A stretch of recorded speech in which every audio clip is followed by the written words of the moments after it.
Hey, I'm sorry I'm running a little bit late. Went to restart my laptop and had a bunch of updates had to be done. I was wondering why it was acting so funky, but we're up, running, and things are good to go. Um, let's see here. Let's check out our other channels, make sure everything's propagating properly.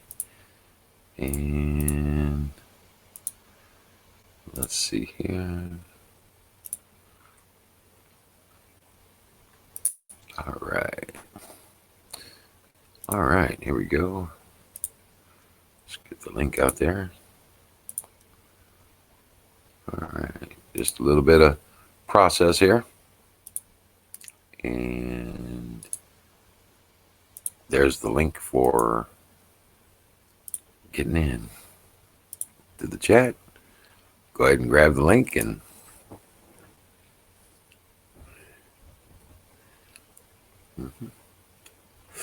oh, good Lord. It's already propagating. Good deal.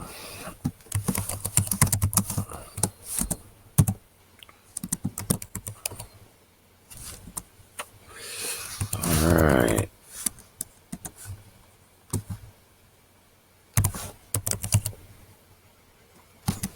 All right, here we go. Boom. There we go.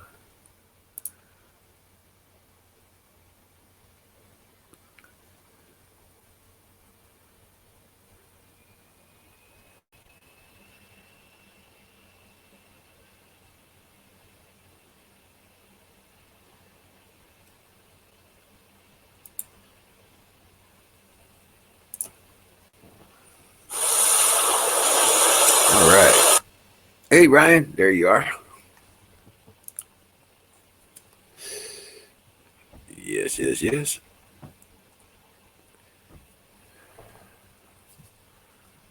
All right. And let's go over here.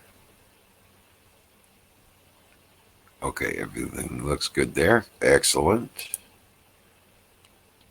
Yeah, a bit of a updates thing had to be done. That's why it took me so long to get it online. I had to go through some Windows updates.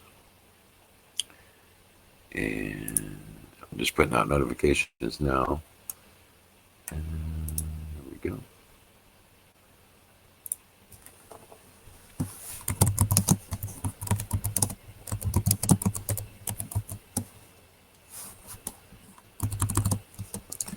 And grab this link here.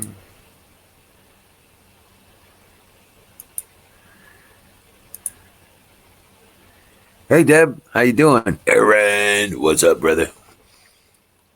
Rock on. Hey Ryan, thanks for coming in, man. Rock and roll.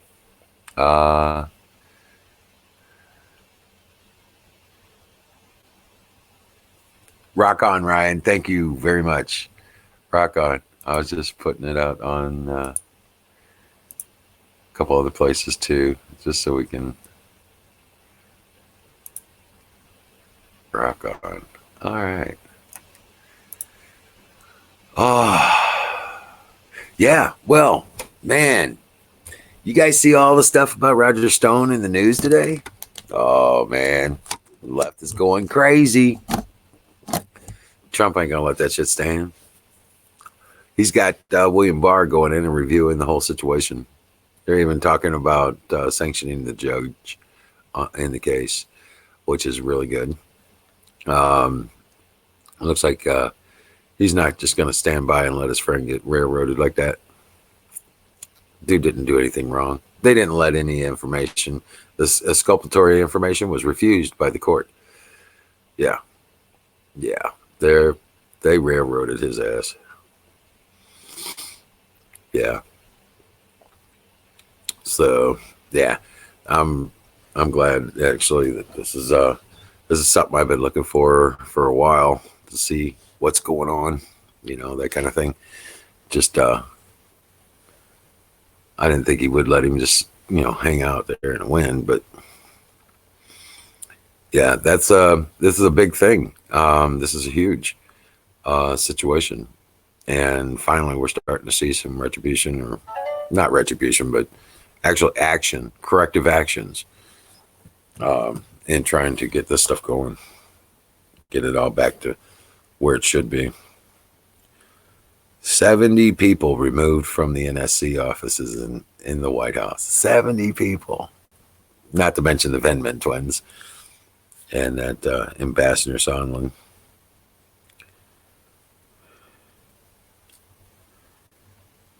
Got an alert from the weather. We're supposed to get some more snow tonight, so it's supposed to start up around 11, and it's probably going to go to around 3-4 o'clock in the morning. So we'll probably get about 3-4 inches. It's looking pretty heavy in the radar.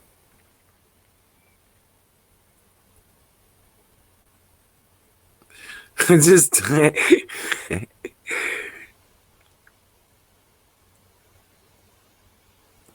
actually, we didn't have any snow on the ground today, but I can't. There's no moon or nothing out there, so it's a little hard to see right now. But it's not supposed to start till about 11 o'clock, I think. Once it starts, it looks like it's going to be fairly heavy. But yeah, this the stuff of the Roger Stone, man. I'm telling you what, that is such a crazy situation. The I'm just trying to see if I can find anything about it on the websites we can propagate here.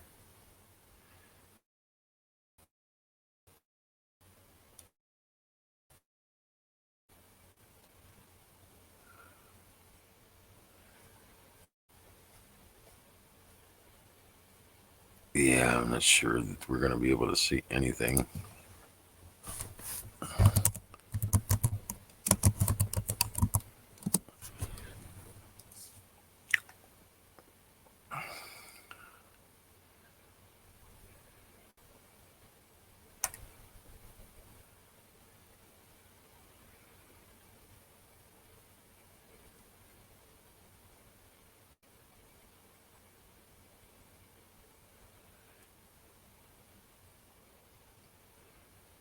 But that's good to see that there is action being taken to correct that situation. That is just crazy. All right. Oh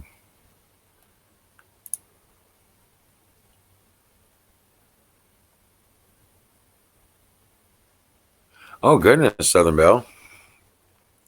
80 plus mile an hour winds.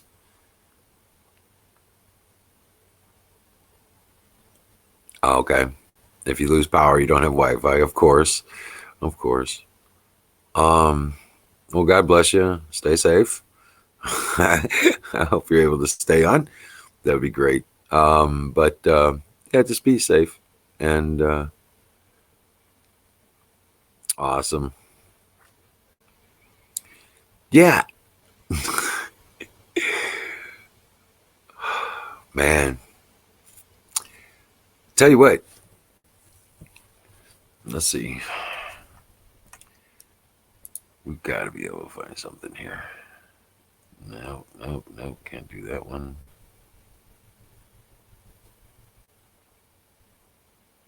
That's CBS News. Nope, nope, nope, nope.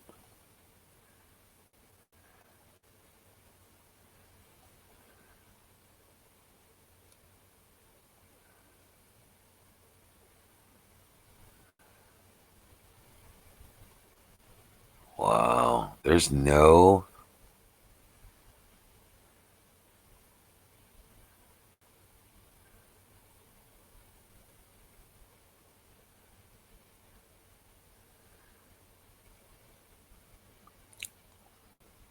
Hmm.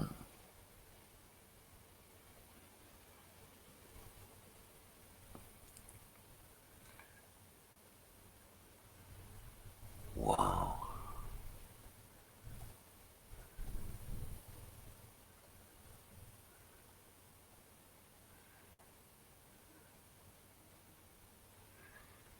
That's craziness.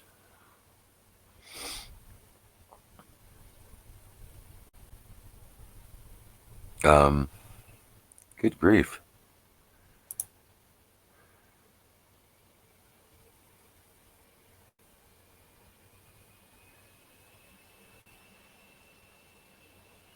Hey Don, what's up, buddy? Hey, grab a link and come on up. Yeah, come on, Don. You can come online.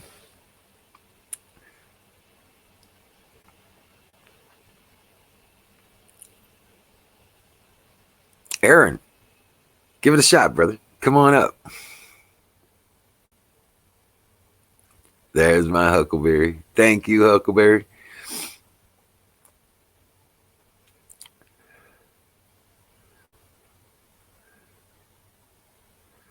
Don T. Rump.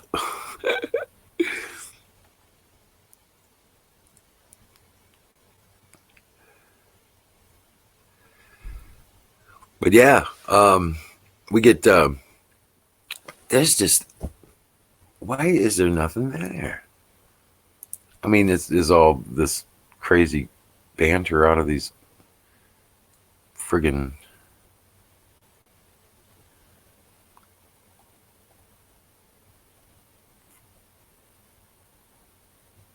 Oh man,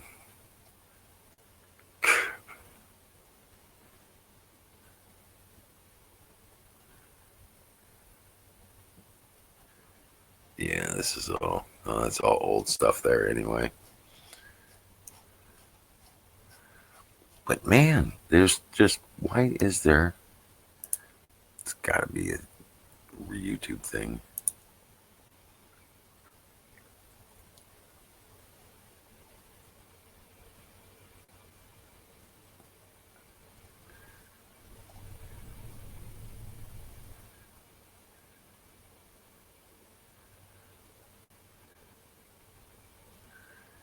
There's well,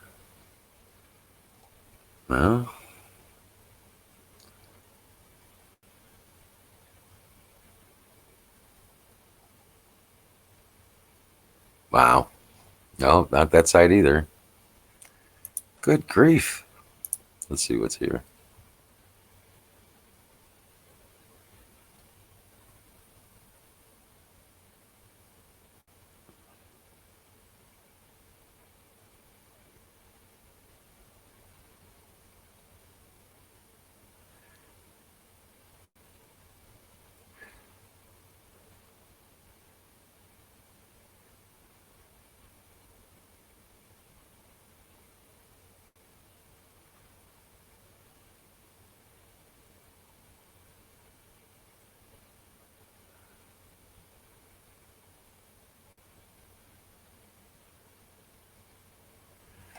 Yeah. I'm just trying to figure out. Hey Tracy, how you doing, Tracy? God bless you.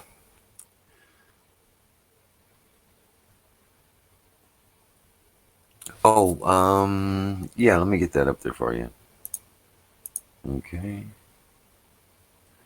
Dun, dun, dun, dun.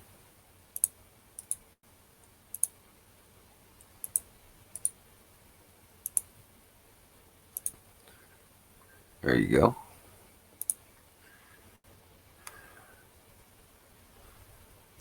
Wow.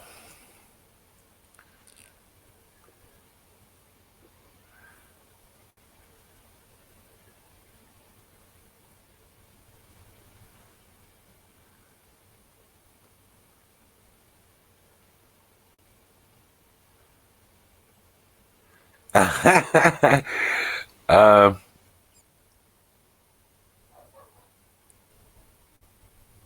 yeah, he's taking a break. Yeah.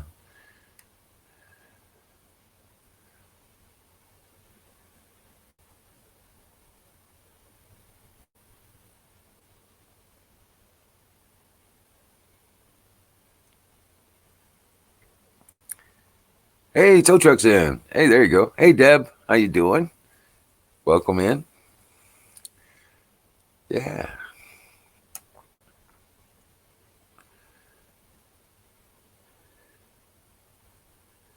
Jack's taking a break from the show. He's got a bunch of work to get done, things to do, and some frustrations that are just hitting him. So he's taking a break from the thing. But yeah, we just need to.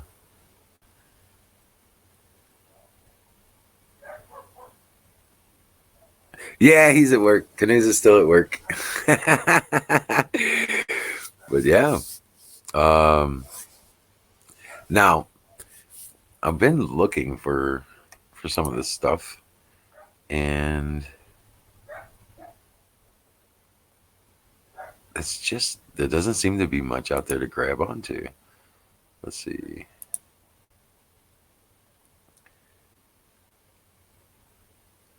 I want to try and find something here. I bet I can find something here.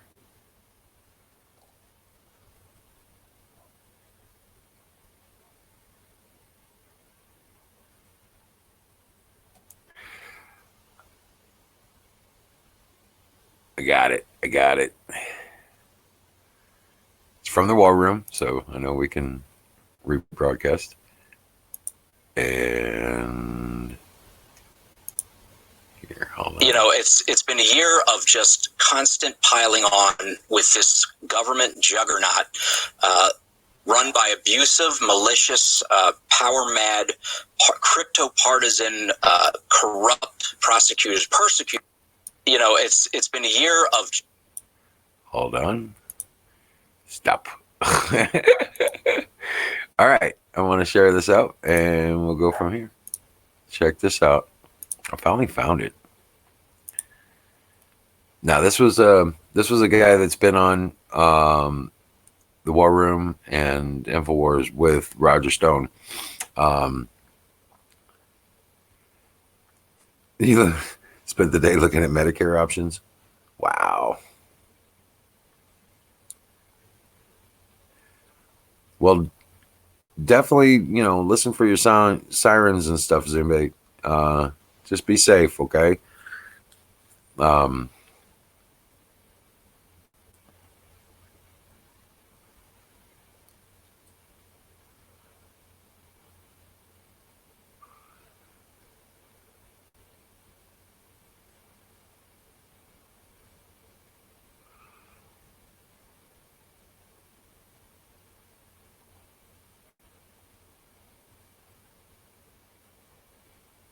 Yeah.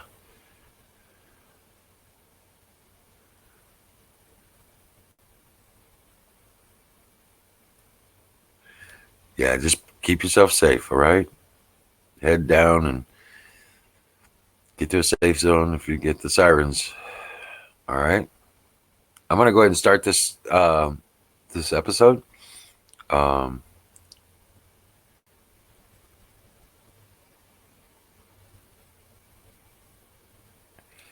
Yeah, I sent him a message, Zimbe, and hopefully he'll call me. I know he was pretty frustrated with things the other night, and I just wanted to. I just hope he, I hope everything's okay. And I'm sure it's fine, but it's just, some things you just got to take a break sometimes and clear your schedule, clear your head.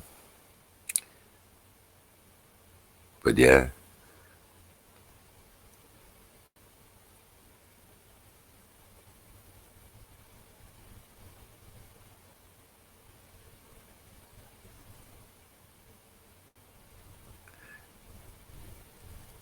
Right.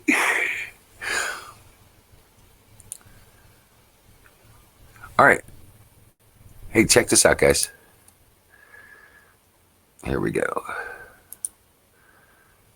With this government juggernaut run by abusive, malicious, power-mad, crypto-partisan, corrupt prosecutors. Persecutors really is what they are. They're not prosecutors, they're persecutors. Running Roger through this completely contrived, overblown, bogus, hair-splitting, but yet highly consequential on paper, if because of the penalties involved, case against him. And this is the first, yesterday was the first year, and Roger agreed with me. I texted him late last night and said, I think this is the first day that you've actually had a break, that we've actually been able to see some level of ray of hope for justice in this matter.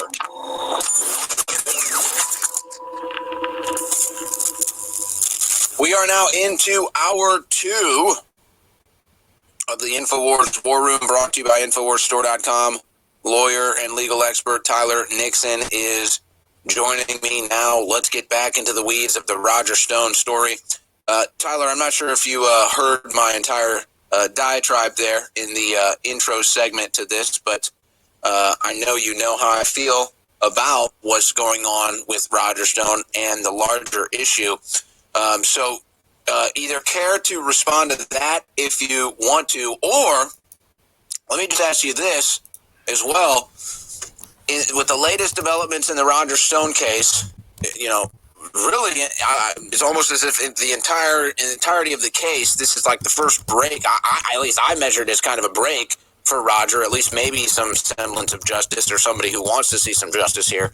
But what do you make of the latest developments in the Stone case? And do you agree with my analysis from the last segment? I totally agree, and you're always spot on. You intuitively get it. You have a sense for justice. You have a sense for rebelliousness or revolt against illegitimate power and coercion exercised by illegitimate opportunistic parasites like we have running the not running the government necessarily, but certainly in the Democrat side, running parts of our government. Hopefully that's changing soon. I'll tell you what, yesterday, after over a year of this ordeal, which really was more than a year because they began essentially dismantling or dissecting Roger's life, calling in everybody he works with, rummaging through his garbage, you name it, for the better part of probably a year leading up to when he was indicted, and then he was indicted. And in fact, it was probably almost a year ago today, at least within the realm, that he had the guns pointed at him right on his house. Yeah, 2 weeks in a year. It was January 25th, a date which will live in infamy in my personal life, or my sense of anything. And it's been a year of just constant piling on with this government juggernaut run by abusive, malicious, power-mad, crypto-partisan, corrupt persecutors really is what they are. They're not prosecutors, they're persecutors, running Roger through this completely contrived, overblown, bogus, hair-splitting, but yet highly consequential on paper, because of the penalties involved, case against him. And this is yesterday was the first year, and Roger agreed with me. I texted him late last night and said, I think this is the first day that you've actually had a break, that we've actually been able to see some level of ray of hope for justice in this matter. And the people who have abused and tortured in many ways Roger Stone, bankrupted him, have framed him, have railroaded him, are now being scattered. They're scattering like bugs now that President Trump and Attorney General Barr have focused on this case and the outrageous sentencing memorandum they submitted, which was frankly chock full of outright falsehoods, misstatements, manipulations, very just consistent with how they ran the entire case. I could probably run through. I couldn't believe I was 4 pages in, and I was like, "This is insane." I'm literally reading statements of fact, or statements made as fact, as though they were proven at trial, which were outright false and clearly damaging to Roger. And it was literally like I felt like I just read a DNC talking points memo. That's who it could have been drafted by. And that's frankly who these crooked, despicable prosecutors were serving in the end. These were Hillary Obama loyalists embedded in the Department of Justice who were tasked and assigned to essentially string up Roger Stone to lynch him. I call it the witch hunt lynch mob is what these guys were. There were 4 of them. They were, they were gleeful. They were over the top, manipulative, disingenuous, deceitful in bringing this malicious prosecution against Roger and destroying his life. And now he faces prison, and they have the gall to present a bogus fantasy derived sentencing memorandum asking for 7 to 9 years of a 67-year-old man's life behind bars, knowing that that's just outlandish, even for, I mean, if there were victims involved, or it was a property or harm to property or person offense, he would probably never have gotten anything close to that. It's just sandbagging, and it reflects the psychopathic evil that these people are bringing to their positions of trust and power.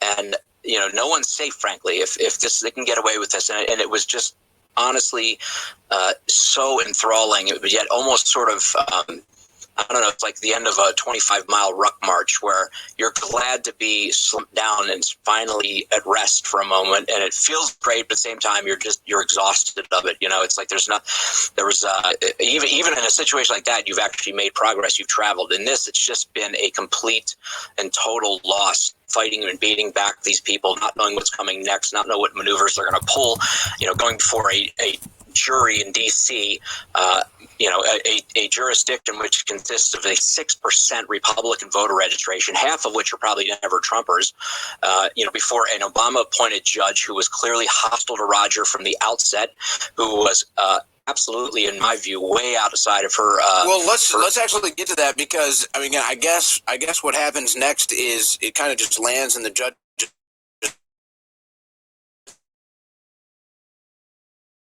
case and retry this case or what have you. I mean, there might be, and I guess comment on that, because I mean, to me, it looks like I guess it's just going to land in Judge Jackson in her lap. To which I understand the positive, which is like, hey, the president is seeing this, the Justice Department is seeing this. They know it's wrong what's being done to Roger, but at the same time, until there's action, you're still kind of sitting here now at the whim of the judge. But you're saying that perhaps there is a new prosecution that steps in, and then what happens? No, I'm not saying there's a new prosecution that steps in. I mean, these guys, well, and let's get something straight here. If you don't think that whole stunt yesterday, the entire sentencing memorandum, which was an over-the-top, like I said, practically a DNC talking points, might as well have been out of one of the bogus lawsuits they filed against Roger and President Trump, a year before that, or 2 years now. It read like absolutely like just a litany of these presumptuous, conclusion leaps that they made, where, a 24-word exchange with some profile on Twitter called Goose for 2.0 means Roger Stone is consciously coordinating or working with Russian intelligence. I mean, it's literally insane, and it's beyond the realm of legitimate, credible, ethical attorneys to have done what they did. It requires not only malice, but in my view, a criminal intent to defile the justice system as they have and come after Roger. I mean, these are criminals. These are not unethical lawyers. They're criminals. So that being said, they're off the case, which is and I think I don't know why this was contrived. Okay, don't kid yourself. These guys didn't just decide on the moment, on a moment's notice, that they were going to leave their positions. Now, I don't know. I'm not clear yet because of the reporting whether some of them resigned from the actual Justice Department or withdrew from the case. I don't know whether, what the distinction is there. Now, withdrawing from the case is obviously far less of a statement to make. An attorney can withdraw from a case. It's not like you've thrown your career over the side or you've left your employer. So I think it's been a little bit overblown in the media. I don't know. I haven't clarified that yet. But that being said, they knew that this was way over the top, that it would not be received by any credible or reasonable or rational observer, attorney within the Justice Department as being within the guidelines and within the normal procedures. So, they're claiming here that they want, this is the ruse that they've created, similar to how they've created the entire case against Roger, where they put up this false, ridiculous document in the form of a sentencing guidelines that's way over the top, and they know it. They know it's over the top, and immediately draw the rebuke righteously of the career Justice Department folks. It wasn't Barr himself. I mean, I think he stepped in because he saw this is so insane. All right, we're about to go to a break, and I want you to think about this during the break when we come back to talk about it, because the whole real spark here is them claiming Trump colluded with Russia and somehow Roger Stone was involved in that. Well, that whole narrative's been blown out the door. So the whole case is a fraud. But what is the legal precedent with that? Welcome back into the InfoWars War Room, brought to you by InfoWarsStore.com. Tyler Nixon is our legal expert guest right now. I want to kind of rephrase my question, Tyler, or I want to give an elementary analogy to the question that I asked you, and then get your response to this. But essentially, to me, what happened is, and again, this is elementary, it's like if I accused my crew of stealing my bicycle, and I'm saying the crew stole my bicycle, I'm really upset at the crew, I know they stole it, they're crooks, they stole my bicycle, and they launched a federal investigation, and there was a guest in studio that day who was getting along with the crew, and the guest that day talked to one of the crew members, and I said, he talked to the crew member that day, and he didn't remember it, and he was like, I don't think I talked to the crew member that day. I don't remember meeting that crew member. I don't know. And then they go and they review some surveillance footage, and it turns out, oh my gosh, he said hello and shook that crew member's hand. We caught you lying. Well, then the next day it turns out, oh, I found my bike. It was right under my desk. Here's my red bike. I just got it. No one stole the bike. Well, this guy still lied to us, so we're going to give him the whole weight of the legal system and arrest him. I mean, that's ridiculous. Yeah. That's not justice at all. That's the analogy I would give to this. But what is the legal precedent? Because I'm sure there's been some sort of precedence around cases that end up flopping, but people either go to jail for lying to the FBI or it gets washed off the record. Is there a legal precedent for that? And how is this going to apply in this case? Yeah, unfortunately, what you have is you have prosecutorial discretion. We rely on these people to bring valid cases, to exercise good judgment, and to exercise a sense of justice in bringing these cases where, look, okay, there are extenuating circumstances where, look, the whole thing was a hoax, and there wasn't, what he was being questioned about, for example, was legal conduct, and it didn't divert the investigation. And let's not forget. I noticed you mentioned that you questioned whether it was Roger lied to the FBI or not. Well, it wasn't. He was never accused. He never spoke to the FBI. It was the House Intelligence Committee and Adam Schiff and Eric Swalwell and Quigley and these shysters. I'm sorry. It's just I'm so glad that you corrected the record on that, because it just makes me even more angry. Oh yeah, no, it's legitimacy now, and this is where legitimate prosecutors, real, professional, justice-minded, impartial to an extent prosecutors. Prosecutors aren't supposed to be just absolutely ruthless parties. They have a higher standard. They have a greater responsibility because they know they've got the entire power of the government behind them. And there are presumptions concerning prosecutors that, that they present evidence that is real, that it's not just manufacturing things and stringing people up. And, and unfortunately, when you have a cabal of corrupt prosecutors, as we have, and you have a corrupted DOJ left over from a corrupt president who was abusing everything. I mean, the intelligence community, the feist of the FBI and all of it. You have the ability to have these gotcha crimes, these are offenses, I should say, these hair-splitting. We don't care that this investigation was a fraud. We don't care that Adam Schiff and his crew are a bunch of psychopathic liars. We don't care about any of that because you made this false statement and we can show it. End of story. You can't introduce evidence to anything else. You can't show that it wasn't material, that there was nothing, the investigation itself was ill-founded. I mean, we had intended to try to put the context on it, what I call this, I guess you could say, what this is not a legal term, it's my own invention, I guess you could say, is that they have prosecuted, and they do this with President Trump and everyone else. They decontextualize these events. In other words, they take them out of context and they hold up the certain behavior and say, look, you did this, you did this. Well, hold on a second.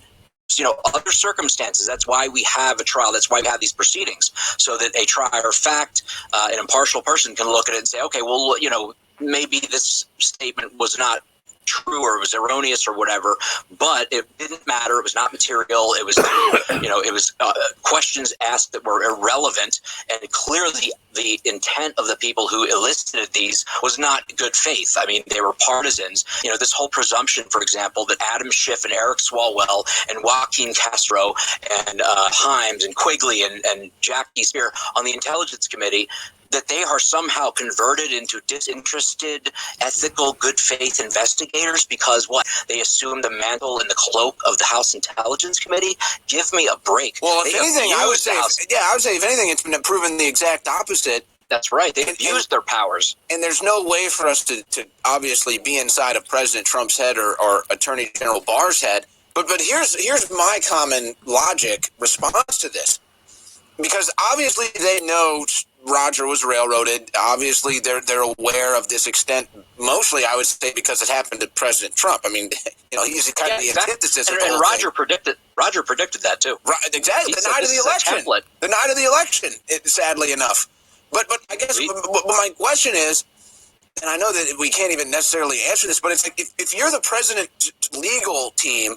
Or you're the president, it's obvious that this whole thing was political, but to me, there has to be enough, wherewithal here, enough intellect here to say, obviously there's some serious alternative motives going on here. This isn't about justice. This isn't about the league. This isn't about protecting the election from Russia. There's obviously... Where is the interest in getting that out there? Where is the interest in that investigation? I think this is what has us also frustrated, watching them getting ready to boil Roger Stone like a lobster in a boiling pot of water, and we're just sitting here saying, wait a second, these are the guys committing the crimes. Why are they boiling us? Yeah, and let me tell you something. That has been, you want to talk about boiling, it has boiled over frustration for Roger, for myself, working with him for the last year, watching them systematically deny him, in my view, a fair and due process of law. They remove his free speech. I mean, they literally cancel his free speech. Unbelievable. I mean, the violations of his civil rights are unprecedented in any case I've ever seen in American history, and certainly in my own legal career. I've never heard of such draconian, tyrannical actions by, and frankly, sneaky. And this is the problem with getting people like this into positions where there is no alternative. In other words, the courts are our last redoubt against a tyrannical government. When you have a judge who's basically just a rubber stamp, or moreover, I mean, not even a rubber stamp. There were instances where they didn't even have to make their arguments. She made them for the government without them even having to ask. That's how, in the tank of this sort of anti-Stone. And it's the whole, of course, just common knowledge, that's a given, nobody. Yeah, he puts a symbol from a logo is near this woman's head in a picture with text next to it that says nothing threatening whatsoever, but just states facts. Well, and that was the other thing too and that's a death threat. That's now become a death threat. And that was the other thing too that they said. I mean, once the DOJ got their spectacles on this, they said, "No, wait a second. The guy that you said they had threatening speech to." The guy even said he wasn't threatened, but yet you're still using that against him. Now, hold on, this is clearly not fair. The whole thing is not fair. That was just another example of how it's not fair. And here's what I'm going to do on the other side, Tyler, and this, I want to get your take on this as well, because this is why this case is so important, folks.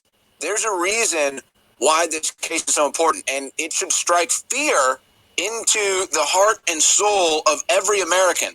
What they did to Roger Stone, they will do to anybody. It could be you. Tyler Nixon is still with me here for another segment. And we've gone through the nuts and bolts of what's been going on to Roger in this case and applying it to the larger issues. But I really want to expand on why this is so scary. And, Tyler, I think for a lot of people that haven't necessarily been through the legal system, it's a lot harder to grasp how bad this is when it's not your gonads in the ringer, and you're dealing with a judge and a prosecutor. Even for small case, it can be stressful. Absolutely. And it can feel totally hopeless. The pendency of it. Anybody, even if people who've had, say, a speeding ticket and they're worried about it, it's just that the fact that it's hanging out there, that you don't know what's going to happen, that you don't know how hard they're going to come at you, you don't know whether you're going to be found guilty and penalized, or what the result. But imagine this. Imagine though, and I'm glad you bring that up, because I think it gives us a better way to kind of translate this. Imagine though, you do get that speeding ticket, but you weren't speeding. you have a dash cam that monitors your miles per hour, and for whatever reason, let's say, you're dating the cop's ex-girlfriend or ex-wife or something, and that's the vendetta here, but you can't bring that up in court. Yeah, you can't bring that up in court. You can't talk about it. The judge has said, no, you can't talk about that. You're not allowed to present the evidence of the facts that, no, you weren't speeding. You have the evidence. You can't present that to the public. You're gagged from doing that, or you're suffering more jail time. So this is why it's so scary to me. If they can, look, there's corruption everywhere. I mean, you can sit here and argue whether this person's corrupt, that person's corrupt. Nobody's going to sit here and act like there is no corruption. There's obviously corruption. This is why we have protections in limited government and independence here in America, to protect citizens from corrupt government. But if it reaches a point, Tyler, where judges and a prosecutorial team can say, you can't talk about this court case, well, then what holds them back from doing anything at all? What holds them back from presenting fake evidence? What holds them back from running a complete, Banana Republic show trial and then just railroading people? Well, nothing does. And that's what happened with Roger. That's why it's so dangerous, because the justice system is... we expect it to be a place of ethics and of law and of justice, and not to be corrupted, not to be treated like a political tool by partisan, malicious partisans, out for vendettas and out for ulterior motives. And this is exactly what's happened. And it's so dangerous because it's almost imperceptible because of the power. I don't think people realize how much prosecutorial discretion is typically exercised in any criminal case or in most criminal matters. We all know of there was a book written called 3 Felonies a Day, and it's actually about Andrew Weissman. It's about, you could probably violate anywhere from 8 to 10 to 20 federal laws in any given day just by going about your normal existence, right? But obviously they don't prosecute us for those. The problem is we have literally a federal code and state codes and local codes laden with laws that you almost can't exist without violating the law at some point. So literally our freedom, our ability to have justice and to have a civil society comes down to the integrity of the people who prosecute or are responsible for law enforcement not going overboard and exercising some level of judgment and humanity and measure, to prevent harm, to punish evil deeds, not to just use it as a malicious weapon of, whipping people into either obedience or submission or punishing your enemies. And that's exactly what's going on here. And, you mentioned the frustration. And what I want to say is this. It was very lonely in a sense, because nobody would speak about the case other than, when they came out and said Roger Stone violated the gag order, as if he's just, his First Amendment rights are just washed away because he's been accused in this ridiculous, over the top, malicious prosecution. And it was very frustrating because you felt like, oh my God, this, they could really go through with this. I mean, I couldn't believe it. Because I know that, first of all, the whole case is contrived, but secondly, what the offenses entailed in terms of punishments, and then the feds do not F around. Let's just say, I mean, they come after you, man. You're going away. I mean, they win 98% of the cases, so you're almost assured to be not only convicted but imprisoned if you're found guilty of some of these offenses if they choose to go after it. Yesterday, I think what it is nobody wanted to sort of speak out and wanted to presume the good faith and the integrity of the system that was prosecuting Stone. But I think we all knew that it was tainted. We all knew, and we could see just from gag order alone, forget the substance of the case, that this was absolutely an attempt to railroad and destroy this man and muzzle his civil rights and treat him as less than human, as less than a citizen. And, I think everybody's seen this. And I think what I saw yesterday was almost like an explosion, finally, of you cannot tell me that President Trump did not understand what was going on. I think he's a keen guy, and I think he's someone who does care about his friends, especially someone who he's seeing. I don't think Trump's like a touchy-feely guy who's like, he loves everybody around him. But I think he is someone who abhors injustice and does not want to see people get screwed or railroaded, or especially under his watch, so to speak. I think he's the type of guy. He may not be slapping you on the back and telling jokes and making you feel good. But if someone tries to harm you and you're under his sort of umbrella, he will come in like gangbusters and make sure that the bad guys are taken care of and that you're protected.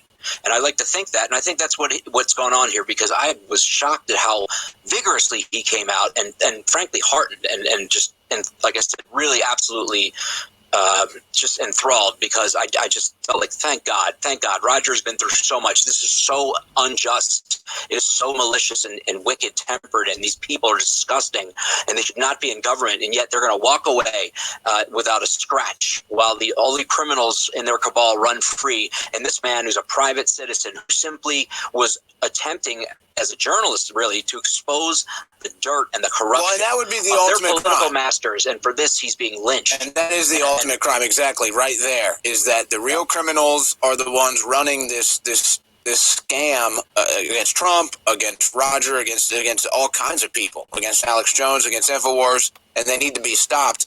Yeah. And I think what it comes down to, in so many words, Tyler, and you kind of hinted to this earlier, but what the Democrats have done in practice is they have weaponized the judicial system. They have weaponized it. They've turned it into a political weapon. They've put their activist legal snipers on benches and in black robes to do their bidding. And you know, you just get the feeling that they're kind of sitting back behind closed doors just laughing their asses off at conservatives and Trump supporters, because they're sitting here like, we got this big gun, we got this big bazooka, the judicial system, and we're just firing at will, and they're not doing anything. Yeah. Well, it's like the devil can do anything he wants. You know, he can be the most grotesque, abusive, disgusting, vile piece of crap and attack people and just slaughter and maim and mutilate. But if you're on the side of good and you're fighting that, you can't do that. You can't murder in the name of justice. You can't string people up in the name of a good civil society. But the thing is, they're willing to do that. If nothing else, it has exposed how far they're willing to go. They're willing to literally defile and abuse and corrupt the last redoubt, the last bit of the last measure that we have within our constitutional framework and a republic to appeal to a higher power, so to speak, or a neutral party to in the face of tyrannical abuses by politicians like Schumer and Pelosi and them. Now they're all in the same sheet of music. It's like they've co-opted the media, the entire media, really the corporate media, and now they've been trying to co-opt the justice system. And if they get away with it, forget it. I mean, it will never go back. They will have set the precedent that, it's just another tool in the weapon of the bag of weapons, or the bag of tricks of the autocratic, parasitic lifer politicians like the ones who are now, and they have the unmitigated gall to run around wrapped in sanctimony and pretending as though that they are protecting. I mean, to hear these people pretend to be constitutionalists, it's like, I mean, it's literally nauseating. Tyler, do you think, we got 15 seconds, do you think Roger gets his sentencing on February 20th, or are they going to delay? No, he will pursue the sentencing. Okay. And he should, because, I mean, he is owed I agree. All right, Tyler Nixon, thank you so much. If anything else breaks, we'll get Tyler back on.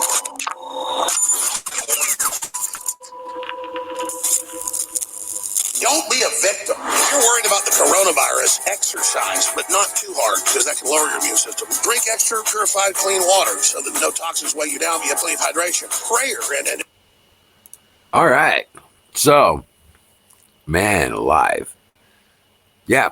Hey guys, grab a link, come on up, and let's get this party started. I'll tell you what, when once they start getting into this hot and heavy, it's gonna get crazy. These guys are just not gonna stop, and the Democrats they're not gonna stop until they're taken off the scene, until their crimes are exposed and these people start paying the price for their actions. Yeah, it's not gonna change. It's going to be the same old shit over and over and over again. The boy who cried wolf kind of thing. So, yeah, it's not... Hey, Carpenter Patriot, come on up, brother. Grab a link.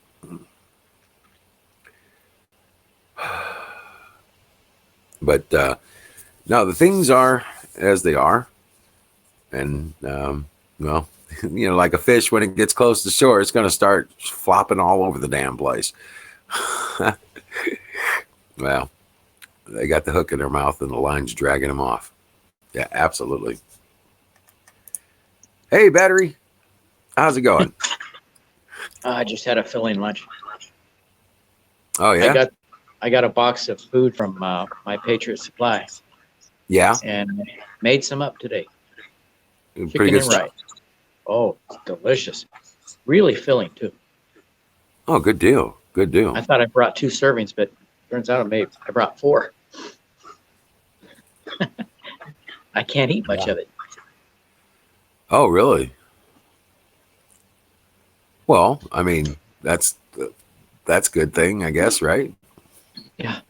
When it says 8 servings, they mean 8 servings. They mean 8 servings. Right. Now It that was looked that like 4 to me. box. That was that little box that you had, right? That little 1 week Yeah. box. Remember grape nuts? Yeah. I tried that when I was a kid. I put a nice bowl like this, filled it halfway with grape nuts. I could not eat it.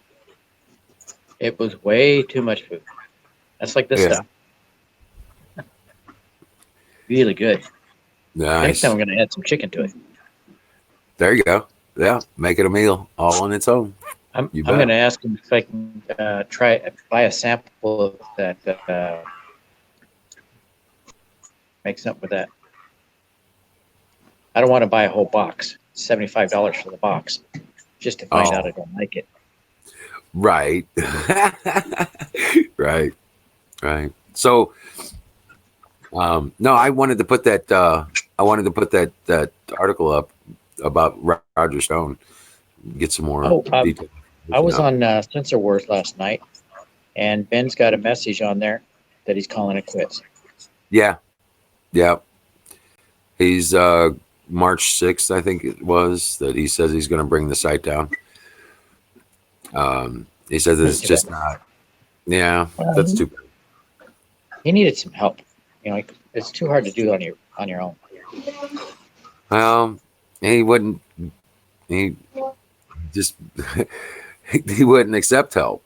Yeah, So took that as an insult too. So. right. I was doing what I thought I could to help out and everything, and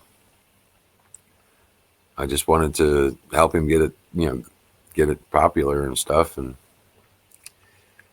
ended up being a bad guy or something over it. So I kept getting shut down by DM the mod. She doesn't like Michelle. That's the only reason she kept shutting me down. who? DM the mod. She's on American Joe and a bunch of other sites. Moderator. Oh, right. She banned Michelle because of what somebody said about Michelle. All right, Ryan, take it easy. Stay safe and see you back here soon. Good night, Ryan.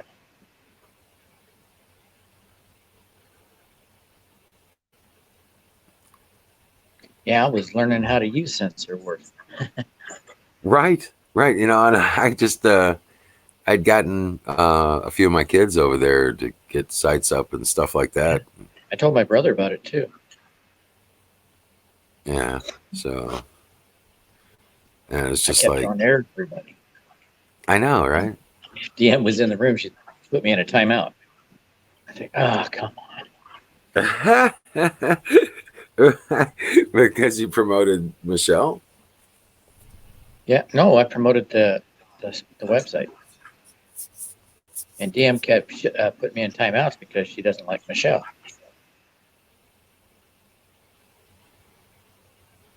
I don't get it. Maybe I'm missing something here, but well, somebody that DM knows started criticizing Michelle, and Michelle defended herself, and then DM jumped in and banned Michelle from all the pages that she's on, and now everybody else, Charity O and DM joined together and came against Michelle. oh, weird. And American Joe's banned her now. He doesn't want anything to do with her. It's a big mess. And I think it was all pushed by a guy by the name of Black Matter. I tried to I sent him a message about, hey, Michelle's a good person. You shouldn't be going after her and all this stuff. And now I'm banned from his site. He doesn't. Oh, wow. That was after he commented back, and Michelle saw the comment, but I never did because I got blocked. Wow. Right. I think he's the one pushing it off because Jared Hill seems like a good person. I don't think she's doing this on her own. Right. Right. I think that Black Matter guy is trying to separate us, and he's doing a good job. Oh, Yes, other bands, Black Matter. that's just some people, just can't figure it out. But you know what? I'm trying to calm the situation. Right. Right. And Charity O doesn't care what's going on. She got into it briefly, and then she's moved on. But Black Matter is kind of spreading these lies. Okay, hold on a second. Well,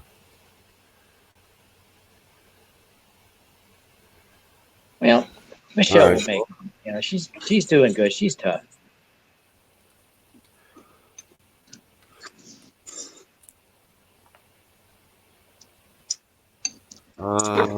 I can't eat any more of this. I'm full. Right. Well, Tracy, I haven't gotten any phone calls. My phone's fully charged and it's on, and it's been on.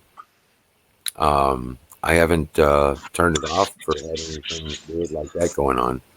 Not exactly sure why he can't reach me. He did call me. He called me like 3 days ago when we were talking the other stuff, but I haven't gotten any phone calls that I'm aware of. Not even a missed call. Oh, and I was checking out American Joe. There was a comment in there about somebody named Cindy, and the comment looked just like what Michelle was getting. So I thought they were talking about Michelle. But it's somebody named Cindy, and she's getting it too. Oh, really? Somebody's out there dividing us, and Yeah. it's working. Yeah, that sucks. But we just got to stay, we just got to be cognitive that there's, these people out there that just.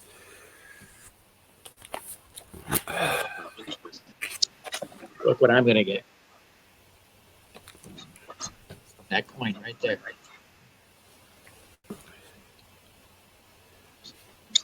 That's on AMAC. AMAC magazine. Oh, yeah. Yep. I'm a senior, so.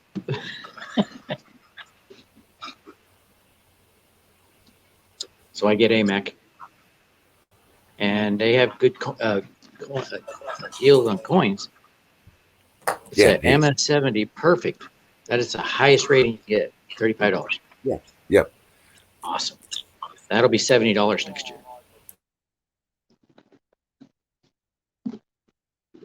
But don't have the money right now. I've got it in my cart, but I haven't paid for it yet. Well, my alarm just went off. I got to go back to work. Nice talking to you.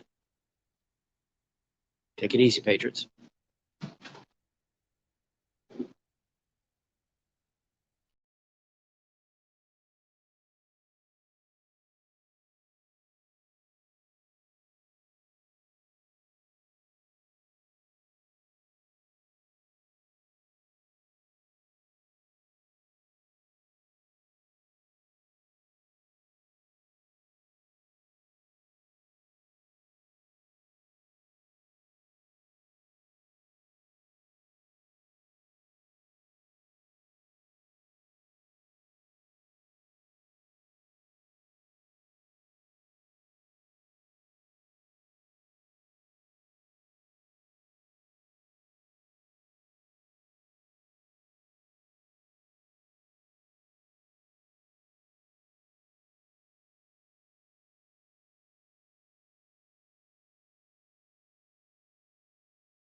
Hey guys.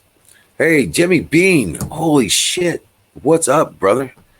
Was taking care of some business here. But holy cow.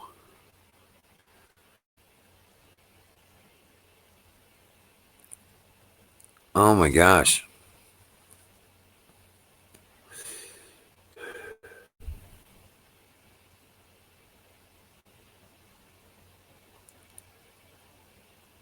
Hey Carpenter, grab a link. Come on up, bro.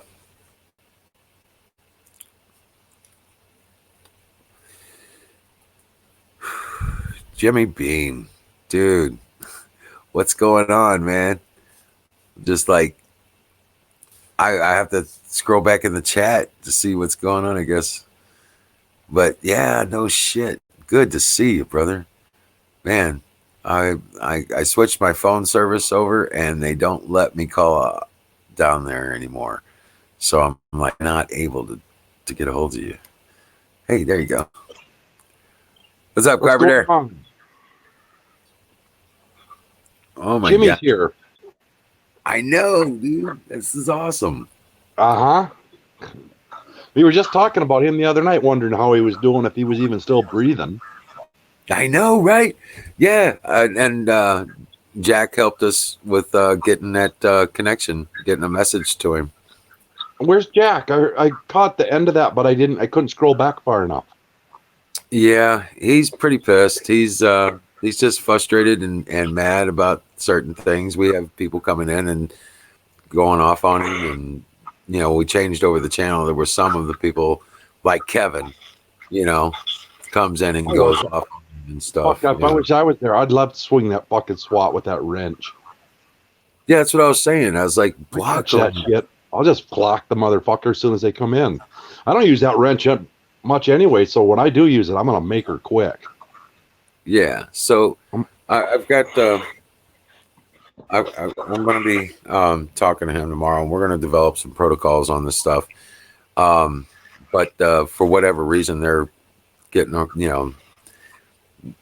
it's just been frustrating for him, and I completely understand what he's saying, because I'd be pissed off if they were going off on me too. So I'm kind of pissed off that they're going off on Jack. Yeah, what the fuck? Of all people, Jack? What the hell? I know. He's like way cool. That's I think that was the big point. And I'm like, since we changed channels, a lot of the bands, the people we've banned out of the channel are no longer banned because they're the new channel. Oh, okay. Yeah, so that kind of went sideways. Well, what the fuck is with them people? What the hell? Where'd all that come from anyway? I have no idea. He's like one of the fucking main people here. What the hell? Right, I know, right? It's like, man, I tell you what, I know we love Jack, and I want to try and figure out what protocols we need to put in place to keep these kinds of things from happening in the future. And I'm gonna try and get that worked out. You know what I'm saying? Oh yeah. Because there's no reason for anybody to be treated that way, and that's one of my big things anyway. Don't do that kind of shit, or you're gone. Fucking right. Yeah. That's why I put Guts out. You know what I'm saying? That's why we put Kevin out. That kind of thing. So, yeah. But Jimmy Bean.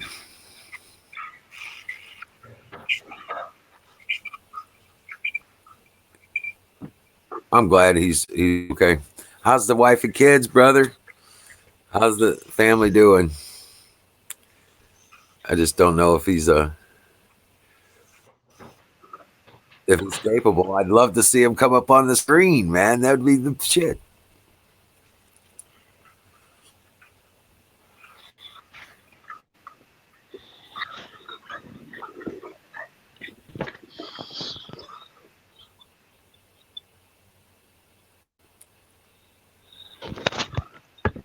So, but yeah, he's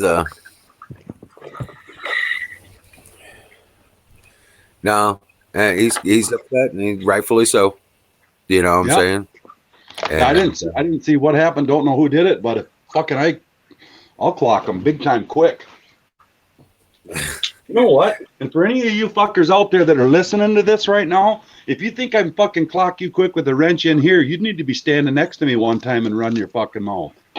I'll shut you up before you get the fucking sentence out of your mouth. You won't even know why, and I'll hit you. Fucking asshole. Fucking stop being assholes.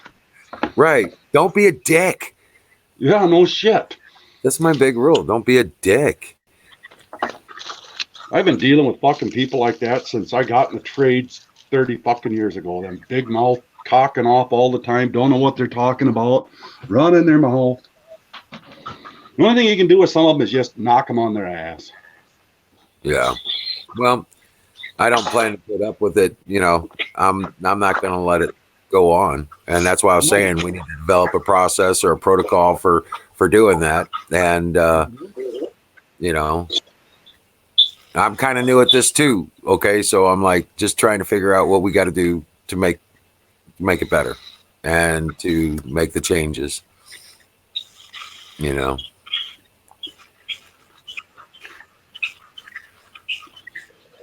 But the oh man, that just hurts my heart, you know. Yeah. Yeah. I just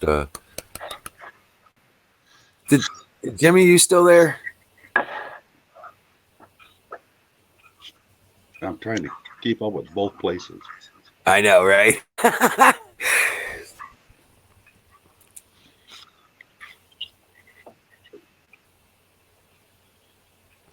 I'm just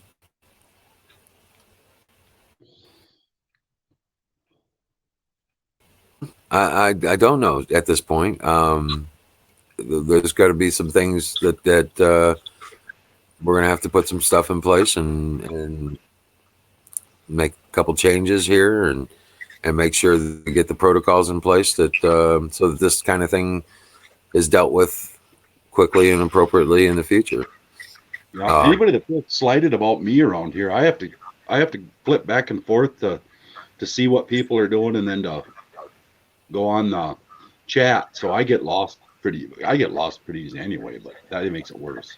Right. Well, I get into the conversations and sometimes, and I lose track of the chats, you know. So it's like, damn it. And then somebody gets mad because I didn't reply, and I'm like, or the conversations just really get involved, and then I can't get a word in edgewise to respond to something in the chat. So that kind of makes things difficult sometimes. But man, yeah. So this happened. This happened last night. The one night I fell asleep and lounged. Yeah, yesterday was all kind of crazy. I mean, it happened while I was out looking at one of the articles that I was wanting information on, and then I get up to take care of some stuff around the house here, and I come back and everything's blowed up, and I'm like, what the hell happened? Wow. Well. Yeah. So. Hell. If so yeah, that's kind of the deal. And I'm sure it's not all of it, but that's autographed picture of Trump. Yeah, that's right. You were telling me about your buddy. That's autographed. Yeah. Your buddy hooks you up with all that swag. Yeah. That old guy. Yeah, he does that. He gives me all his stuff. I think he gives a lot of money to the RNC is what happens. And they're like promotional things.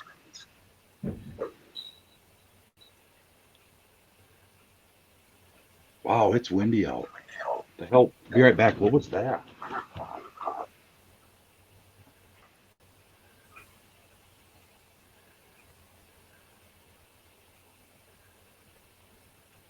Can Trump see us here? Whatever. Yeah, like we're that important, right? Like Trump's going to be watching us, you know, like we're that important. Yeah, no, probably not. Yeah, see, unlike the liberals, I entirely understand my relevance in this situation, which is about nothing. Right. It's just what I can scratch out, you know? That's Yeah. about it. Yeah. But yeah, then believe it or not, I have not been a part of social media up until I got involved with this stuff. You know what I'm saying? Up until the time Jimmy Bean got me in, you know, and that's why I'm trying to, you know, I was so glad to see him on the chat, and I'm sitting there on the phone, and I'm sitting there going, "Oh shit!" I had to, you know, wanted to work with that. That was important. And then I wanted to get back to talk to Jimmy, but I don't know if he's here anymore.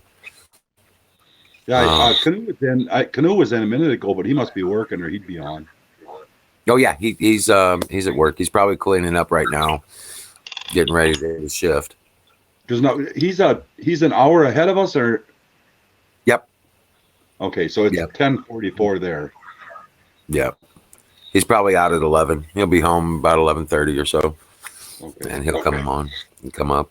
But yeah, and you know, Jack was saying that you and Carpenter, there's a lot of people here he really cares about and really cares for, and but there's just, you know, there's a few of the people that have just been, you know, really ridiculous and mean to him, and I want to work with that, but Jimmy Bean isn't here. I think he's gone. Okay, Canoe. I see you, bud. Hurry up. Be on in 5. Good deal. Yep. Good deal. Yeah, fuck it. Jack's part of this. Jack's a big, huge part of this. Yeah, You know. I know. I know. That's what I'm saying. I mean, I really like that guy. And it's kind of hard for me to get to know or like people very much, you know. And I hit it off with that guy like instantly. Yeah, yeah. I know. We got there's so much he's experienced, so it's real easy to have something in common with him. You know what I'm saying? Yeah, yeah. And I'm gonna do what it takes to correct the environment so we can build that from there. You know. Cece. Hey, lady. Cece, what's up? Glad you made it, pretty. She's got silver, and she says to me today, she says, it's gone down, I don't know, fuck, 20 or 30 cents or whatever. So I said, oh, just, you know, don't worry about it. It's no big deal. She starts laughing. Worry? Hell, I want to buy more. Right. No, that's just a more opportunity. Wow, makes it a better opportunity to buy more. Yeah. Hell yeah. Yeah. Anything under 20, just as much as you can buy, keep buying it. Because I mean, when I remember, I bought a shitload one time at 18, and I mean a bunch of it. Turned around in like 3 days and lost a bunch of money. And my brother-in-law said, "Oh, fuck that! Don't worry about it." And I didn't worry about it. Now I'm price averaged out, way ahead, and it's when it goes, it's gonna go. And I don't know when. It might be this year, next year, or 4 years down the road, but it's gonna explode sooner or later. Yeah, I buy it and I stack it and I just leave it. Yeah, I don't even It's count kind it. of that stuff you put away, you don't ever think about again. Right. You know what I've noticed is I got a lot of obligations and a lot of people that pester me, you know, kids and shit. And you can't grab a hold of that like you can reach in your drawer and grab a $20 bill. Yeah. Well, it doesn't do you any good to reach in your drawer and grab a piece of silver. Right. Exactly. You know? So it's a good way to. I don't have it right now, so kind of hides it away, keeps it out of the mainstream. You know what I mean? Right. It makes it, you know, a little less convenient, but that's what savings is all about, you know. Oh yeah, that's what it is. That's what you do with it. Oh yeah. Yeah. Like I said, I got a bucket over there, that silver, that industrial silver stuff. And it's like, yeah.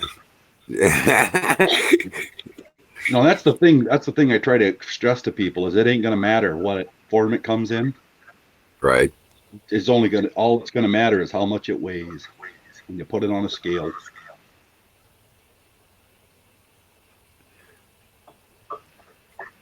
Yeah, Zumbe. Yeah. Okay. Sure.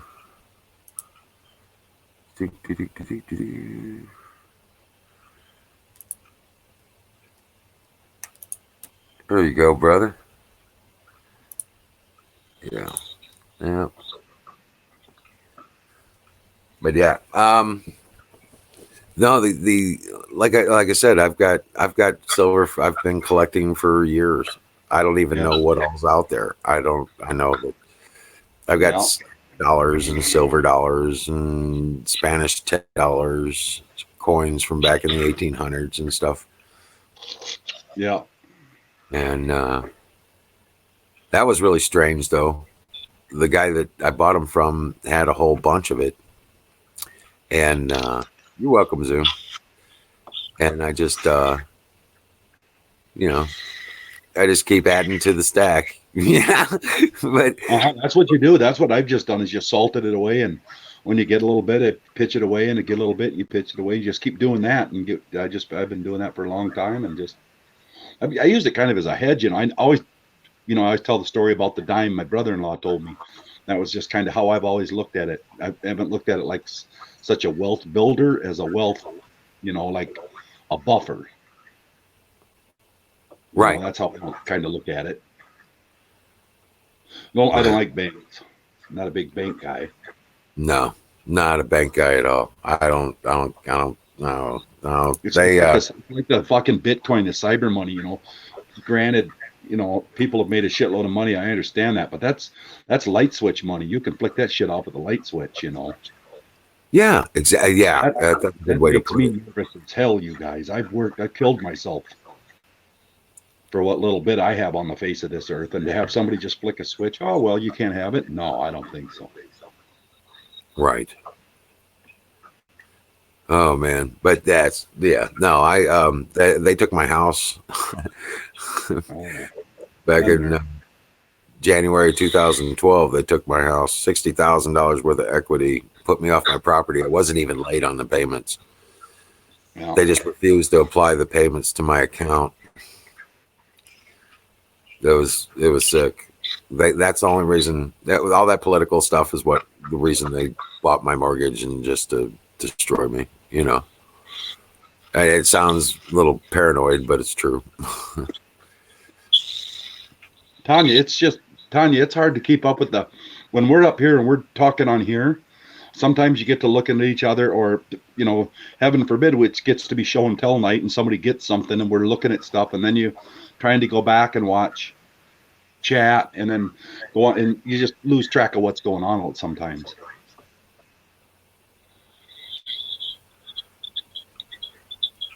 So what was that? Well, Tanya said, "Oh, that." Yeah. Why would you think that, Tanya? Holy cow! See, man, there we go. We missed a chat. So,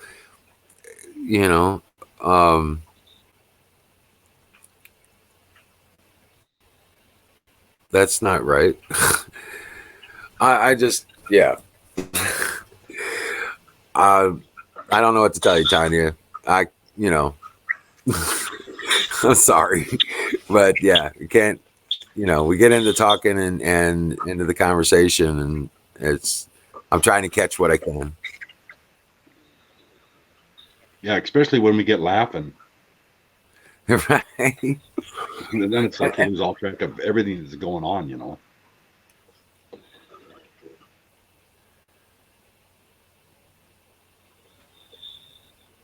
Yeah.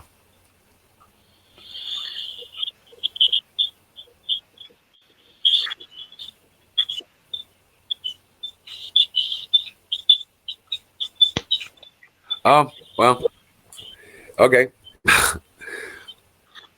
Fine. I'm here for everybody. I'm just trying to make an environment to help, to keep, in touch with one another, that kind of thing. I don't know what to tell you, Tanya.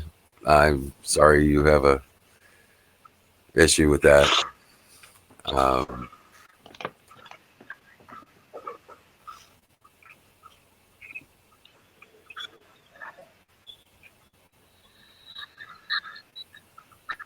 should be a buttercup with a chin up.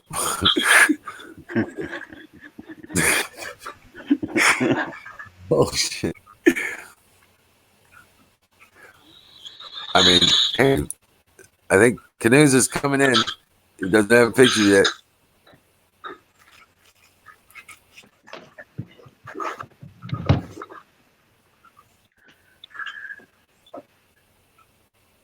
The no-go zone. Buffalo Bill.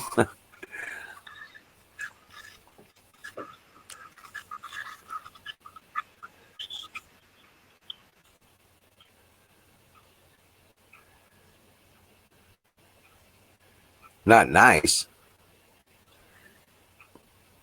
Oh, hey, there's another one. It's the second one. There you are. There, yep, there you are.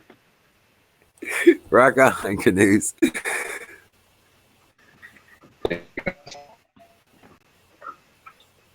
How'd your day go, Canoe? Just I wasn't He's still buffering. Yeah. Sometimes it if you takes. can hear me I'm shitting. Just give it a few seconds. It'll probably buffer in, and it's fine. It's just sounds like that's what it is when you first get on. It was having a hard time connecting.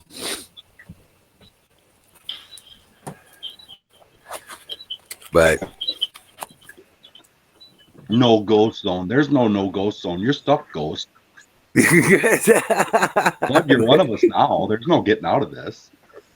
Well, I know, right? Yeah. Right. Check. Yeah. I think. Can you hear Oh, me? it froze up. All right. There you go. It's in and out a little bit. Oh no, there's the screen of death. The little whirly gig is up now. Can you hear him, Carpenter? No, he's buffering. Okay. Now all I got is the buffering circle. Even his picture's gone. Right. Hey, Wiz, delete Cece's number up there if you see it. Okay. My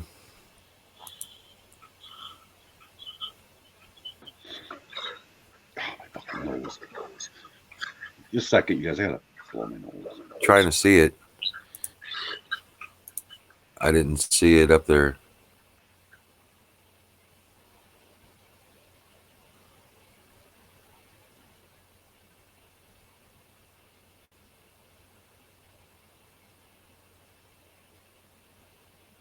I'm not seeing it on the.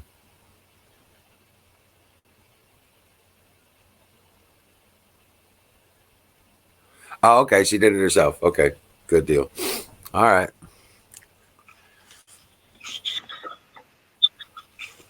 Good deal.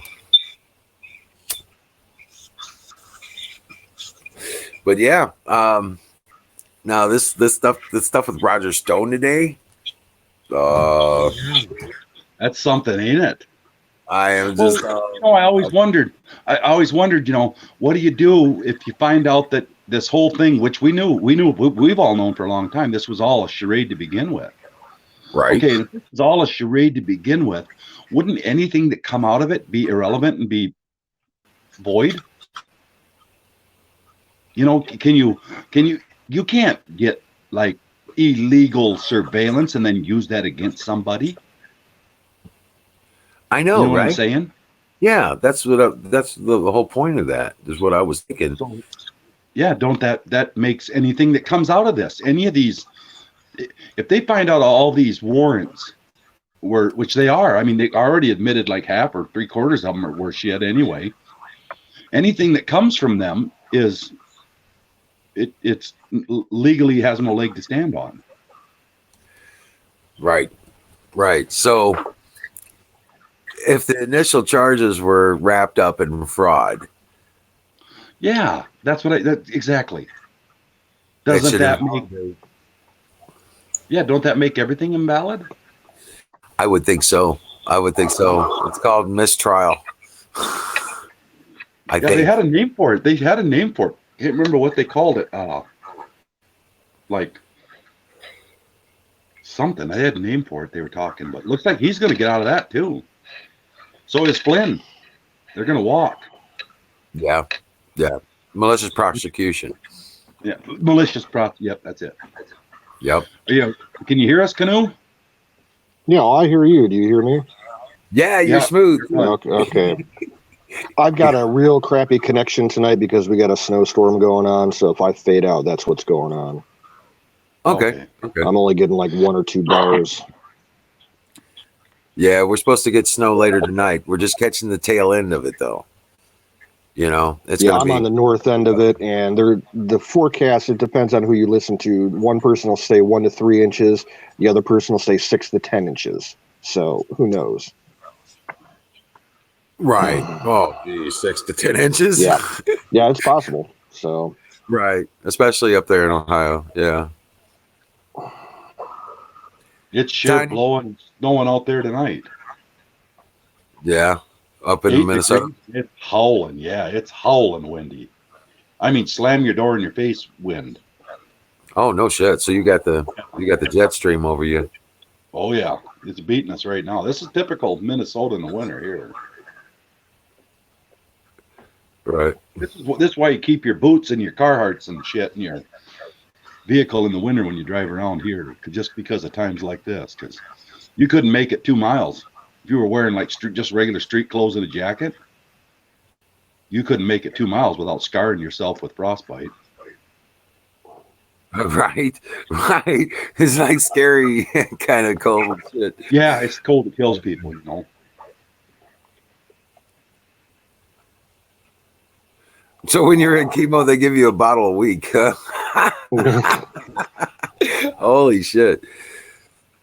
Yeah, it is good to see you, Jimmy. Yeah. Real good.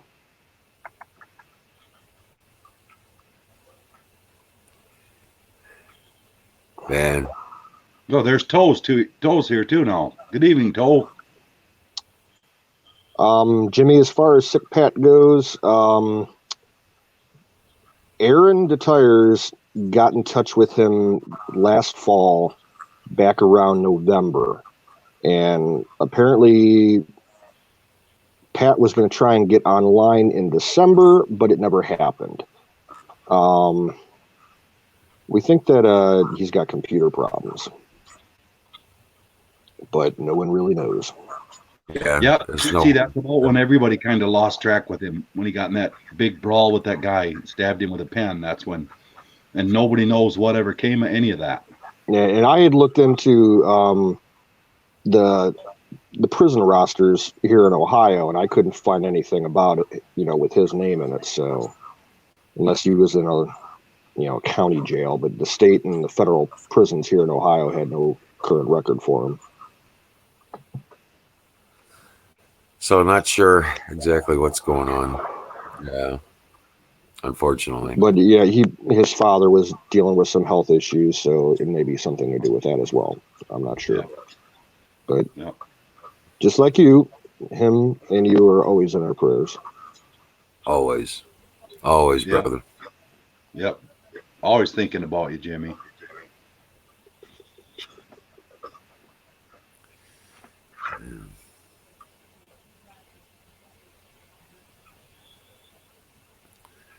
But yeah, there's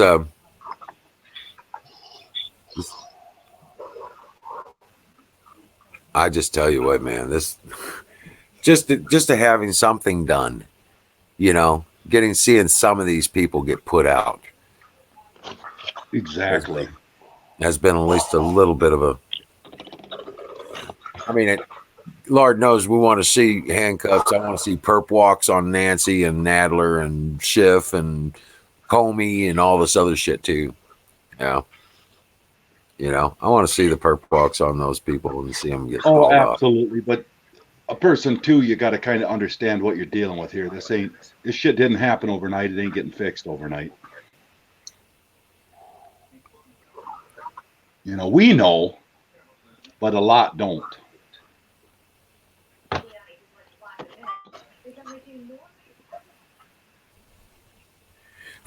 Jimmy B's like his laptop's got diseases.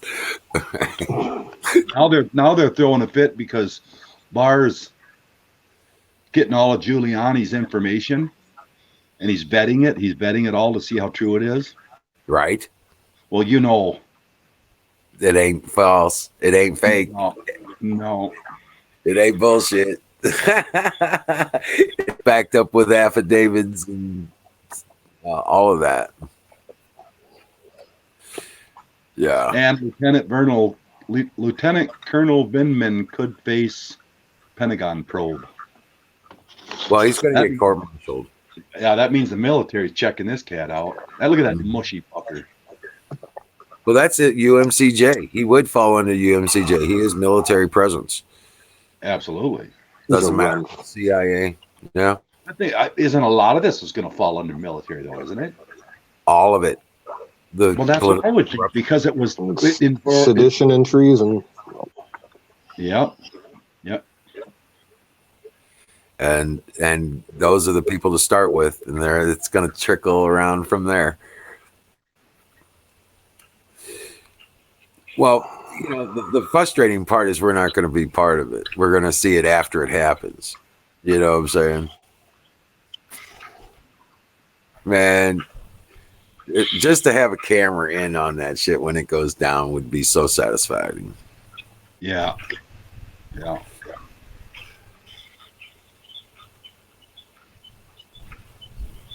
Yeah, they had all the cameras lined up and waiting when they arrested Roger Stone. I think we can return the favor. Yep. Right.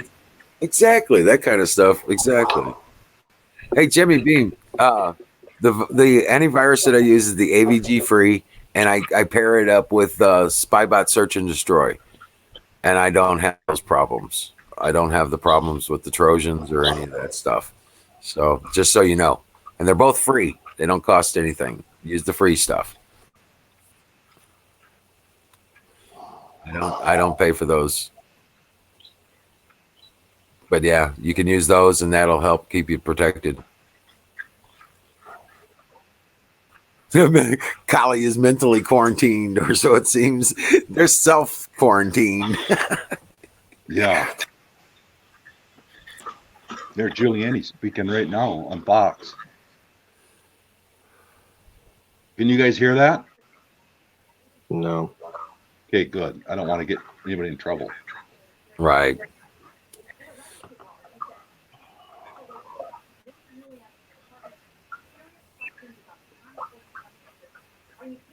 So, Jimmy, are you still down by Soto Cano?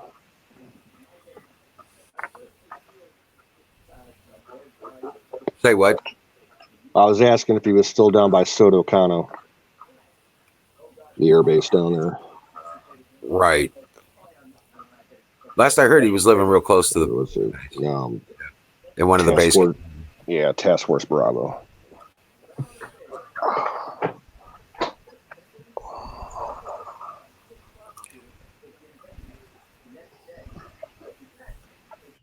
But yeah, my phone won't let me call down there anymore, or I would have called it. I switched out my phone about 4 months ago, and it won't let me call down there.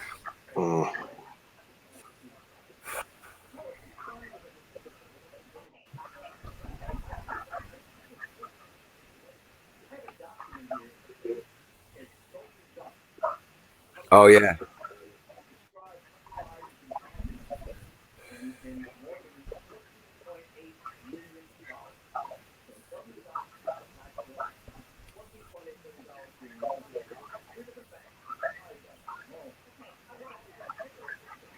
Is that on Fox News?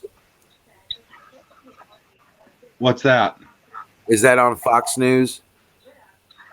Are you talking to me? Yeah. That Yeah, it is. It's on Fox News right now. Giuliani's talking. He said that he's got proof positive, etched in stone, no way to get out of it. That he's got him, Hunter Biden, laundering $14.5 million through 3 different banks. And that, he said, and that's just the tip of the iceberg.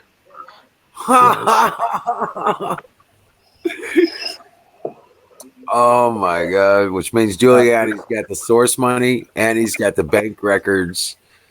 Yeah, he's got it all. Looks like he's got it all, you guys. Well, he was a prosecutor, so he knows what evidence needs to He's be one of the drawn. most well-connected guys. You know, he's gonna be able to find whatever he wants.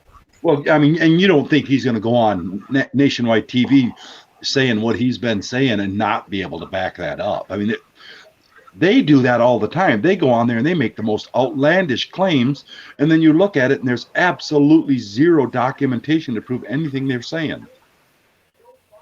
Correct. It's all accusation. Yeah, but I think they don't get it. This guy's got all the he's got proof, pictures, the whole 9 yards. I'm sure he's got recordings, pictures, papers, everything. Signed documents and affidavits. Yeah. A ton of them, he said. Ton of them.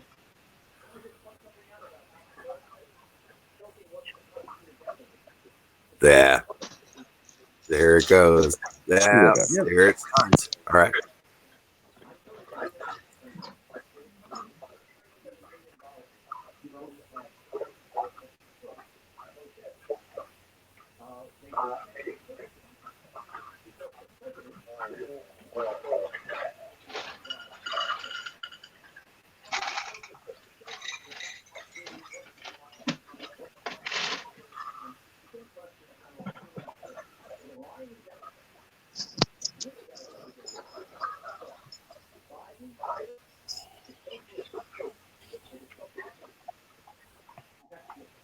Weird stuff, man.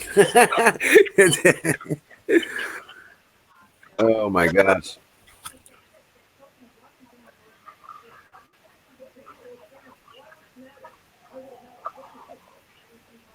I just want to think that we can make a difference, you know. Just hold out and keep praying, and Yeah. It's going to be a fun summer, that's for sure. oh man, it's gonna be crazy. Yeah. Gotta love this stuff though, man. I might have to get a smartphone. Just like, you know, then I'll get one of them little boat holders that it sits on the side of the boat so I can turn it on and listen to it like the radio when I'm in the fishing all day. Well, you can get a smartphone, like a real super cheap burner phone, for probably about $50. With that track phone program, where you just fill it up, you know, as however much you want for a month. I have one as a backup, and I think you can get like the cheapest plan. It's like maybe $20 a month.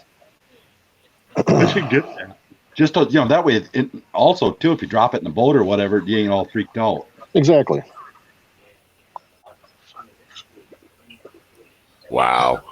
Now Bar's talking about it. A lot of agendas, a lot of cross currents, whatever the hell that means.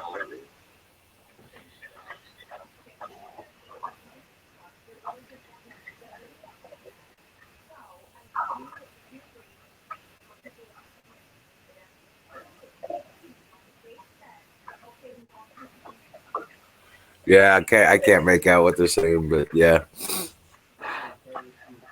Ooh, here's another one. Stone juror breaks silence to defend the lawyer as anti-Trump posts surface. In other words, they stacked the jury too. Oh, wow. Wow. Wow. Yeah, they stacked the jury against him. Well, Wow.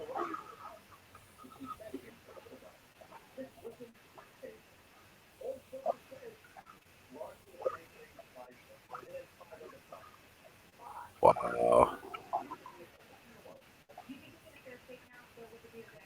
Yeah, Trey Gowdy came on and said that he's this demand by the Democrats is the dumbest thing he's ever heard. that they're going after him for investigating to see if he had something to do with the DOJ involvement in the case with Roger Stone. It's part of his job. What a bunch of, Trey Gowdy's, he's strange. I used to like him, and I really don't anymore. You can never really know what side he's on. I know. Kind of makes, I mean, he's really, anybody that's that smooth of a talker, because he is slick and smooth. Yeah. Like I was all rah for him when the Benghazi hearings were going on, but after that he kind of flipped sides. Yeah, kind of pissed his legs. It's almost as if he has been involved in some of that stuff when he stepped down. Kind of makes you wonder, don't it? Yeah, it does. It's almost like somebody's got some dirt on him. Yeah. Yeah.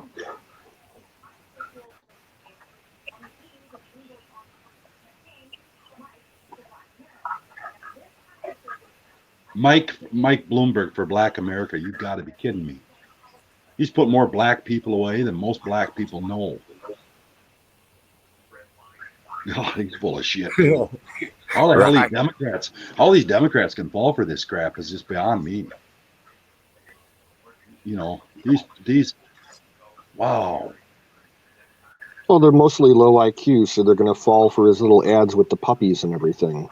Oh, he likes dogs. Let's vote for him. Oh my God! I know what you know what? Canoe's right though. He's right. Where we see it as ridiculous, we look at them ads like that, and you look at them, and they're just silly. They don't make any sense to you. Some people look at it like you said, oh, he likes puppies. I'm going to vote for him. What the fuck? Right. Right. Stop. Yeah.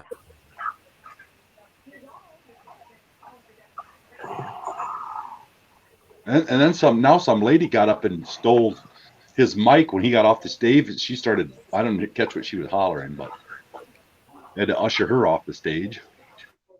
They say they won't be able to walk down the streets.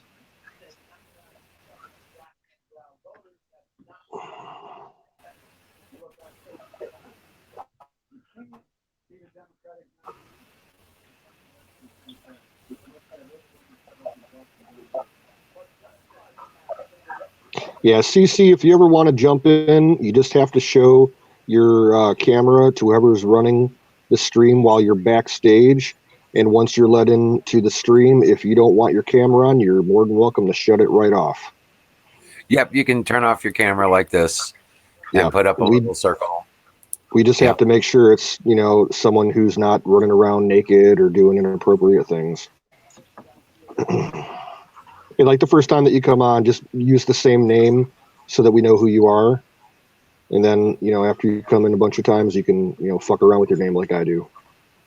Yeah, Goat Mod 2.0. What is it? Go to Mod. Yeah, in case Jimmy doesn't know, I'm Canoes. So Canoes to the moon. Yep, that's Canoes. Yeah.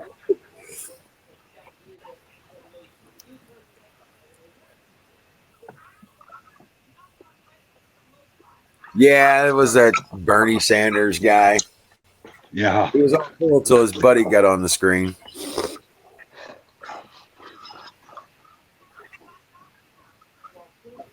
So we have to check it out. But no, it's all good. Come on up, CC. Hit the link. And Huckleberry says someone came in one night and was slapping their ass. I don't remember that.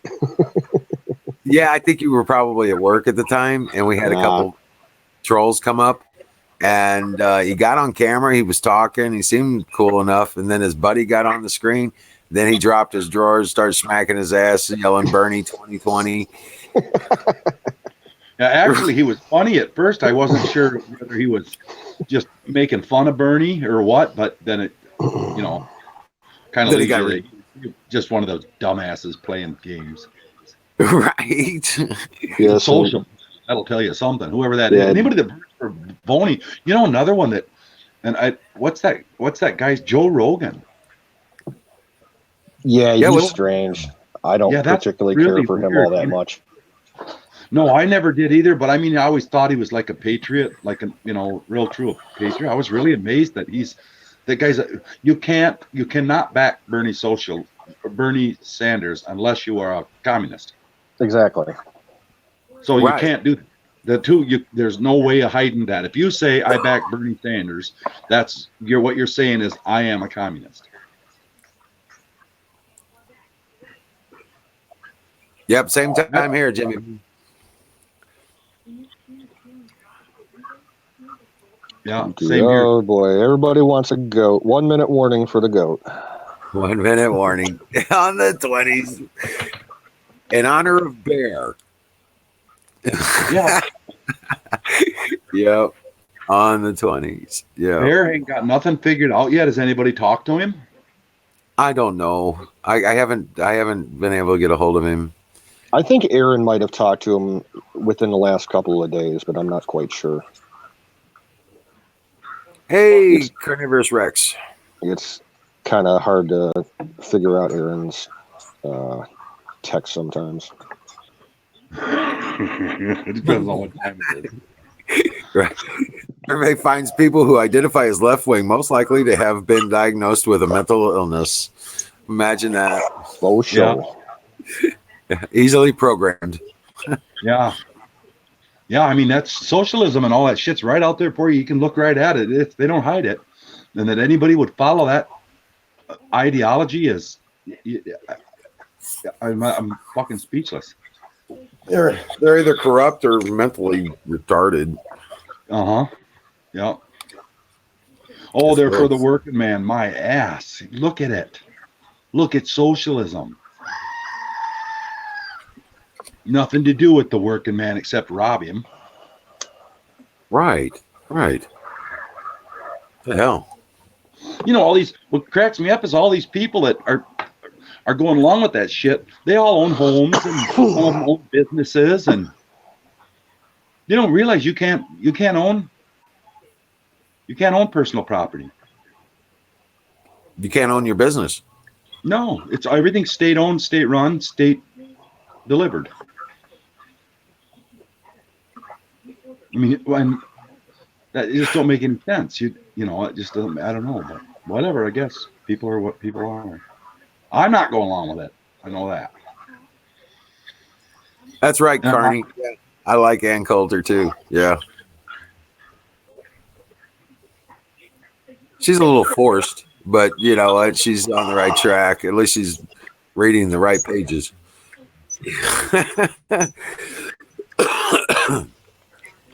Yeah, but you shouldn't have to pay property tax, but that's a whole nother. Yeah. It's like paying taxes. It's like having a driver's license. It's like the rest of it. There's a whole bunch of it you shouldn't have to do. Hell, car insurance. Car insurance is nothing but extortion. It's nothing but extortion. Absolutely. Yeah. Now here, our property taxes here are for purpose. They're fire and roads. I've got a large plot of land here, and I only pay $500 a year. Right at $500, maybe a little bit more, but so I mean, it's not ridiculous. It's not like I'm paying $2,000 a year or $4,000 a year. Buffalo Bill, we'll see in a little later. Yeah. Yep. That's what I mean. Carnivore. You shouldn't have to pay it at all.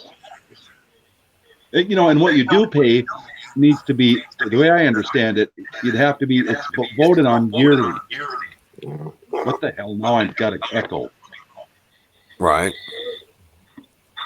All right, Zoom Bake. Good night, man. Take care. We'll keep an eye on the Jets. Hey, and Jimmy Beam, good to see you, brother. 8 p.m. your time every night, right here. Yeah, we might start taking breaks on Sunday. So,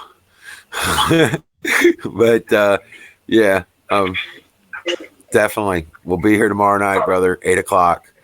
So I'd love to have you in here on a regular basis. Maybe even get you on screen sometime. Give it a shot. See, yeah. Yeah, good to see you, Jimmy. God bless you, brother. You guys hear my echo? Oh yeah. Okay. Where the hell is him? Keep an eye. I'm going to get out and come back.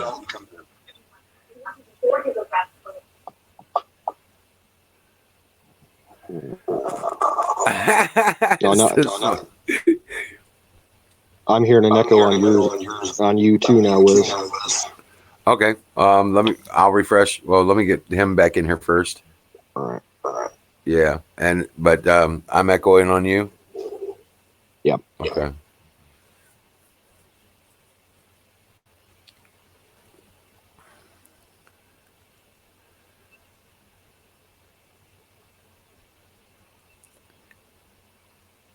Now I wish I could quit smoking. I really do. But every time I get close to quitting, you end up with palpitations and anxiety attacks again.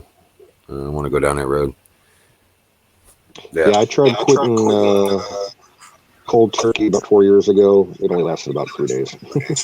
Did it really? Yeah. Right. If I can find something, yeah. I even tried to use. Yeah, I tried to use weed to calm those. That didn't work. Yeah.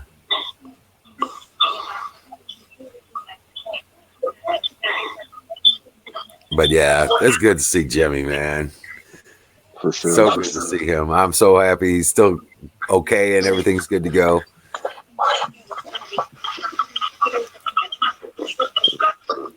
I wish I could quit smoking. Wow, listen to that echo. Let me restart. Maybe it's me. Okay, I'll be back. Now can you hear it? No, it's cleared up now. Okay, good. Because I cleaned everything pretty much.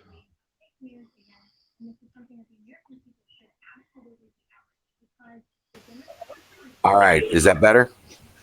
Check. Yep. Okay. Check. Good to go. Good deal. Good deal. Now we need to get you up on the StreamYard mod thing. Canoes. Yep. I want to get you up on the StreamYard mod.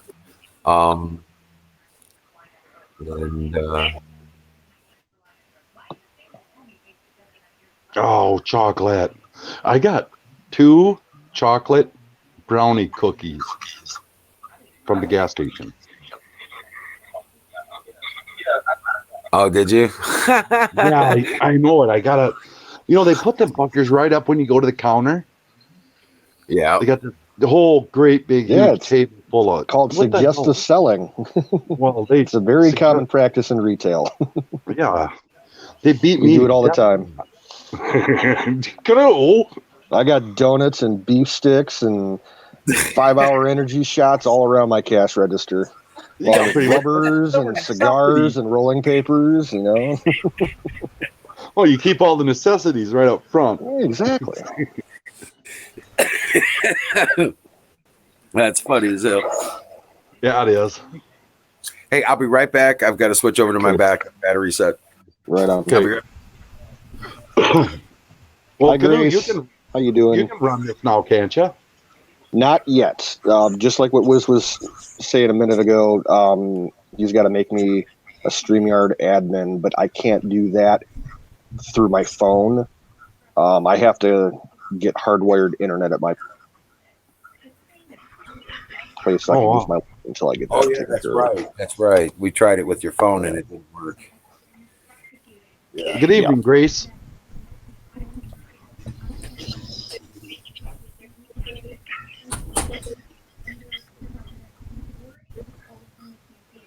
I just got to go out and buy a modem because there ain't no way in hell I'm going to pay to rent one from the freaking cable company. Yeah. My daughter said the ones you buy are way better anyway. She said you can get them like when you have internet problems at your house, you can buy these nicer ones, and they'll boost your signal and everything. Well, there is a problem with my neighborhood.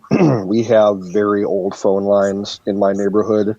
So even if I got top of the line modem and got top of the line service, I'd still probably be, not as fast as I could be if I was in, the newer part of town where they have fiber optic and everything. Yeah. Yeah, but will that really affect you much, or?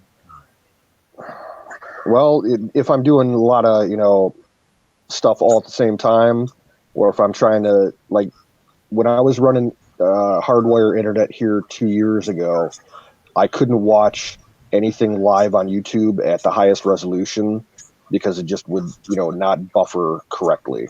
So. Oh, okay. I see what you're saying. Yeah. What do they call that? Bandwidth? Bandwidth. Yeah. That's like bandwidth. I could pay like for the top end. I think where I'm at, you can get 500 megabyte per second internet, but I think the highest that my street will clock at is like maybe 250. So it's not even worth paying for the full, top tier thing. Oh, yeah. Their infrastructure won't handle it in my neighborhood. I see what you're saying. I live in the neglected part of town. You get the last, of everything. Yeah, yeah.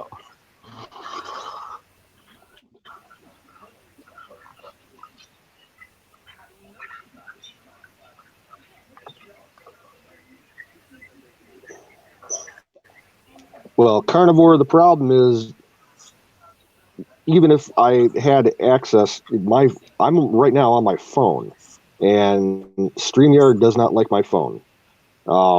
It will not let me do admin things on my phone. And even streaming like I am right now on my phone, it destroys my battery. This app is just a battery drain. I have to run my phone on a heat sink because it overheats. Okay.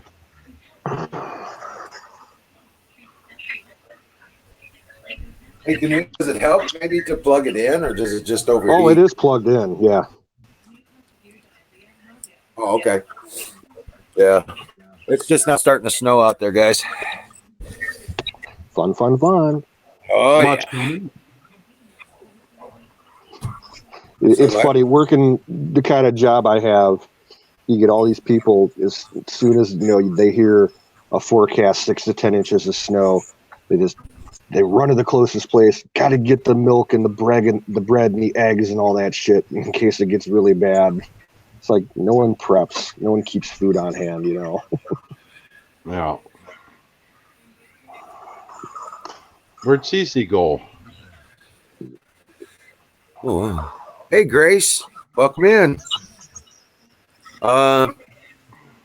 Jack, we've got some issues we got to work out, and he's pissed off about some stuff that went on the other day, and we got to figure out some protocols so we can prevent it from happening in the future. But yeah, it's something we need to do as a community. We'll be building those protocols up, and we'll get those issues taken care of. I'm confident that we'll be able to fix it and work it out, and he'll be back. I'm confident of that.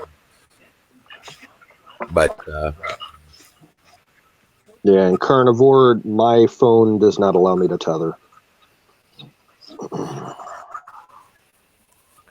right.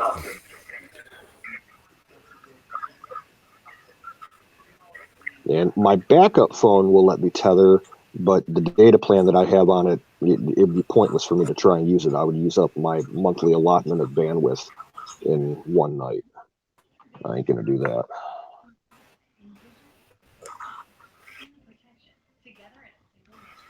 I'm completely in agreement with you. I think that they're just can get infected in there.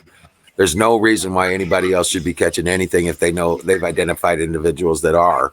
They should be isolated and no longer hit. You know what I'm saying? And disinfection sets should be going out, and it's not even reasonable to keep those people pinned up in a cage with all the rest of that shit. It just drives me, I just, Don't get me started. I'm sorry. It just pisses me off when I see crazy shit like that. I'm gonna fix my picture. Oh, there it is. There, I got it. I think kind of.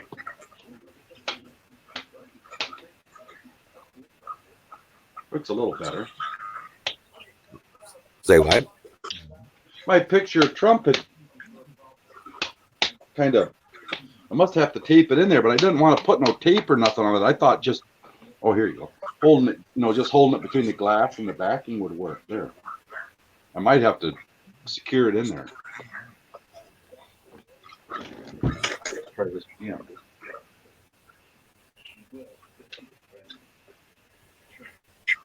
Grace, tethering is when certain people can use their smartphone as a Wi-Fi hotspot. That would enable, if I could do it with this phone, I could turn it into a hotspot and then use that signal to get online with my laptop. But it's just not cost effective.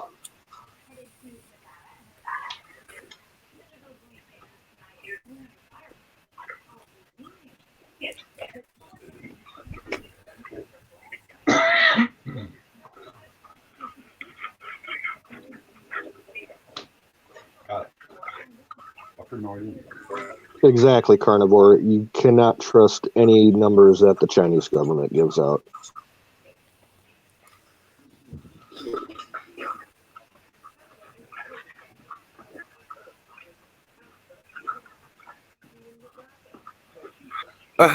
Grace. No.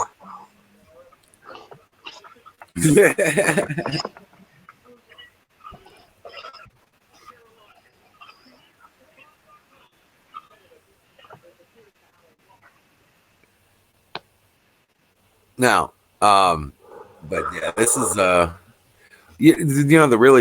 really weird thing, guys, about this virus stuff is we all know. I've we know there's ways to guard yourself and protect yourself from getting it now. The silver and the iodine, right? Why isn't that? I mean, and that's been proven. Why is that not being propagated? Because it doesn't fit the narrative, and it doesn't fit the interest of big pharma. Correct. Or the vaccination people. Exactly. Yeah. They're working on a vaccine. My ass. Because after all that news broke about the World Health Organization and the UN, being caught on camera saying that vaccine work was, unreliable and a bunch of bullshit, basically. They're trying to cut any, thing that would go against their narrative. It's all money and power. Yeah, right. Usability, control. Exactly.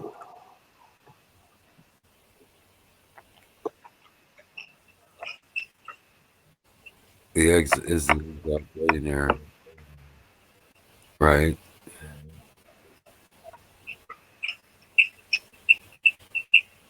Now, the thing is, it's so hard to keep track of. It's really, really hard and difficult to keep track of the stuff that's going on in China, period, much less the legitimate numbers and stuff like that. But there's no way to really tell, about any resistance and stuff like that because who knows if the word got out, those people would be gone instantly. They'll be gone in a heartbeat.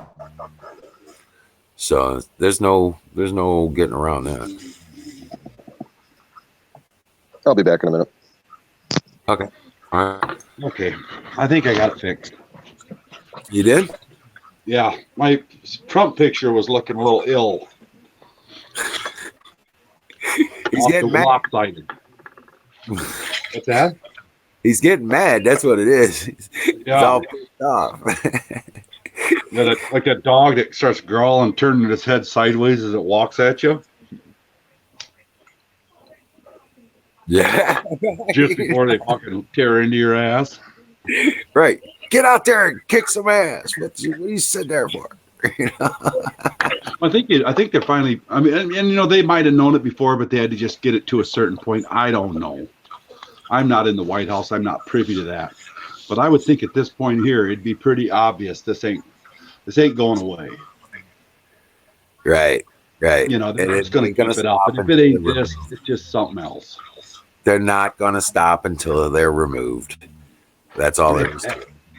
Yeah, and then we go back like we always talk about in here. Then you go back to, well, what did they do that they can't stop? You know, but it's the same thing no matter what they do, whether they stop or don't stop. The end result is going to be the same.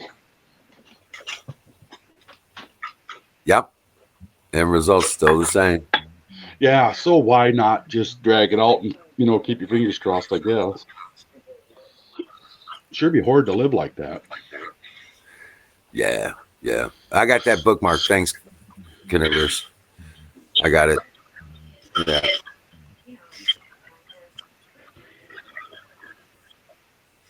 But yeah, I've heard rumors in the past about there being a rebellion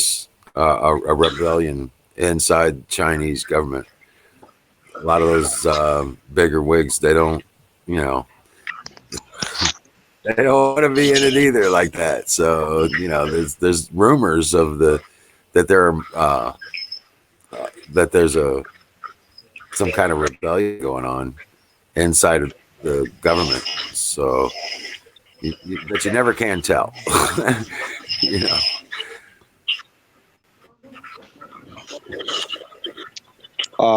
Buffalo Bill in YouTube, they're running some really goofy AI grammar and word banning.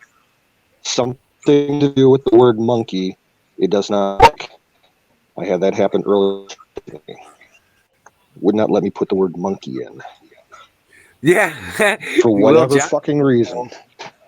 Will Johnson did a whole thing about that word. They were banning people off of Facebook and Twitter for using that word, monkey. But it would let you use the monkey emoji. So go figure. Right. I think that's even funnier than the word. Right. I like them emojis. I think they're funny. You can get like a whole expression out in one picture. Yep. Right. Oh yeah. Yeah, Connivers, there's the link for StreamYard. Go ahead and grab it. Come on up. Check it out. Before you come on, make sure before you hit the link, make sure you mute the YouTube channel or the Twitch channel, and then hit the link and come in and join us. And you'll want to make sure you have your sound on in the same pace. Because if you're listening to the sound in Twitch, it's going to be delayed from our broadcast just by a little bit, and it's a hell of a feed. Right. So hit the link or mute the Twitch page, and then hit the link and come on up and join us on screen. Absolutely. I'm craving chocolate again. What happened, Bill? I thought you.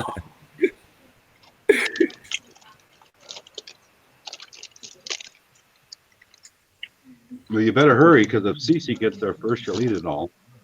Yeah, she has a chocolate. She has a sweet tooth too. Oh yeah.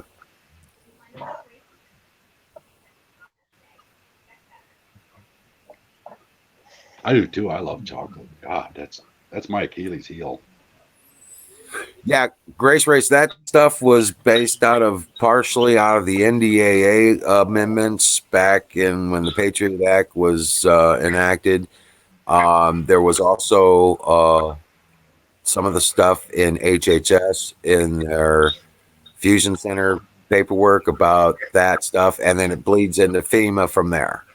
So there's a whole federal document chain of protocols in that case, but we don't have the evil bastards in charge to put that all activated. They're getting purged. A lot of them are getting purged.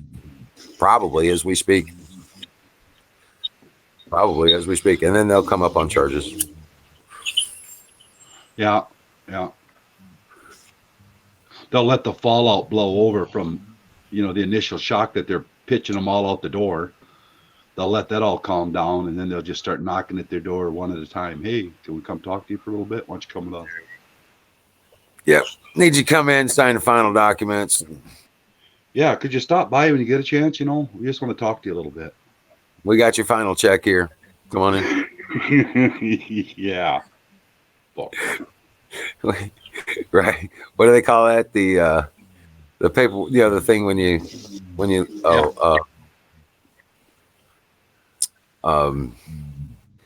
it's the final thing when you go in, you get your paid vacation time and oh, okay. Like sign for all your built up stipends. Yeah. But there's a specific word for it. I know what it is, but I can't think of it right now right off the tip of my tongue. It's like evading me for whatever reason. But it's the final little settlement kind of thing. Yeah. As you're going out the door. Yep.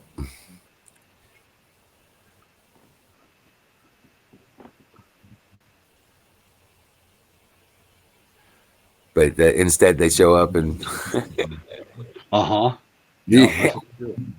I had a detective tell me that one time that it takes so long sometimes to get all the I's dotted and T's crossed. Right. And he said that criminals, they always think because time goes by that they're in the clear, that they've kind of flew under the radar. And he goes, inevitably, every one of them has that surprised look on their face when we knock on their door. And this was from a local detective that I was talking to. So I imagine at the federal level, it's really. Yeah. Yeah, I imagine it's pretty hardcore. Uh-huh. Yeah. Yeah. Because there's always that little settlement, Yeah, just got to have you sign some papers and get your 401k flipped over and right. And if you want your Cobra, yeah, just stop in here. We got your last check. You got to pick it up. Where is my pie? Well, I just so happen to have one right here. And it's right about that time. It's time for pie.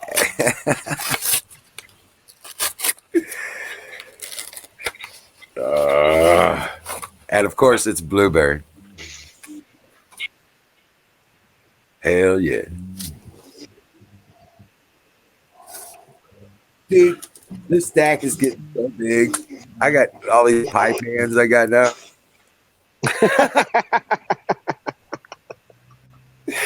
Hell yeah. I got one that's almost a foot tall over on the desk over there. They always come in handy. I've got a stack probably about half that big of like the larger ones that you get in like the grocery store pies.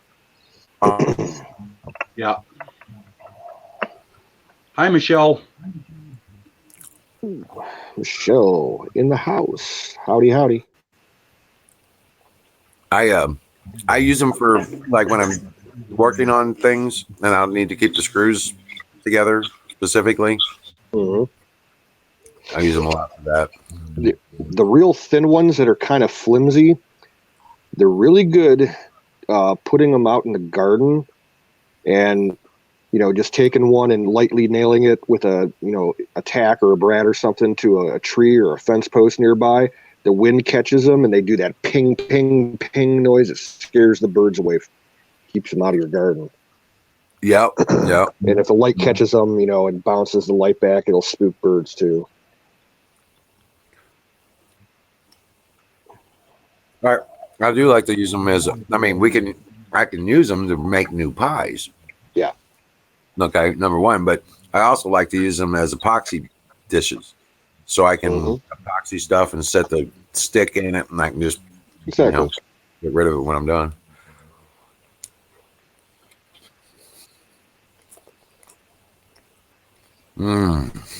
No blueberry pie, dude. I'm gonna have to hit you up with the link. I'm gonna have to dig it out. If you ever want to treat yourself to some gourmet fucking pie, there's a bakery that sells them online and will ship them out fresh. They're out in Upper New York, like up by the Catskills. Oh, I've gotten a really? few of them from over the year. They got like 30 or 40 different types of pies that they'll, ship out. Delicious Nice. shit.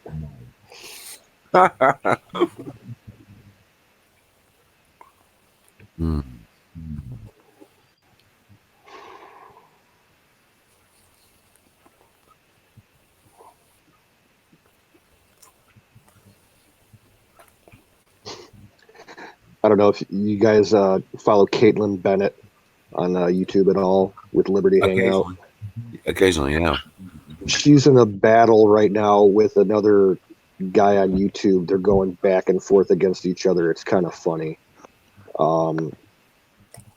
This guy, his name's Hunter Avalone. And basically, he's been calling her out on some stupid, retarded shit for a couple of weeks now and posting videos, saying why she's such a bad person and everything. And she did a response video, and then today he did a response to her response. It's like getting a little out of hand, but it's kind of comical. But I like watching Caitlyn anyway. It don't matter. Well, it's kind of like the stuff they've been doing to her. You know what I'm saying? Hey, Michelle. Hey guys, what the hell was that? It was a Yeti. You're not too far from Aaron's shit! mountain. The Rice Krispie treats and the counter and the dog. Uh-oh. Be right back.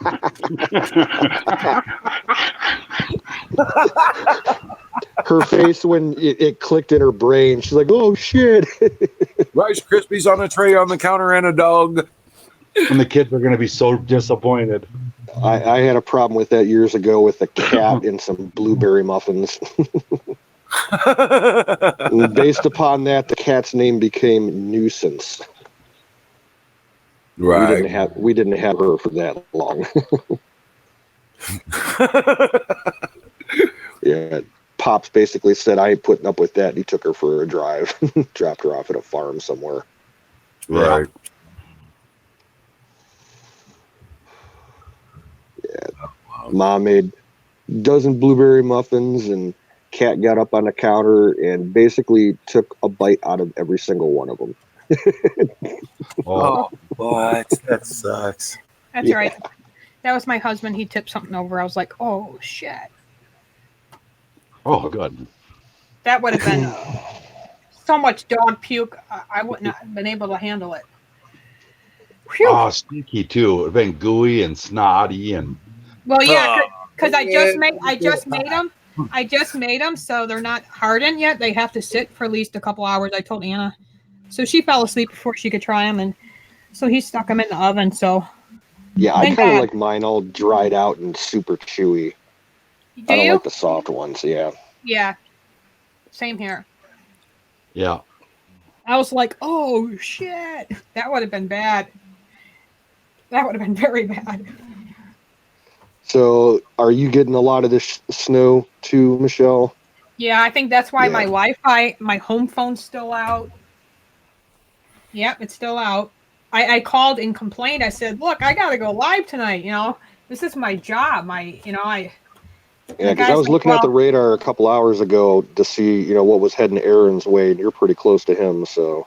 Yeah, it's not good. I was cold just walking to the post office this morning and had to go to the police station to see if the chief was there, but he'll be there in the morning. So I took care of that, what Wizard recommended. So I'm going to sit down with him and see what they can do. Because that channel is back up again. Chances are they'll just contact him and it'll stop. Well, I hope so. I hope he does it right in front of me. Yeah. I want him to. He's going to send him a letter, is what he's going to do. Yeah, and here's Yeah. the thing. I don't know his physical address, but did you know the police can track all of that? They can get Oh, all of that. Absolutely. Like I said, they need a user ID. If he's got a page and you got a link to his page, Yep. all that stuff, and you have his IP from his connection on your set, I'm telling you, that's all they need. They get that IP, they can punch in the IP, it'll pull up a set of coordinates and it'll tell them exactly where that line terminated. Yep. And which residence it ends at. And they know exactly where this guy is. They're going to Hey, send him a Grace. cease and Good night. desist. Good seeing you. Take care. CC? No, Grace. Oh, Grace is taking off? Good night. Good night, Grace. Hi, Grace. Very well, Patriot. Yeah, they'll be able to get all of that. So. Yeah, they'll shut that down. So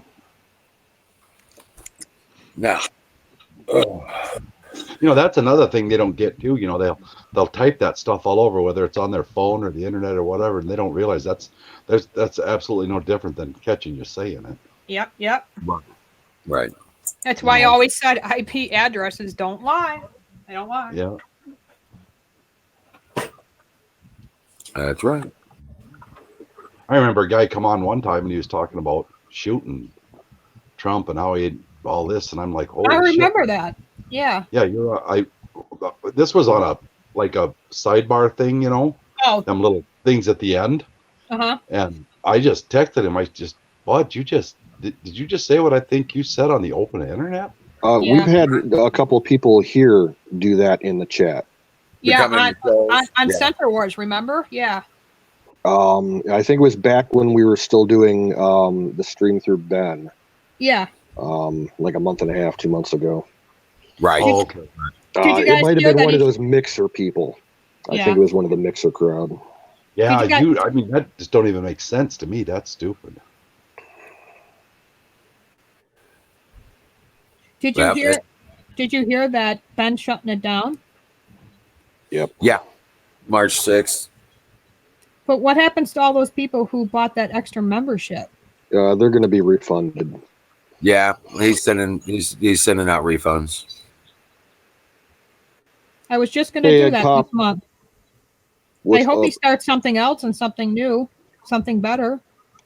Well, it's a matter of money. He doesn't have the money to keep it going because he's only had like $600 in donations, and that's not enough to cover what he needs for the infrastructure.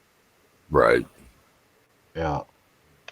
I mean, if everybody on there all of a sudden did a subscription, he'd probably be okay. But it's just... I don't see it happening. No. Because I think at least 50% of the people, the new accounts that have signed up in the past month, they only are on for like 1 day, and then they're completely inactive. Right. No, I've got about 30 different followers. I have no idea who they are. Yeah. So, on there for my profile, one of my music groups got like 40 people on it and stuff like that. So I posted a music video to your Patriot Music group last night.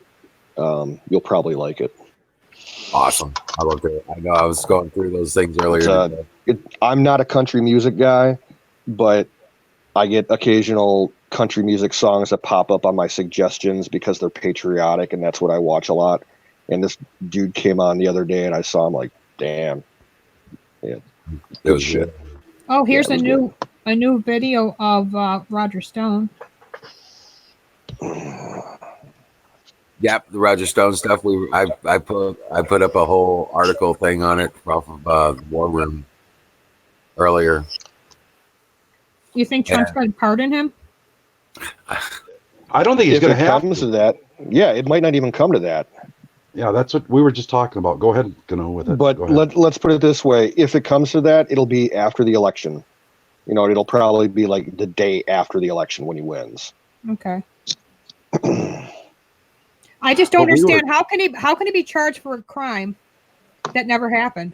Does anybody know exactly where he's being held at? He's actually in jail. No, I thought. Oh, he's not. I thought no. No, I Okay, didn't I think thought it He he was was. out on his own reconnaissance or cognizance. Oh, okay. Or whatever it's called. Yeah, he's got an ankle bracelet or something. because he hasn't made any public appearances that I know of. Well, Well, they Because were, because the judge Gad ordered him, right? which Yeah. apparently I heard on today on Alex Jones is like unheard of. Oh Yeah. It's yeah, not used to shut. It's not used to shut him up. It's used to keep the information away from the jury. The jury has already posted the verdict on this. So the lawyer that was talking on there, the one long-haired one, said that he never see anything like it. He thinks it's egregious that well, that just They're goes to using- show you that he knows something really, really bad about some really dirty people, and There you they'll go. do anything they can to keep him shut up. Yeah. Now, there you go. is it true William Barr's taken over the investigation or whatever? Yeah, he's overseeing the situation. They're reassessing the situation. They're probably going to sanction the judge. We know that the jury was stacked. He's going to find that. And the prosecutors, all four of them, stepped down. Correct. Correct. That's And it's going to be called a mistrial. I guarantee you it's going to be called a mistrial. I hope so, because you guys know he lost everything. He lost his home. He lost his health insurance. Yeah, the poor guy. And his wife has got so many problems, you know. It's sad. It really Does he is. have kids? I don't know if he has kids. Good question. I think he does. I think he does. I think he's got 2 kids. God knows what they're going through. Yeah. Well, and they're probably, adults by now. I'm given his age. Oh yeah. They are, but still, think about it. Yeah. They're being, their safety and everything else has been leveraged against him. Yeah, Egg Pop. Any news on Tommy? We hardly ever hear anything this side of the pond. Yeah. Tommy, who? I've heard nothing. Tommy Tommy Robinson. Oh, don't know him. The Welcome guy back that up. you've heard of him. It's the guy in the UK that was sent to prison because he was exposing the jihadi rape grooming game shit. He was running was for he- office. Okay. I might have. Well, he was in trouble before that because he was exposing them and he was telling the news about them and just his situation alone and reporting on his situation. So, they didn't like that their dirt was getting put out and getting out to the public. And they were on him about this, about his campaign against these rape gangs and stuff like that. And he was bringing attention to it big time. And he started getting effect after him. They had to shut it down, or whatever. Did you hear that CNN's he ended going to up, hire Jesse Smollett? fuck Jesse Smollett. Yeah, CNN's going to hire his ass. But not with my dick. Yeah. I'm not even going to worry. He ain't even worth talking about. He's just a piece He's of shit. nothing. Yeah. When that whole story first broke, early last year, everybody at work was, what's your opinion about that? I'm like, I don't even know who the guy is. I've never even heard the name before. They're like, you don't know who he is? I'm like, I don't follow gay, black people. That's just not my thing. I don't follow Hollywood at all. I don't watch any of Exactly. it. I didn't even know that. I barely knew the name of the show he was on. Kay's in the house. What's up, Kay? I saw a thing for it earlier. It's called Empire or something like that. Yeah, Empire. I've absolutely never if I seen a commercial, I watched 3 episodes. That was it. Never seen it. Never seen it. Never. And then came on the gay on gay sex scene. I was like, I'm out. I'm not sure about the call of a mistrial, but I would think that could be a judgment, even though even sentencing not being administered, the trial is still ongoing. So I don't think that as long as the case is active, I think it can be called a mistrial.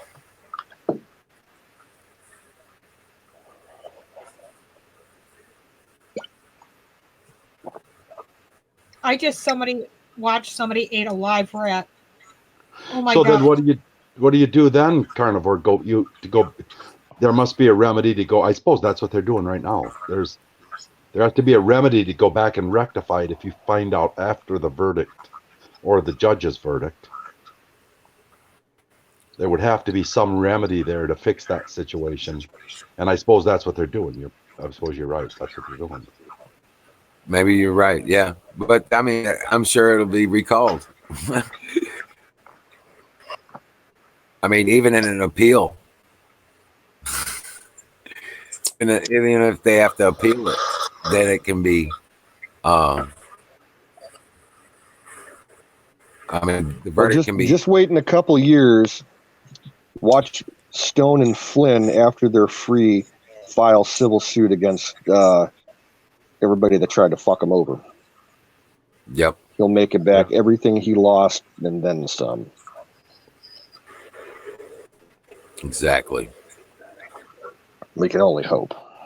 Well, I contributed to his defense fund. No, same here. Yeah. So the day that was started, I threw $50 at him. You know what? He's gonna, when this is over and these gags and all this is over, they can write their memoirs or whatever. It's gonna make them a fortune. Do the circuits, tell their story. They'll get paid big time to, right. This is a Department of Justice matter. It can be yeah, handled. and some of it I wonder too, because there a lot of these people are going to go to prison that pulled this shit on them. So then what do you do? Because they don't have nothing, because they're probably going to spend it all on the defense or forfeit it or whatever they do. I don't know what they do. But I would think they would make a ton of money telling their stories and what really, the real bottom line truth of what happened. And there's got to be a way to shut down Schiff and Pelosi with their shit now. There's got to be a way to do this. To do that. Something. Because this cannot be permitted to keep happening, to keep going down this bullshit road. Disorderly conduct is a misdemeanor, correct? Unless it happens on federal property. Well, that's okay. I guess that's what he's being charged with, 6 disorderly conducts. But someone just said, okay, there you go. Felony. I was going to say, the amount of them too has something to do with it. Okay. Like if you get 3, 4, 5, 2, I don't know what. And then it turns into a felony. Okay. Yeah. I bet you at the end of it, he still gets a slap on the wrist. The piece of shit that he is. Nobody's ignoring you, Huckleberry. I run into it a bunch of times where you get people that don't understand the law so well, and they get charged with a felony and they don't understand it. And 9 times out of 10, it's because whatever they did wrong happened on federal property. I know we have a national park here about an hour's drive from me, and people are always getting DUIs for driving through the park, and they get a felony DUI or a felony speeding ticket for speeding through the park. Yeah.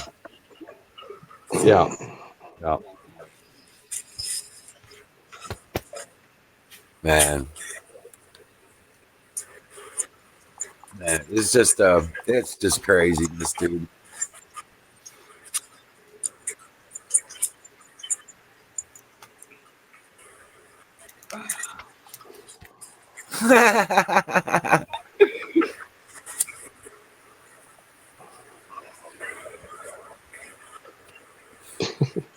Yeah, you missed out the hour. Men aren't obvious. We're very stealthy. You just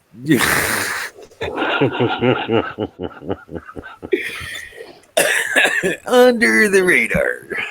Yeah. We're plastered all over. Why you always see me wearing camo? Yep. See, top of my head is invisible. You can't see it. It's like the gray man technique. Right. Yeah.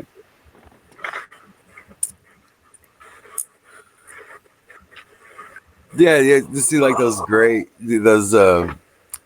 I seen a video the other day, and they all had gray stockings over their head, so you couldn't really see their face, and it looked like the NPC thing.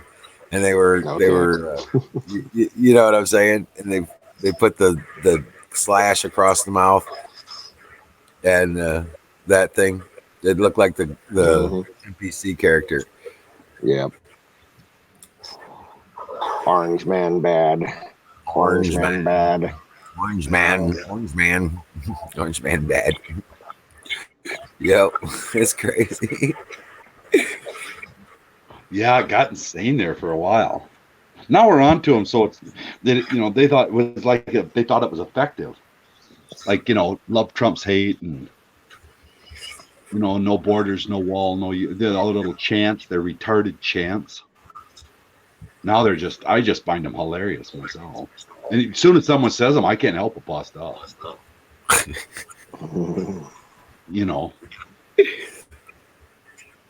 I know, right? It's like thinking about it. I'm just like, damn. It's like instantly you fucking lost all credibility with me. You might as well just shut up, because I'll never listen to another word that comes out of your mouth. Right. Exactly. Oh, finally. Oh. I just got to I'm not feeling a lot of pain again. Good deal. So do you suffer because of the weather? The barometric pressure. Yeah. A lot. I got that too. Yeah. It's old injury stuff. You know what I'm saying? Yeah. It gets really, what I noticed for me, it gets really like probably about the end of March. When it makes the shift over from cold to warm, or when it makes the shift from warm to cool and cold, then there's that probably 3-4 weeks there. Man, I get miserable, just like a toothache. Yeah, my sinus. Yeah, with my sinuses, I get problems all the time in spring and fall. When the pressure's jumping around from high to low, the low to high, 3 times, within 3 days or whatever. Yeah, that makes me miserable. I get migraines. Sometimes I've had it bad enough where you get swelling in your sinus cavity, and for me, it gets so bad that it starts compressing the optic nerve on my right eye, and I start losing the vision in my right eye. It sucks. Well, that's why I use a mouse like this. It's the track mouse, because my wrist, my finger, my thumb, and forefinger here, the forefinger, thumb, and the wrist. If I use a regular mouse, and it'll lock my wrist up, and oh my god, I'm sitting there walking around like this. It's like, but with this, that happens to me if I'm writing with a pen or a pencil for more than 5 minutes. Right, but I don't have to move my wrist with this. I just move my thumb, and it moves my cursor around. Yep. And once you get acclimated to that, I can be on the computer all day without any problems. So it really helps out. It's hard to find these anymore, so I got a spare.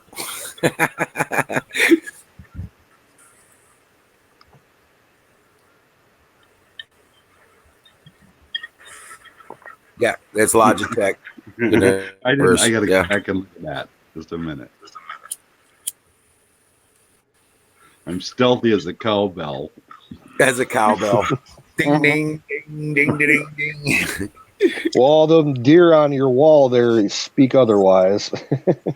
Yeah. I'd be quiet when I have to. Right. It's kind of where we're at here with this whole thing, you guys. I'm done with the keeping my mouth shut and like just sitting off at the corner, because for a lot of years I was the tinfoil hat wearer. I was the one that looked at everybody out of the corner of my eye, like, because I wasn't sure who they were or what was going on and what was happening around me. Now that I see things going a little bit, I'm done with being quiet about it. I'm gonna tell everybody. Anybody that comes up, one of these people want to argue with me, feel free. I'll argue. Right. I'm done with it. I ain't listening to it anymore. I'm done with all this socialist, communist bullshit. That's what I felt when I had those protesters in back of the White House this guy was going after these 4 Irishmen from Ireland, and they support Trump, and they were just asking him common questions, and he just kept calling them these dumb F Irishmen. And it's like, then I stepped in, and then he refused to answer my question, so I got it all on tape. And it's like, there's no point even sometimes talking with these people, because it's like talking to a brick wall. They're that naive, and they're that stupid. Yep. Well, actually, the one I got, the biggest one I got, I was standing out in the middle of a bean field, and I was hardly quiet. He was all locked up on a door. I'd never got him. Yeah, during the mind is on one thing. Yeah, I was. That's the one I got that I just stumbling home. I didn't even have my gun loaded. I was walking out, you know, I goose hunted and duck hunted so much that year. It was a really good. Some years are really good for duck hunting. This was terrible this year. Second worst we've ever had. But some years it's really good, and it gets where you go every day, all day. You're just constantly going. And it was one of those times. Well, then deer hunting came around. I turned right, and Jackson couldn't have been but maybe 4. And I just jumped right into deer hunting. So I literally had hunted every day from second week of September up until the first week of November. I hadn't missed a day all day long. So I was feeling guilty, and I thought, I better get home. You know, it's a Sunday. Season was over. Hadn't seen nothing all year, you know, to shoot at all year. And about 1 o'clock in the afternoon, I thought, I'm just going to go. Maybe it was 11 or 1, something like that. I thought, I'm just going to go and spend time with Jax, because in 5 days after that, I go to Wisconsin. Then was gone for like 14 or 15 days straight. So I thought I better go. I was feeling guilty is what I was doing. Right. And I was just walking back to the car, and I had and I've been duck hunting so much that I was unloading my gun when I would go out, because you can't have your gun loaded to or from when you're duck hunting. Yeah. So I kept my gun unloaded. So I'm walking out. I don't even have my shotgun even loaded. I've got it over my shoulder, and I'm wandering along, and here he is standing. I saw his legs, and I bent down. I looked at his legs, and thought, holy shit, that's a deer. I looked up, and here his head was sticking out between the branches, looking at me. And here it was a big buck. And I thought, oh my God, it's a shooter. So I dropped down in the middle of a picked cornfield, flat, just perfectly flat, not a sticker. I was probably 30 feet, 40 feet from the fence line. I wasn't even standing in the grass on the fence line. So I dropped down on my knee, and I reached in my backpack, because I had thrown my shotgun shells in there, and I was reaching around in there, and the first one, because one of them was slipped between my fingers, so I just pulled the first shell that I got to out and was going to throw it in my gun and shoot him. And when I pulled it out, I had a Bic lighter. So in I went again, you know. All this time, I'm just staring at this deer, and he's just staring at me, and I'm thinking, there is no way any second this thing's going to be just disappear like they do all the time. So I'm just frantically back down in there, and this time I got 2 of them between my fingers, so I knew that at least one of them only had one lighter. I knew at least one of them had to be a shotgun shell, and it happened to be 2 when I pulled it out. So I just dropped one in, racked the thing shut, shot him, dropped him on the ground, never even needed this other one. Wow. That was just nice. Yeah, and then I thought, well, how in the hell did that just happen? I couldn't believe that happened. So then as I was walking down, of course, I got my stuff put back on. I went walking down to him, and as I was walking down to him, then I seen the doe come out of the bottom of the ravine behind him. She went up the other side and went out, and I realized that's why he wouldn't move, because he had his with his girlfriend. Lucky. Sorry, I'll on to something else, you guys. You know how it happens when I get talking about that. I know. It's all good. I always love talking deer. Yeah. Sends me back. Yeah. Aaron's in the house. Where are you going, Aaron? Where's your next adventure? Where are you going, Aaron? You didn't take the brown acid, did you? Please tell me you didn't take the brown acid.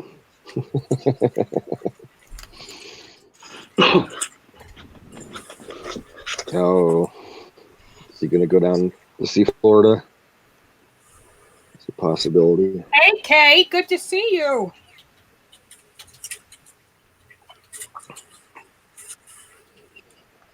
Always good to see Kay. I miss seeing Kay. Of course, I don't go on Discord that much. I should. It seems like having Facebook, Twitter, Discord, YouTube, and D Live, and all of it is just so much, you know. And you know, it was even hard posting on censor words all the time because it's just so much, you know.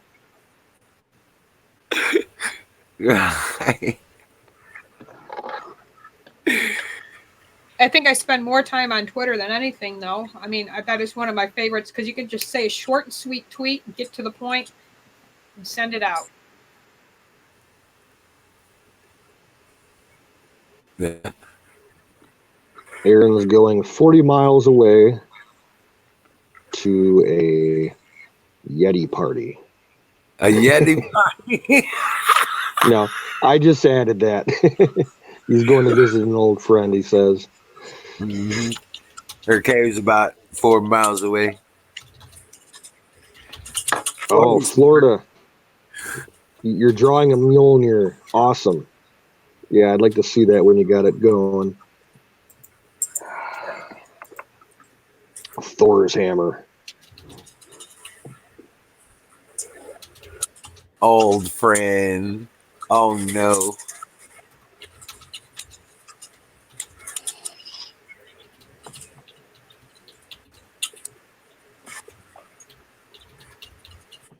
She's just after your weed, dude. It ain't that chick you met on the bus, was it? Oh no, yeah, yeah.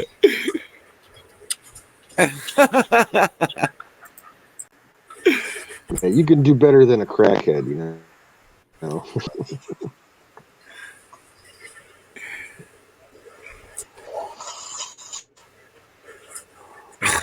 Okay.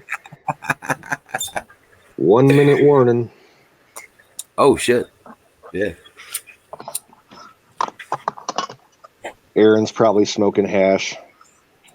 Yeah. What is hash? Hash is what happens when you take weed and you basically screen out the crystals on it that contain the THC. So basically, you're smoking just the crystals and not any of the leafy matter. Oh. And people will compress it and make little bricks out of it and dry it out, and it's completely different than smoking pot. Yeah. I have actually never smoked hash before, surprisingly. It was never popular with my generation. Yeah. I never liked it.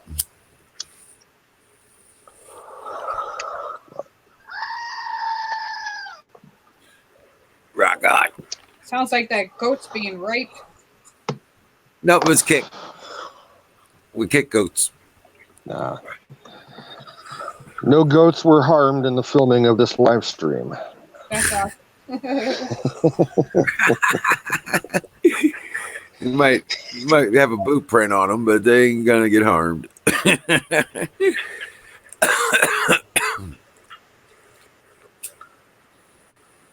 Awesome, Florida. Sounds good.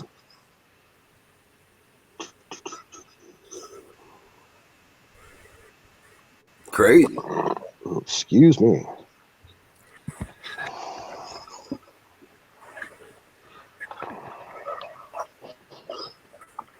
Yeah, if you ever want to, Michelle, if it's not what is traditionally known as hash, but you should check out Florida Explorer's videos sometime on his YouTube channel.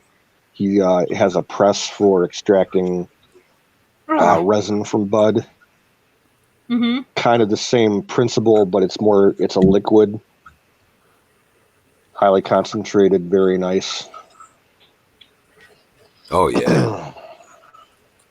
He's got this hydraulic press. It's a pretty sweet setup. I didn't know how that worked. That's pretty cool. Yeah, the heat plates and stuff like that. That's That was really cool, actually. Yeah. Because I think I still got that shop press out there. As far as I know, it's like a 10-ton, but that's just change out the jack. You know? Yeah. Aaron's in the zone. Hash time. A 1,000 points with Amtrak. Sweet. But what does that get you? Does that get you out of state at all? Yeah, it gives me discounts when I purchase my train tickets. Oh, it goes by. Okay, I thought it was like a miles thing. Like 1,000 points would get you like maybe 100 miles or something like that. Mm-hmm.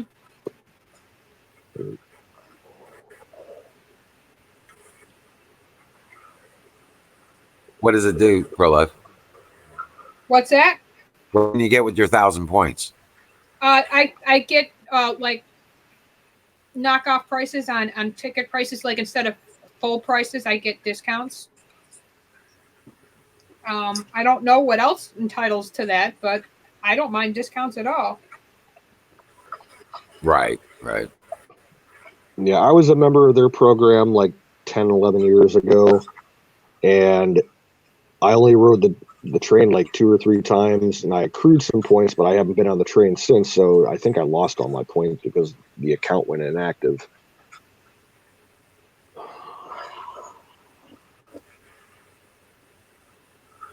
Yeah, you got to make sure you're active with it, I think.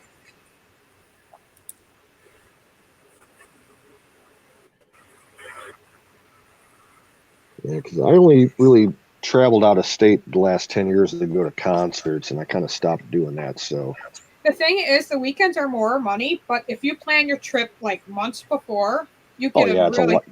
lot cheaper. Yeah, So I'm looking into buying my tickets for next year for the March for Life early. the big trip that I did through Amtrak, I went from Cleveland to Madison, Wisconsin, and took the train from Cleveland to Chicago, and then there was a bus up to Madison, but it was all covered by Amtrak, and I booked it like 4 months in advance. I saved like 50%.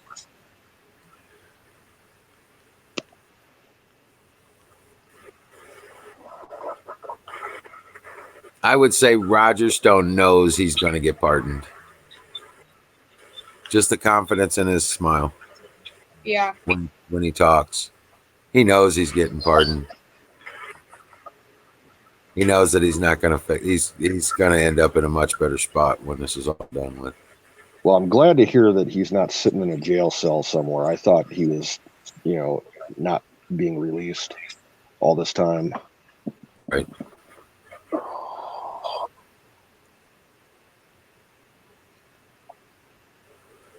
Yeah, that's a big one, yeah.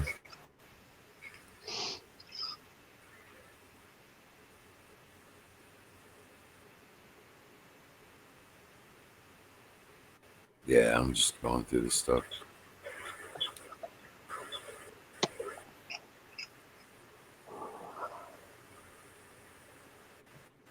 I'll be right back. Oh wow.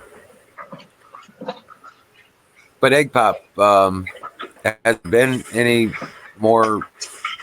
What's the nature of things over there, bud?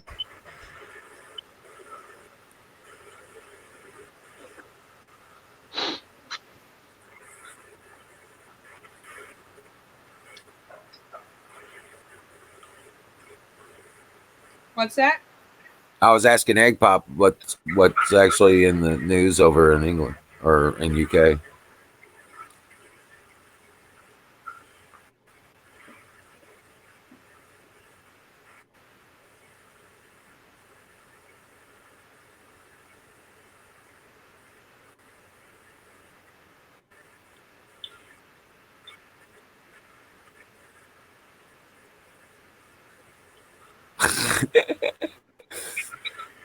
So what's going on there? What's your weather like over there, Michelle? Oh, it's been snowing nonstop. Then it started snowing some more, which I think it caused our Wi-Fi to go down. Our home phone's still out. Yesterday the cable was completely out, so it's been kind of like crazy because God forbid when the Wi-Fi goes out, the kids go nuts. But it went out at the worst time because I usually watch Bible study at 9, and that's when it went out. So I wasn't happy. But Right. my kids literally were going ape shit. Like, oh my God, they couldn't stick a DVD in their DVD player or something, you know, or watch TV or something that's already recorded on the DVR. But they're, Right. you know, kids. Right. Yeah, you ain't got enough videos. You ain't got enough what? You could pick one and then you got 2 hours. You know what I'm saying? Yeah.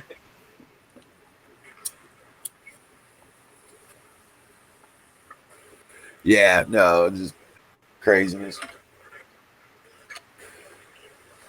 I used to make my kids go outside. You bored? Get out. You're either going to clean up this house or you're going outside. They go outside real quick. Yeah. We play in the yard.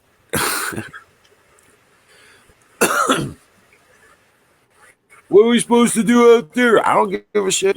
Clean it up. Right. Make mud pies. There's Hot Wheels in there. Grab some Hot Wheels. Make yourself a small town. I don't know. Get interested and get something outside. Get your hands dirty.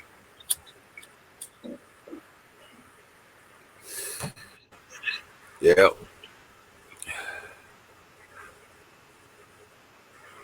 Oh man.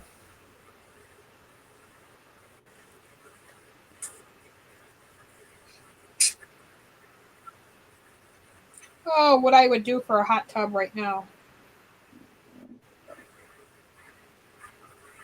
Next month, I'm taking my daughters to a hotel room.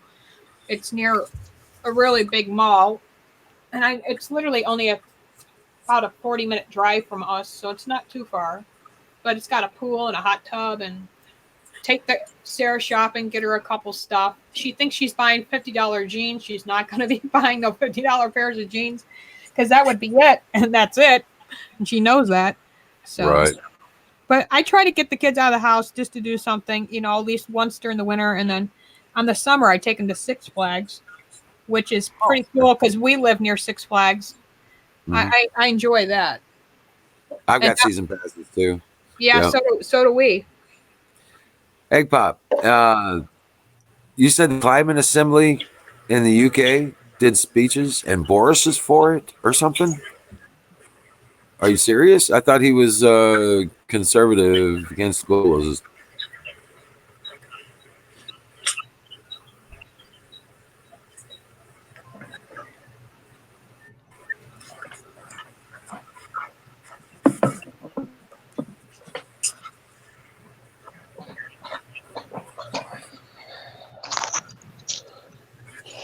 So,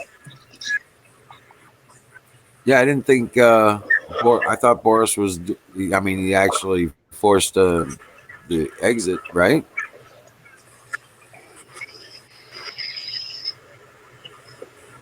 Yeah, there's going to be a Trump rally on the 19th and on my birthday the next day. Looking forward to that. Yeah, that second one's in Colorado. Yeah, Yeah. that's gonna be a nice turnout. Where at, Michelle? Colorado on the 20th, and I think 19 is not New Hampshire, but Arizona. Arizona. Yeah. Oh, okay. I'm waiting for him to come to Erie, Cleveland, or one of those two. Well, when your state has its conventions, Yeah, that's usually when he comes. Yeah, that's true. that's what it's all about right now. Yep.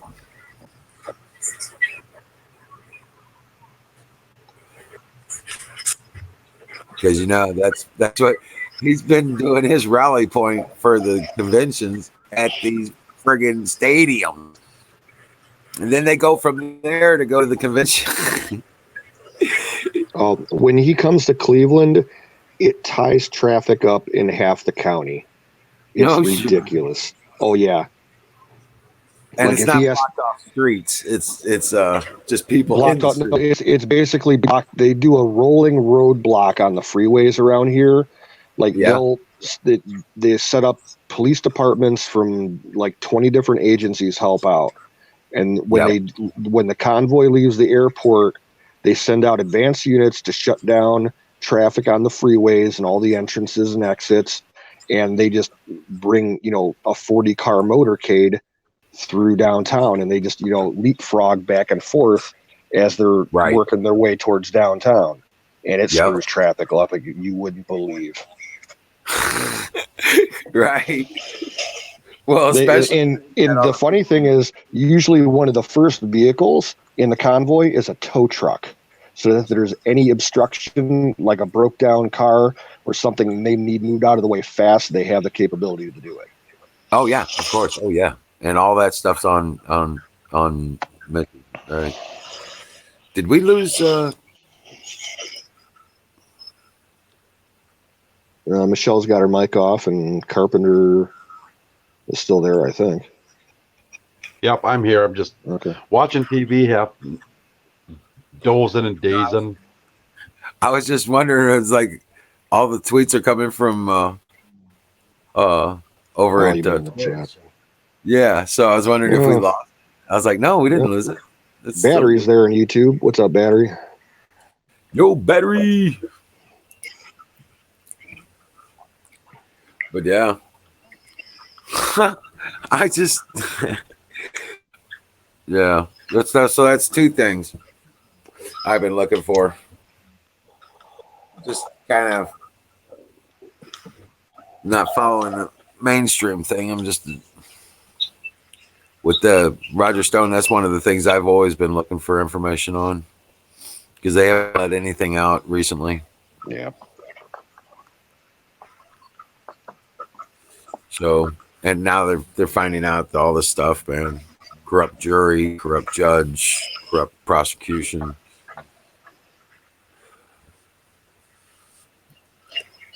It's got to be kicked out.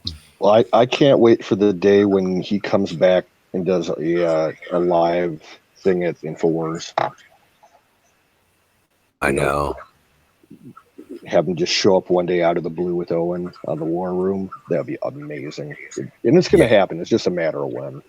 I know. It's a matter of time. Yeah, before it happens. You're exactly right. That's what I was going to say. Just a matter of time. And as soon as it is, he's back. He's going to be on. And holy shit, he's going to be bigger than ever. You know? He'll be bigger in life then. But you know who I want? The other person I want to hear from? I'll be right I want back, to see guys. him come to the forefront in media. I'll be right back. Someone's live sharing this thing about the mother changing her child's sex, and I got to talk about it. I'll talk about it when I come right back. I'll be right back. Good news? Oh, she's taking off? Okay. She'll be back. Oh, okay. But I want to see Larry Nichols come forward. You want to talk about a whistleblower? He knows everything Clinton, everything DNC. He knows all of it.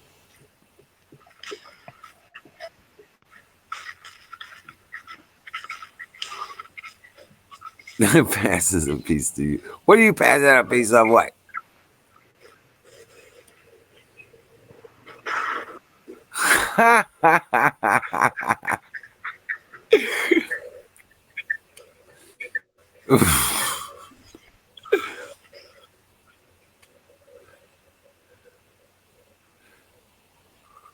No, Florida. This. I don't think that's his forte. Right. Not everybody do that, you know.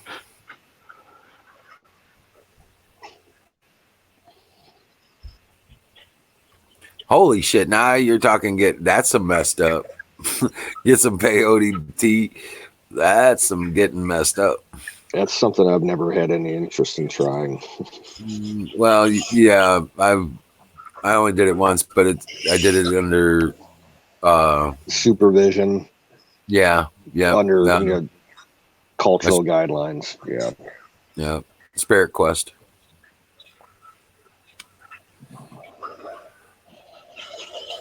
But yeah.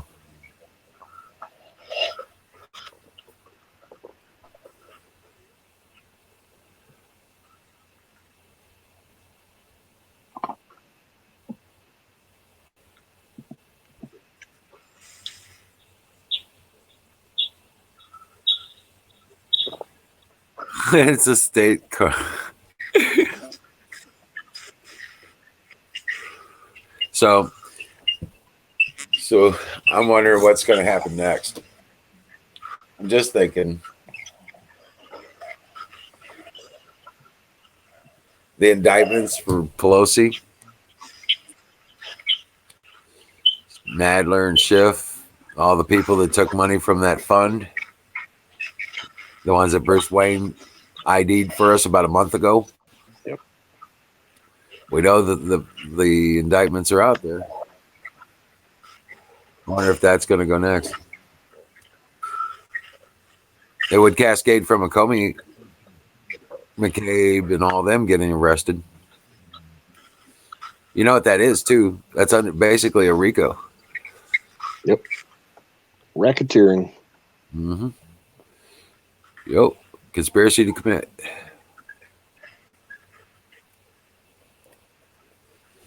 So all that stuff's going to go down at once. And you know, those bastards are going to sing about everything. Because they ain't going to go in front of a camera in a regular court. That all goes military tribunal.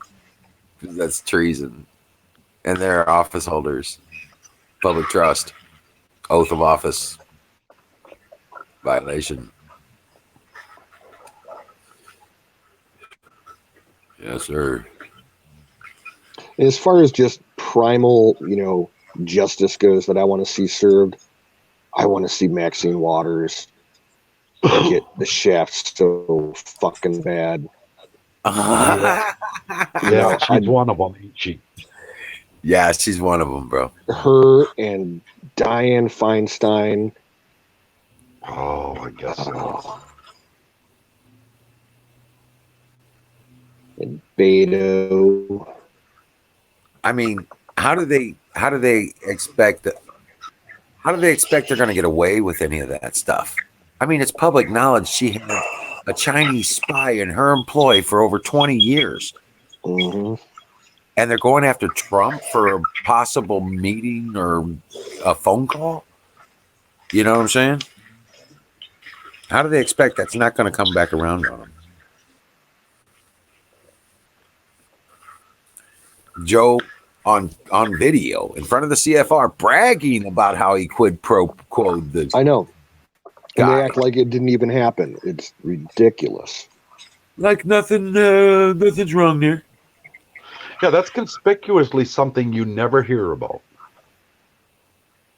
All the other stuff, they never talk about that. Him standing at that wherever he was when he made those retarded statements about keeping $1 billion till the guy's fired. Yes, he's on that $6 billion. Yeah, We don't ever talk. Well, how come that's not? I mean, they constantly talk about. That's all they talk about on the other channels, on CNN and MSN. They never bring that up though. Yeah, $1 billion. Call him. I'm telling you ain't getting the money till you perform. Till you fire that guy. Yeah. Yep. And I got be leaving here in about 6 hours, so make up your mind. What? Tell me. And got it on bragging about it, dude, in front of the CFR on stage with all his buddies. It's sick. There's no way to explain it. Don't even need a trial. No. You got admissions on video. There's not even no need. All you got to do is press charges and go to conviction. Yeah. Hello. Called violation of oath of office, treason.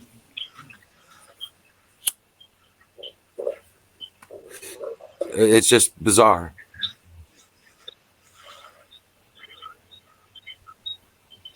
And he's going to be voting. He ain't going to do shit in North Carolina either. And he's done. Him and Warren.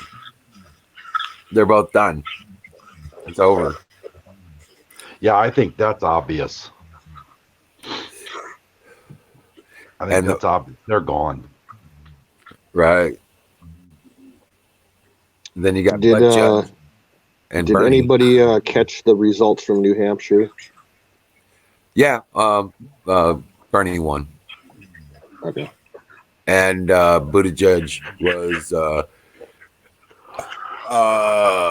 second by about 4,000 votes or something, and then it was Klobuchar, and then Warren, and then Biden. Wow. Yeah.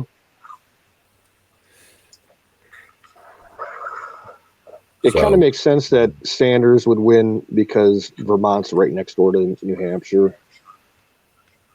right, But but yeah, I thought Warren would have been second, not third. well, Bernie's got all the red state guys.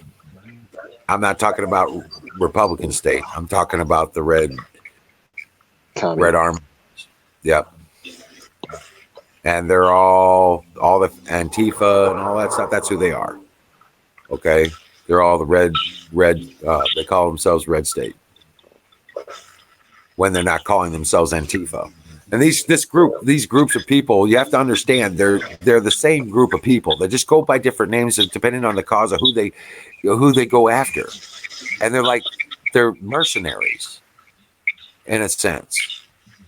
That's what they are. Yep. They're a crowd for hire kind of people. They don't give a shit. They stand for nothing. They're just there to earn their paycheck. They're pawns. They're mercenaries. Yep.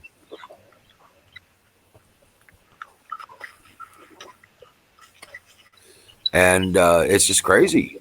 I mean, because dude, we have a liberal arts college about 20 miles from me. Not even that. Historic small town college. It was the first college in the country that allowed women to attend, and the first college that allowed black people to attend. It's a real historic college. It's called Oberlin College. okay. Super liberal. Basically they ship out by the busload students to go to any of the big lefty rallies in Cleveland. It's ridiculous. And there's rumors that grades are affected by your participation in these rallies and shit.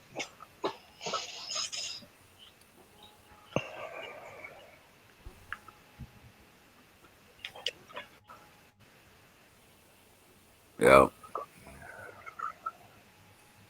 So, well, like Ferguson. I mean, seriously, going all the way back to Ferguson. Those people weren't from St. Louis. The people who were from St. Louis were in during the day. And then they went home, and then they bust in all these people. They screwed up. The same things happened here in Cleveland when we had that Tamir Rice shooting. Cops shot like a 13-year-old black kid running through a park who was, flashing a BB gun around. They bust in people from Chicago, Indianapolis, Cincinnati, all over the fucking place. Yep. Because the people that were getting arrested here in St. Louis, they were from Memphis or Chicago or Indiana or, East Side, Illinois. And it was the same thing when the Occupy movement was, getting really big. Yeah. Well, they screwed up here in St. Louis because they took all the buses down to South County. Okay. And they parked all the buses down near the zoo, which had a lot of parking spaces. Well, that's where they got off the buses and decided they were all revved up and they were going to shut down the highway down there. And the media comes back and said they're shutting down the highway at Ferguson. I'm like, they ain't nowhere near Ferguson. That's only down University City, down the south side of the city, kind of. And they marched up to Ferguson after all that stuff, causing hell the whole way. But they called the whole damn thing Ferguson. And I was like, that's it. They ain't got nothing to do with Ferguson. Ferguson's a hell far away from that. Yeah, when the Occupy shit was happening in Cleveland, the biggest day that they had, geographically, the center of downtown Cleveland is what they call Public Square. And it's like a quadrangle that has about 10 major roads that terminate there. and they were able to shut down like a third of it. But like the cops, they didn't arrest anybody. They just let them fuck off for 2 hours on one end of the square. Right. It was ridiculous. Nobody counter protesters got arrested, but not the Occupy people.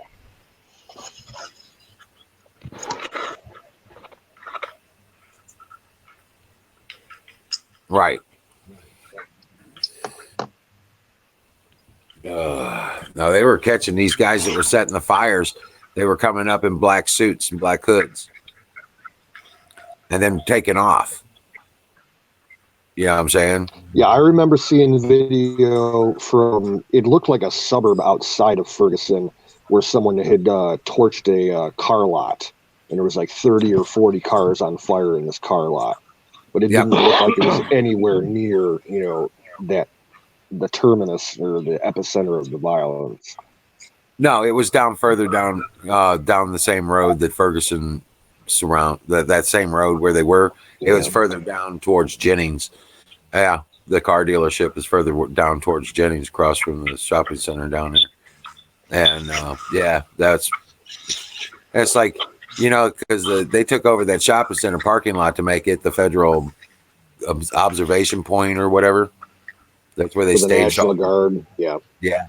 And all that's it was a lot of UN. It wasn't even hardly.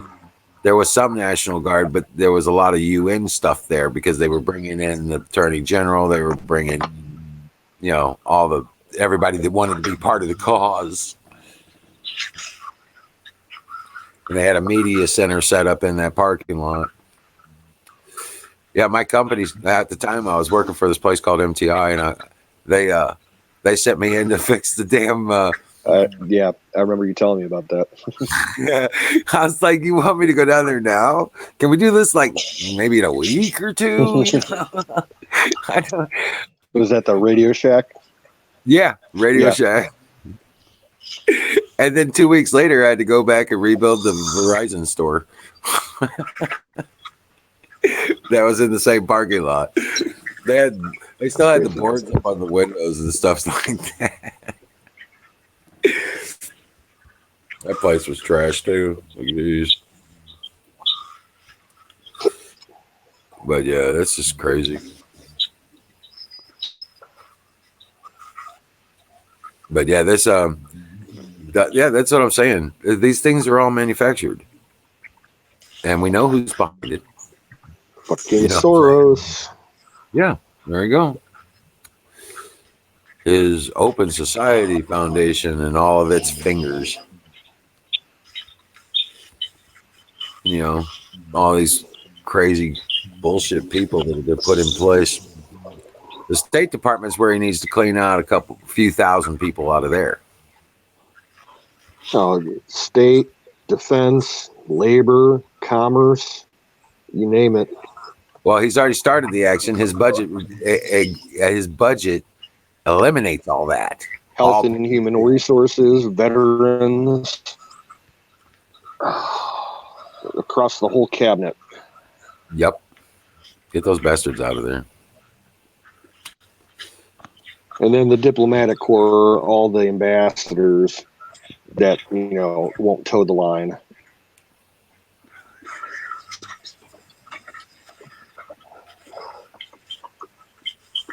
Well, you know what?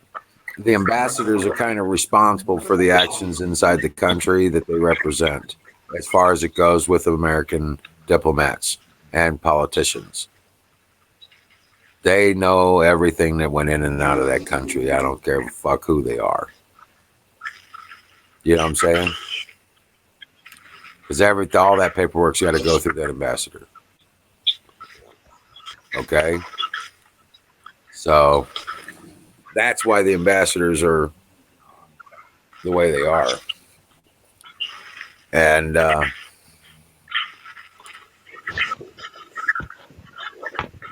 that they didn't stand up and say something. Who's the ambassador to China? Hey, I'll be back in a minute, you guys. Keep an eye out for me.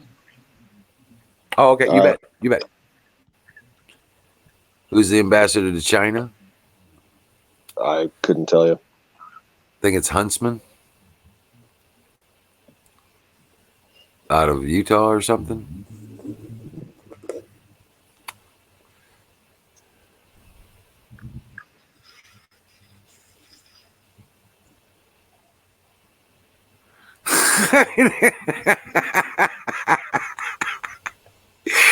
Carnivorous.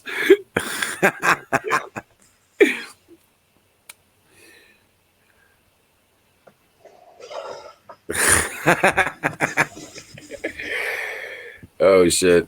But no, we just wow.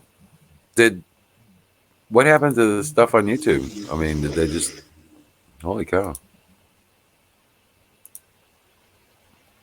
Maybe Restream dropped out. No, it's still here. Batteries over there, Florida. I can't see anybody else. Huckleberry's got a position there, but shift change. Yeah.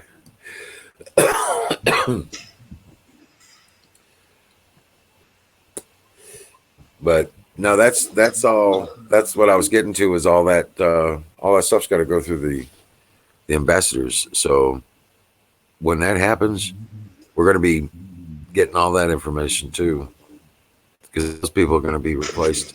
And as they are, their audits will go through, because once they're removed, they get audited. So the audits go through, and they take 6 months to a year to get them done, depending on how long they've been in office. So there's a lot of procedure about all that, and it does eventually come out. So there's going to be a lot of hell to pay there. But when we're looking at the local stuff, it's going to start with Comey, and then it's going to go to Cabe, right, and then it's and the lawyers and all that stuff, and then from there it goes into the DOJ and the people that were helping over there, the people like Loretta Lynch and that. What was that one guy's name? His wife worked at Fusion GPS. Oh, I can't remember. You know who I'm talking about, right? Yeah. Yeah, him and a couple other people, Rosenstein. They're all involved with signing those documents, and they're all involved. Yeah, Schiff, Eric Holder, and Schiff is involved with that shit too, and Pelosi. They're all in on that circle, and also Nadler, because he was the Judiciary Committee in the House. He's the chairman of the Judiciary Committee. He sat in on that too. He had to sign that paper off too, and that's how it got in. You know, Obama didn't go unnotified. Just like he did that shit with the IRS, Lois Lerner and all that shit. With the Tea Party. Mm-hmm. Weaponizing the IRS against his political. Yeah, that's absolute opponents. Bullshit. Yeah. So, well, prophecy says that Obama will be stripped of his presidency. That's still possible. Just write them out of the books. Well, correct the books to the insurrection. History is written by the victorious, and we're on the road to victory. So, yeah, that would be.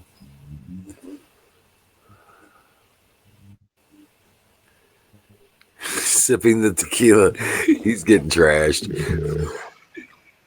You don't sip tequila. You shot tequila. You're just going to make yourself sick. I wouldn't even drink tequila if I was like stranded on a desert island and it was the only thing available. I wouldn't touch it. I despise tequila. I don't drink anymore, so No. the only thing I get is headaches and migraines. I don't even get to get drunk. Only hard liquor I'll drink is whiskey or vodka if I have to.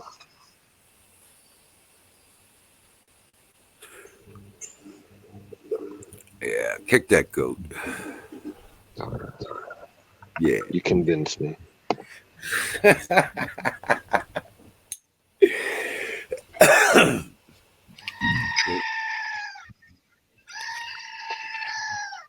Behave yourself, Huckleberry.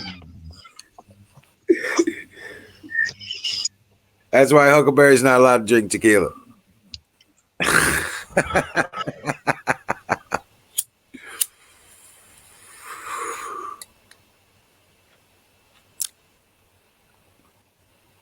Yeah, I'm actually ordering a bottle of that Irish whiskey that Jack suggested, that poutine stuff.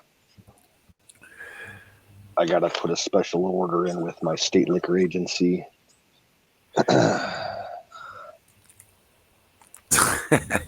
Right? Be the first bottle of booze I bought in almost 5 years. Oh, wow. Really? Yeah.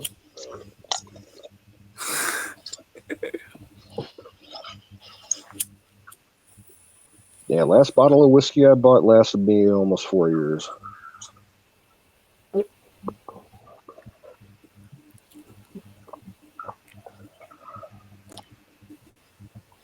In Germany, huh?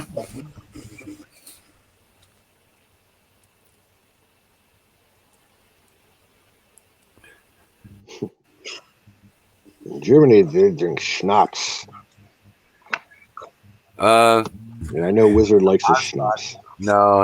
You got Osbach. You get cognac in Germany. That's the kick ass shit.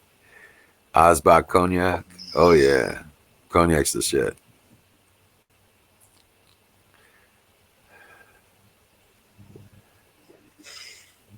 Yeah, they do schnapps too. Yeah, don't get me wrong, but that's like their wine cooler. And their beer comes in a 2-liter mug. Yeah, I've had a bunch of German beers before. The only one that I liked was Warnsteiner. There's a brand Tucher, and it's a Pilsner, or it's a Pilsner Dark. Okay. Tucher Dark. Yeah. Yeah. That was my. I prefer Pilsners and ales. Yeah. Yep. Pilsner Dark, and they had a heavy Weissen, but I don't like the yeast and stuff in the bottle, so I get the Weissen Dark, and oh yeah, dude. I drank damn near a case a day of that stuff, and that ain't no 8%. It's like 18 to 20% alcohol. You know. Last time I drank German beer, we went to an Oktoberfest thing down in Cincinnati. They have an amusement park called Kings Island. It's part of that big Paramount chain, like Kings Dominion in Virginia. And they have a huge Oktoberfest party there. And me and 3 guys from Boy Scouts went down there, and we got freaking trashed. Oh my god! Right. They weren't cutting people off like they should have, because, like, I'll be the first to admit, none of us should have been driving on the way home. Right. But because it's like a 3.5, 4-hour drive from where we were living. But we had a lot of fun. Nothing better than being drunk off your ass and riding roller coasters. Right. Well, what we would do is we'd go to Munich, because that's where Oktoberfest was. That's where it was best celebrated, I think. So like, where's the place to go if you're going to celebrate the Oktoberfest? And everybody's like, Munich. You know, München. And yep, München. And I don't know how everybody else calls it Munich, but that's what they do. But I'm getting a really bad echo. I'm going to drop out. Yeah, I'll be back in a minute. All right. I'm watching for you. When happened to Carpenter didn't come back either. So, Goot. You love beer, that's why you can't lose weight. Whatever.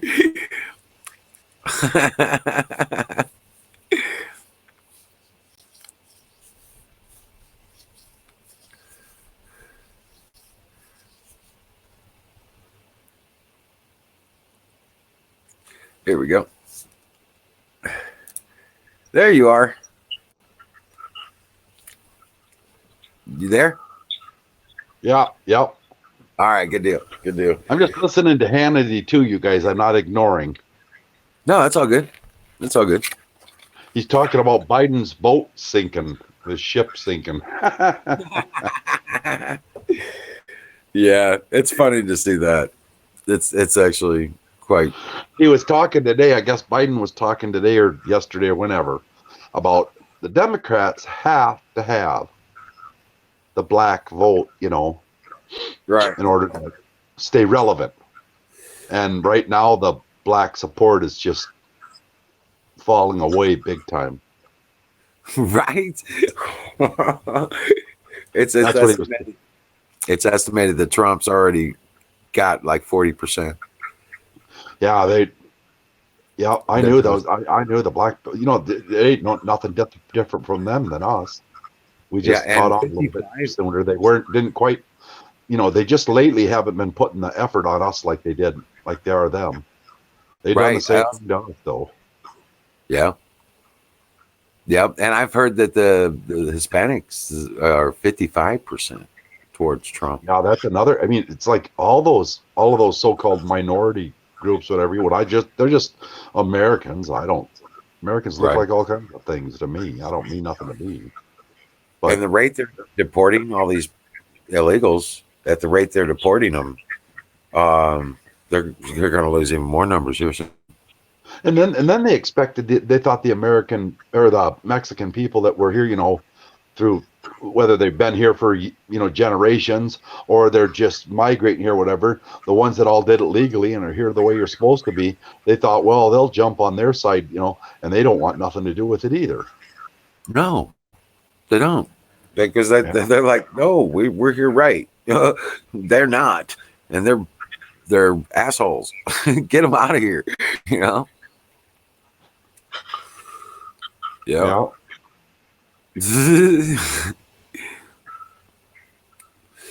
You take it off, carnivore?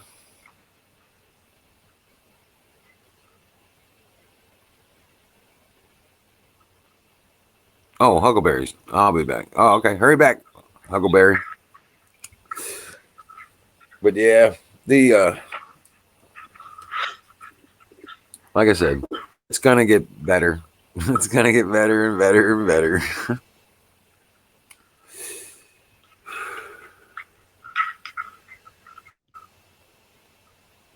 He's talking about $4.4 trillion cut. He's cutting $4.4 trillion is what I seen. The new budget. The budget that was proposed. Really?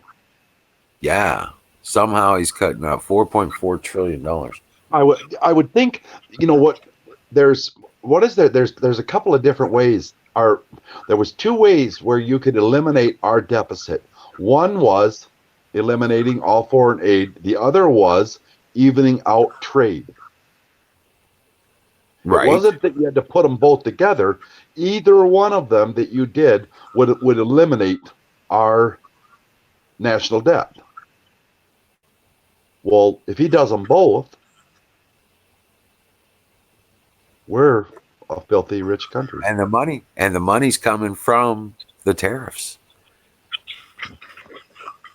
Money's coming from the tariffs. Yeah.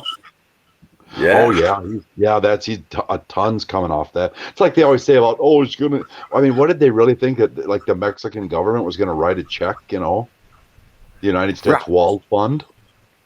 Yeah, he put that up there. I seen the interview with it. He says, "I guess who's paying for the wall?" Yeah. Well, I mean, any fucking halfway with a common sense, with any critical think. I'm a carpenter, and I figured that out. That he was talking about the deficit he would make up in the amount he would make up in the trade deficit. I mean, any moron knows that was that far off. If you have a deficit with them, and I don't know what their deficit was with them down there, it was quite a bit. It was like 250 million or something, or billion. Well, if the wall's 35 billion, Then I said it's not going to be that much. Hey, good night, Kay. Yeah. Dream well, Patriot. Good night, Kate. Yeah, it's not going to end up being that much. He's only going to need like $8 billion or something. I heard that too. It's only going to need like all the funding's in place for the wall, though. Now it's finally all done. It's just build it now. Right. He's got like 500 miles before the end of the year. Yeah. I mean, granted, that's a lot of miles. That's better than a mile. That's like 2 miles a day. They got multiple crews building on it too.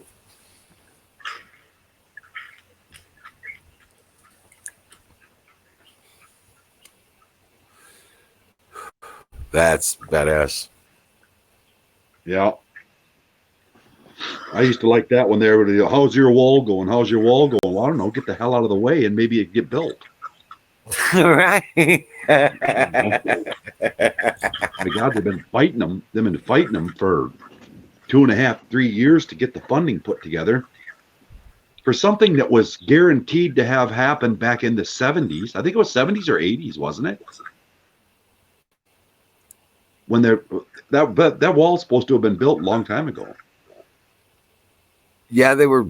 Yeah, but that's right. Because that was something that.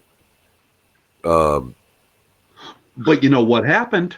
I don't know this for sure, but from what I can something with it, and they didn't fund it. Okay, well, it was back in the 80s then.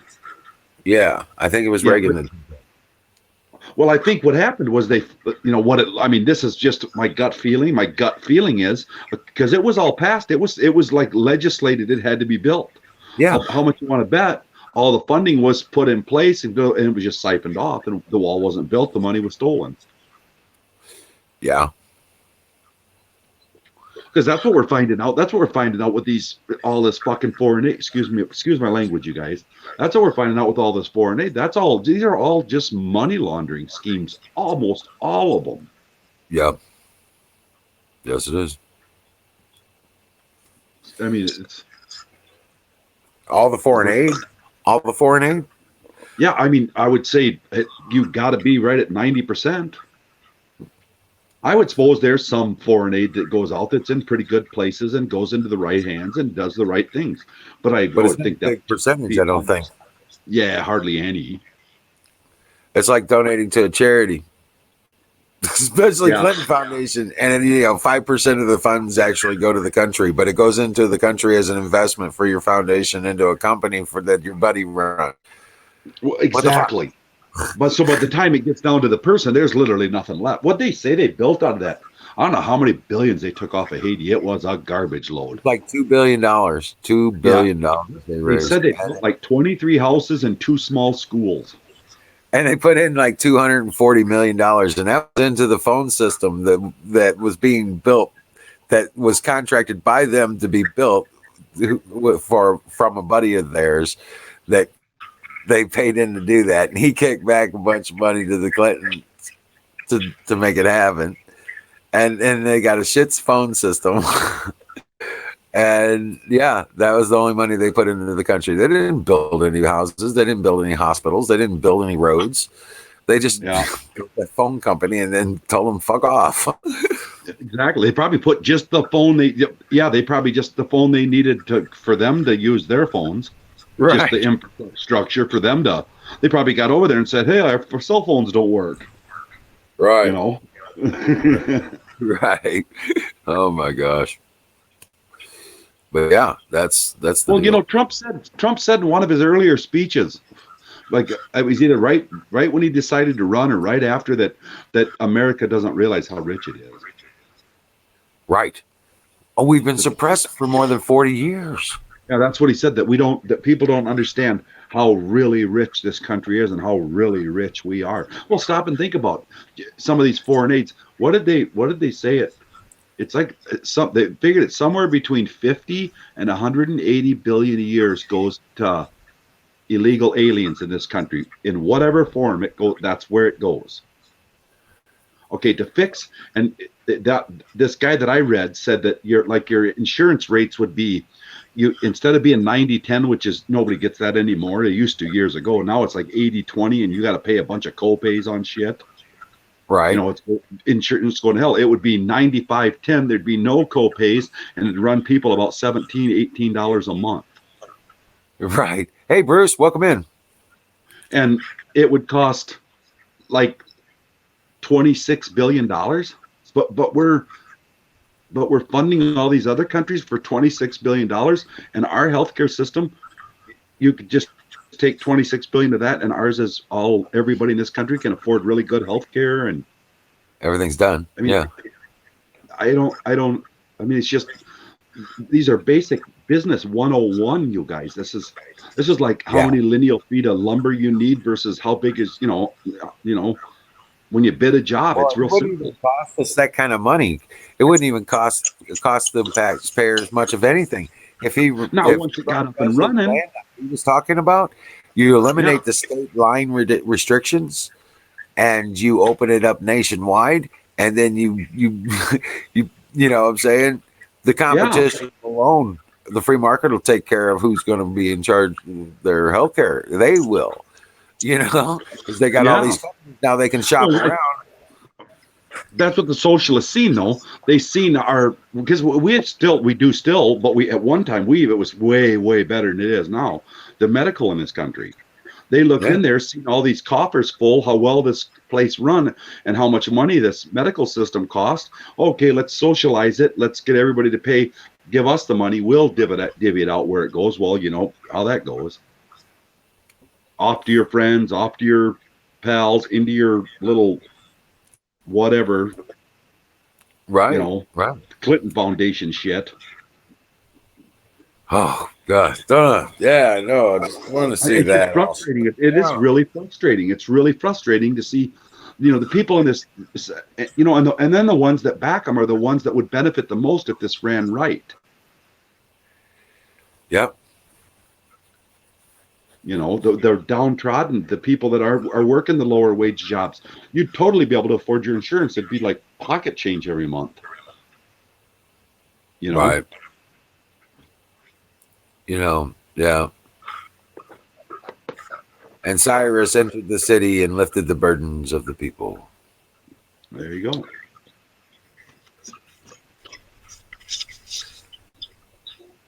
We're about to see the downfall of Jezebel.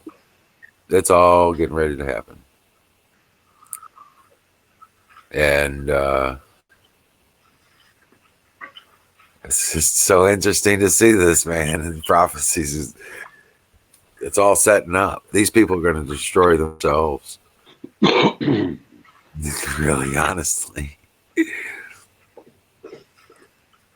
They won't be able to walk down the street? Yeah. That's exactly right. It's just interesting as hell to be, from that perspective, to view all this stuff that's going on, and to see it start to happen, and it's just like, oh shit, this is for real, Yeah, exactly. It's kind of nice. It's for the, that's kind of where like year and a half, 2 years ago, even a little earlier than that, I didn't have this like totally lackadaisical attitude towards everything that I have now. But now I can really see some serious things are going on. Stuff I've never seen in my life. Right. Shit I've been bitching about and complaining about and struggling with and fighting with and just working myself into the ground to stay even with. Right.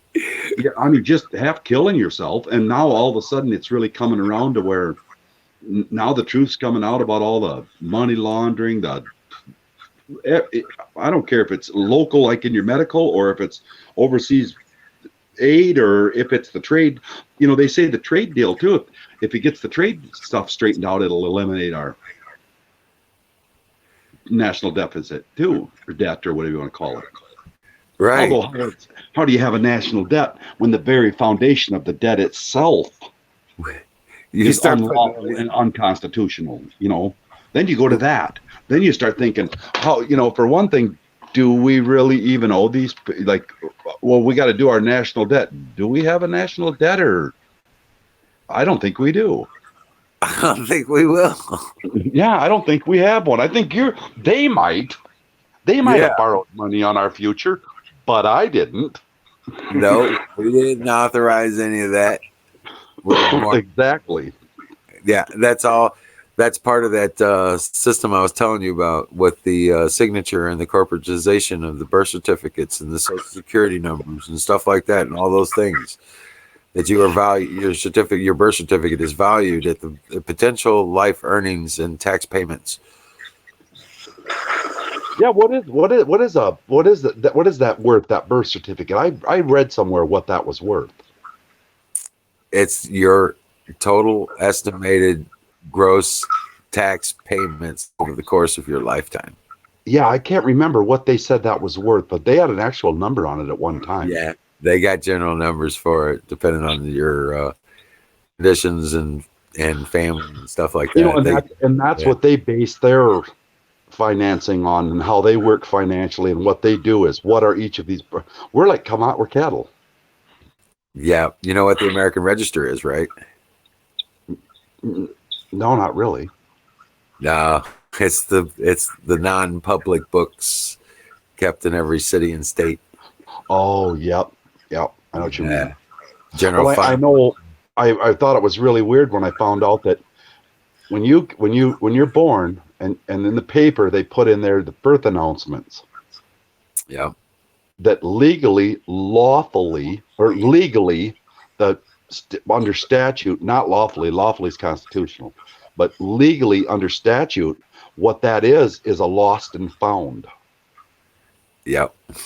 And if you would go, what I should have done was, when Mallory was born, I should have went to the hospital and got the original birth cert, not a copy of, the original birth certificate, and it would have pulled her out of their game. Yeah, but you still would have had a social security number. Yeah, I understand that if you take the birth certificate, you wouldn't either, because your birth certificate would supply what you needed, apparently, for what, like when you say I needed this and a social security number, because that's an original birth certificate. It would eliminate, you needed, like, to get a job or to get, whatever. Right. Yeah, it would take the place of that. I mean, you wouldn't get social security when you retired. Yeah, but there's all a bunch of legalities and all this stuff, and it's all correct. Yeah, and it goes in so many different directions, and it just goes all over the place. And you look at it, and you just are not sure what hole to run down next. Right. So all that comes crashing down when the Fed goes away.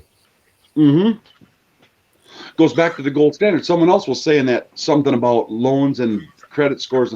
If you go back to the national, gold and silver backed, it'll stabilize our money. That means that same truck that you buy it for 15,000. 15 years ago, now all of a sudden it's 32,000. That same truck would still be $15,000. Yep. It takes all that is they just slowly pull off of the value of that dollar, and you just don't notice it, and you call it inflation, and that's really just robbery. Mm-hmm. It's real technical, and I'm not a teacher, don't know how to explain it, but I kind of get the gist of it. You just did a great job. That was perfect. That was right. Yep. Okay. Yeah, because I don't really know how to explain it using the words they use, but that's basically what they do, is they just over time, they just slowly take more of that dollar, and it's to the point now where it's ridiculous. Okay, one of the good, they always say they want a $15 an hour wage, $15 an hour minimum wage. Well, if you went back to the 1920s and 30s, and how much is a ounce of silver right now? 16, 17 bucks, 18, 17, between 16 and 18. Yeah. Okay, we'll call it anywhere in there you want to be. It doesn't matter. You're over your $15 an hour, and it's the same money you made back in the 30s when you made $1 an hour. Yep. Yes, sir. I'm looking up silver spot right now. I think I check it usually once. 1756 CC's on it. She got bit. Right, 1756. Yeah. No. Yeah, I'm just like you said, it's gonna when it blows, addictive. When it goes, it's gonna go to like $50. Yeah. Well, for sure. If you looked at the dollar to silver ratio on the debt clock, last time I looked, no. I think it was 1,034 to 1. Okay. That means that every ounce of gold is really valued out at $1,031. Well, I'm gonna tell you right now, gold ever hits $1,000, I'm officially rich. That's a lot of money. You mean silver? Silver. Yeah, yeah, that's a lot of money. Yeah, fucking right it is. Yep. Well, I got 14 pounds of it sitting right over in the corner of my room. Absolutely, that's a game changer, isn't it? Yeah, it is. Holy shit! And I don't know. I don't really know when it's going to come up. Traditionally, it's was between. It's been around 6 and 8 at times, 6 and 8 ounces of silver to an ounce of gold, and it normally gets up around 12. And it's been around 16, and for a millennial forever. And 10 to 1's the street man. Yeah, and now it's like 92 to 1. Yeah.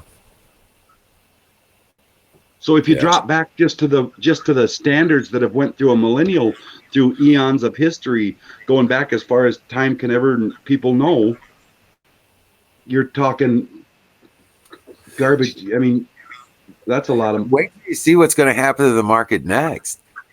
Oh my gosh, dude! Farms are going to go through the friggin' roof. They're going to explode like they've never done since the 40s. Absolutely.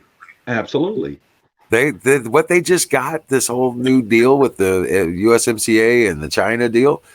Yeah, they're always talking about that being the new world order. The leftists are saying, "Look, you signed that." No. You need to read that. Yeah, you need to read that because that just done a hell of a lot of trade. That just smashed a lot of trade deficit.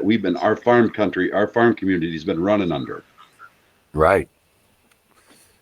We haven't had it. It was 250 to 1. Basically, you got to look at it like this. If you had a pound of pork sausage down here and you wanted to sell it to Canada, you can only get $1 for it. But if you want to go to Canada and you want to buy a pound of sausage, it'll cost you $250. And now that's spread over the board, and that's through all of commodities. Don't get me wrong, but I'm just breaking it down to a real simple number that's easy to wrap your head around. Basically, That's what it's like. It's 250 to 1. That's ridiculous. Should be 1 to 1. Fair, even. Right. And it's all the trade deals are like that. We're paying. Why do you think you go over to Germany, there's not a bunch of there's a few, of course, but there's not a bunch of American cars running around. Over in Japan, there's not a shitload of American cars running around. No. In fact, Germany, the only cars you could get were American made is if you brought them over. Exactly. We don't have any stipulations on the German vehicles coming into the Mercedes-Benz. You can sell as many of them as you can sell over here. It ain't going to cost you no more. Just the only extra cost is going to be shipping. but build, it's just the same, no special tax.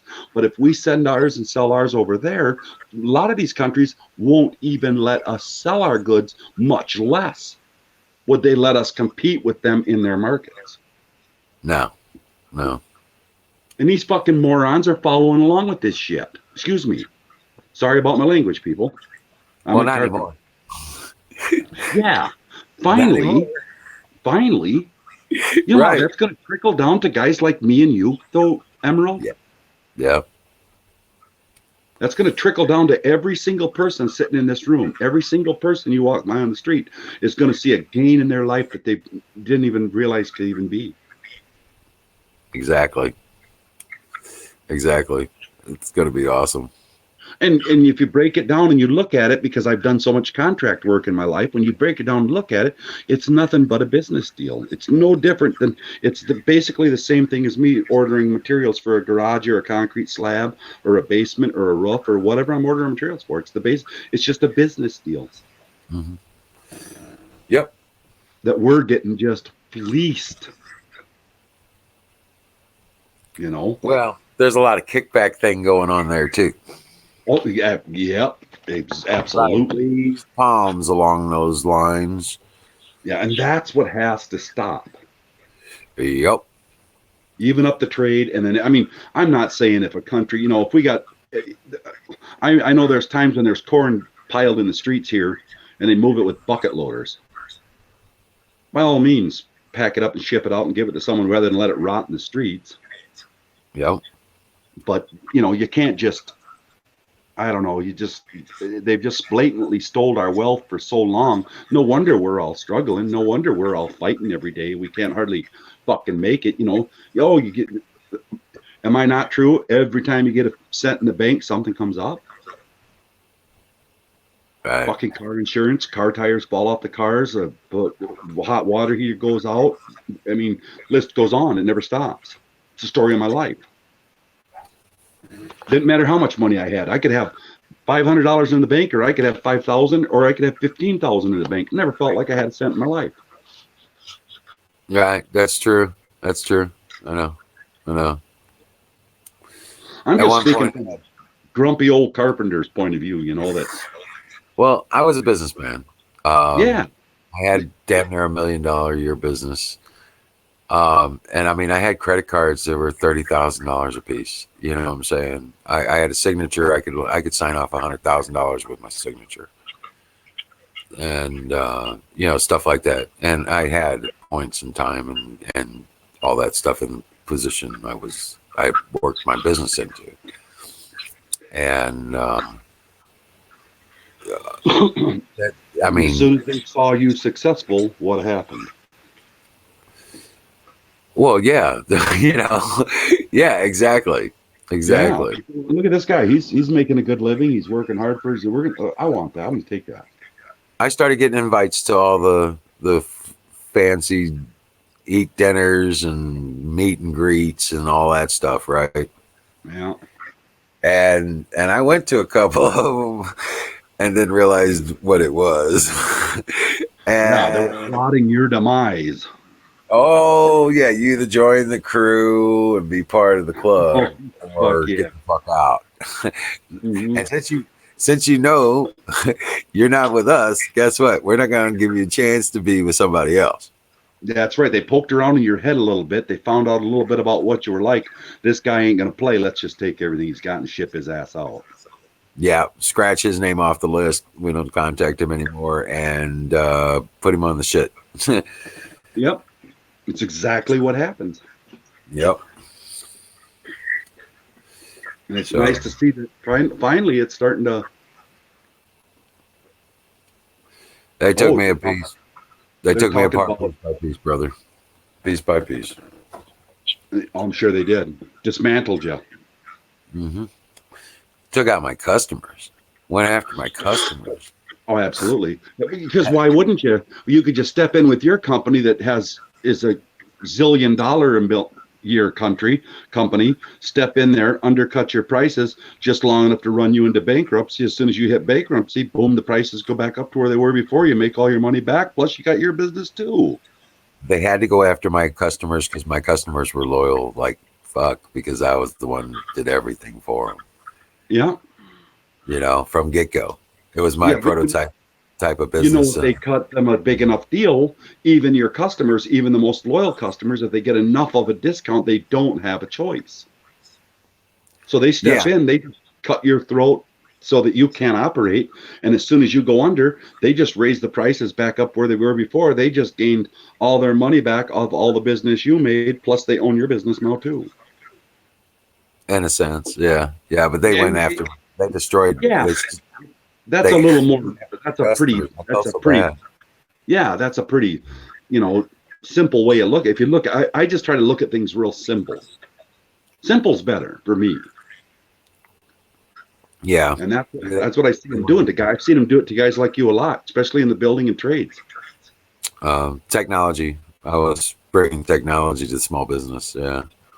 Yeah, I Back in watched the them run a guy out that runs around here that owned 3 garbage trucks with the big 20 roll off dumpsters.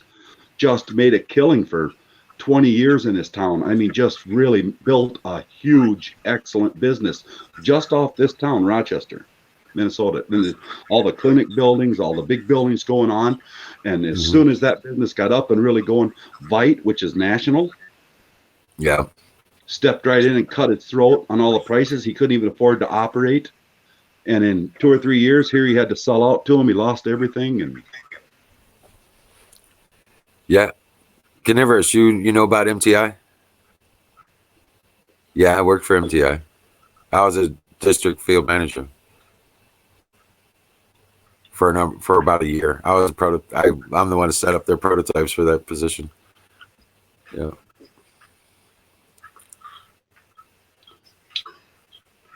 I don't know why, Bill. I thought you were a truck driver. I don't know why I thought that. I didn't know you were a carpenter. No, they're up in Oregon. Okay. They're based out of Oregon, but they're worldwide. So, yeah.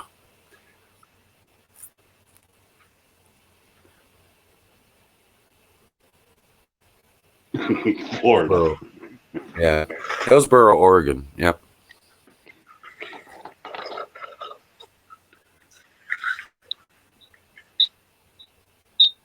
Yeah, but yeah, no, I guess it is a different MTI. It's Mobile Technologies Incorporated, a global services company. Yeah.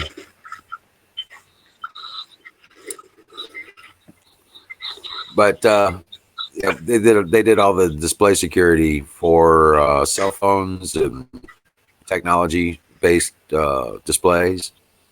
Yeah, we did the video signatures. We did the TV wall hangings and Best Buys. We did every time Apple or Bose or any of the sound equipment went on new displays coming out. We were the ones that came in and actually redid the displays for them. All the games, Turtle Beach, Sony, Samsung, we did their displays in those stores and stuff. We were the guys that came in and put that shit in. Yeah. Yeah. I ran. I was a district field manager. I ran Central Region. Everything from halfway through Ohio all the way over to Denver and everything Chicago south to Memphis. 8 states. I had over 50 techs in 8 states that I ran. So that was when I was working for MTI though. Yeah. And I did it out of my basement office. It's pretty cool.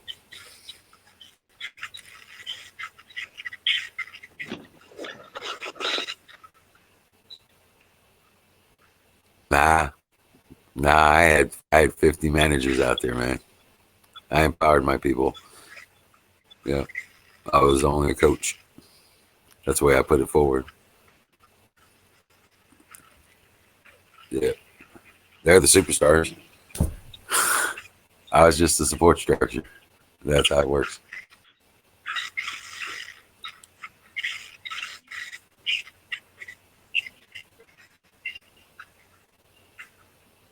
That's like Carpenter here. He's a superstar. I'm just the old schlub on the screen and keeps the machine oiled. Oh God. Right? I just I look at things in a real simplistic manner and I break them down to what's the easiest because that's how you had to do your life, so that's how I look at everything now, and it's nice to see a little bit of common sense starting to enter into how the world works. Right. Right. Well, And now with that shit with Flynn and with Stone and with FISA and with everything that's going on, it's just so nice to see it finally coming around. They can't hide it. They can't hide no more. no, it's that now all the shielding has been blown away. Yeah. Sure has, hasn't it? Mm-hmm. The clouds are being moved aside and the sun's starting to shine. Yeah, there you go. Yeah, I can never. That stuff is so sick. I can't even imagine. I mean, I don't know. It's just that it's got this. I don't even know what to say. I can't even talk about it. It just drives me crazy.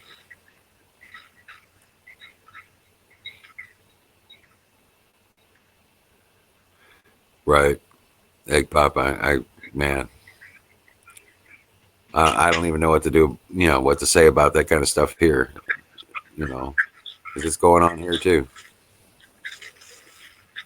They're one by one. They're finding out all these guys are pedophiles and psycho bastard criminals.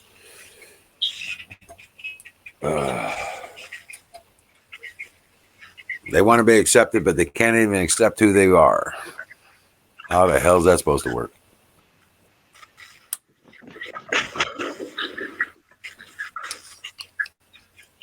But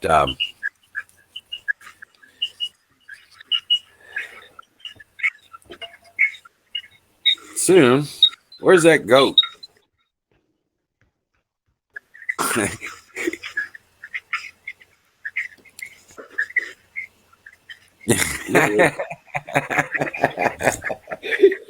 You are. These are the superstars over here.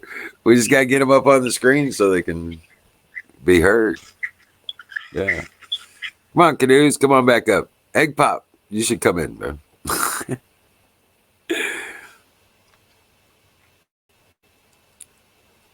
Had to let it cool off. Right. Uno momento. Oh, man. So, what do you think's next, Carpenter? What do you think's next? Oh, you muted.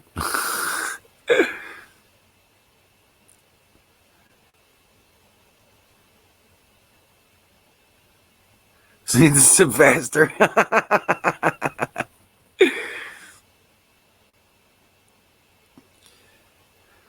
So,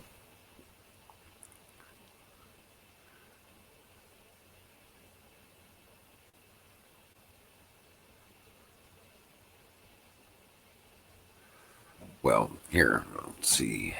Give me just a second. Something's wrong with my camera. Oh, okay. Okay. Watch for me. Post a link right now. I'll be right back. All right. Yeah, there's one on the screen.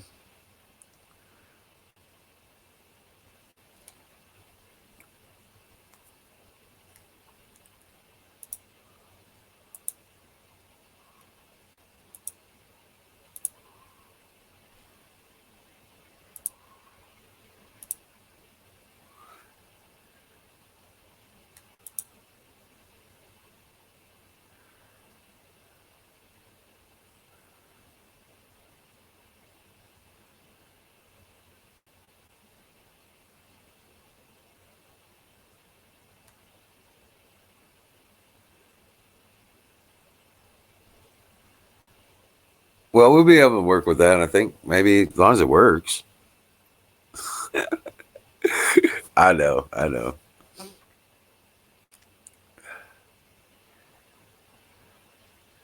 But yeah. Yep, 1775. The price of silver. And there he is. There you go. Yeah, I don't know what I did. But yeah, I try to, you know.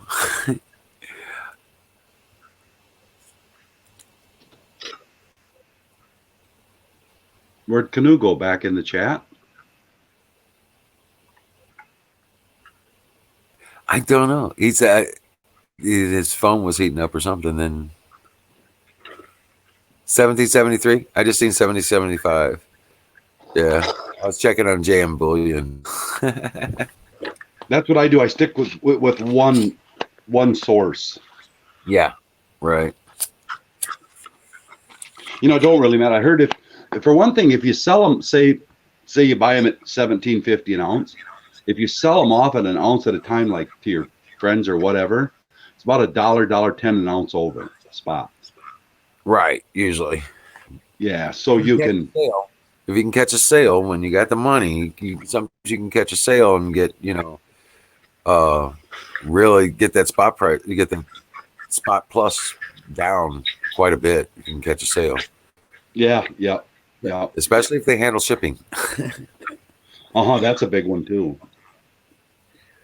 Yeah, because when you order 100 bars, that's kind of it's kind of heavy. 100 ounces.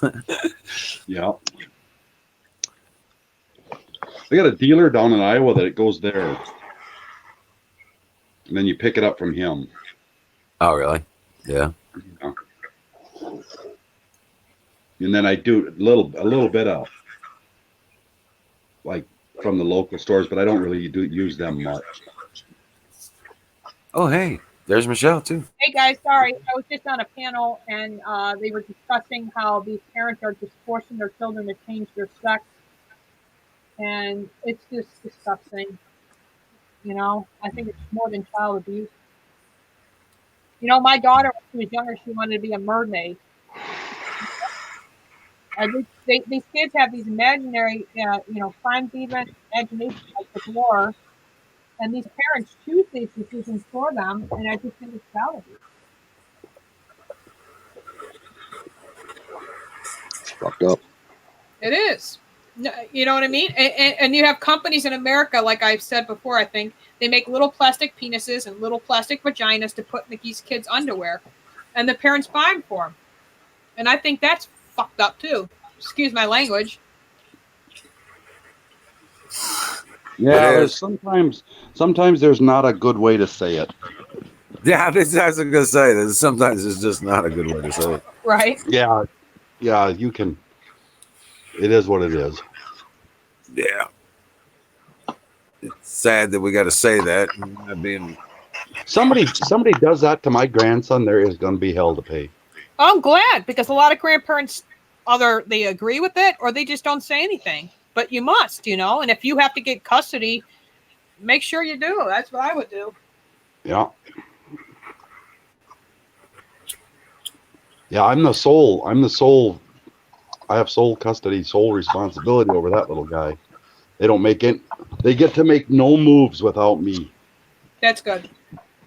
They made I remember when I went in and took him in this year, they have a thing on the wall and it says maths, reading, English, all this, whatever. And then it says social science. And I said, I understand the science, but this is to the teacher. I said, I understand the science. I don't get the social part.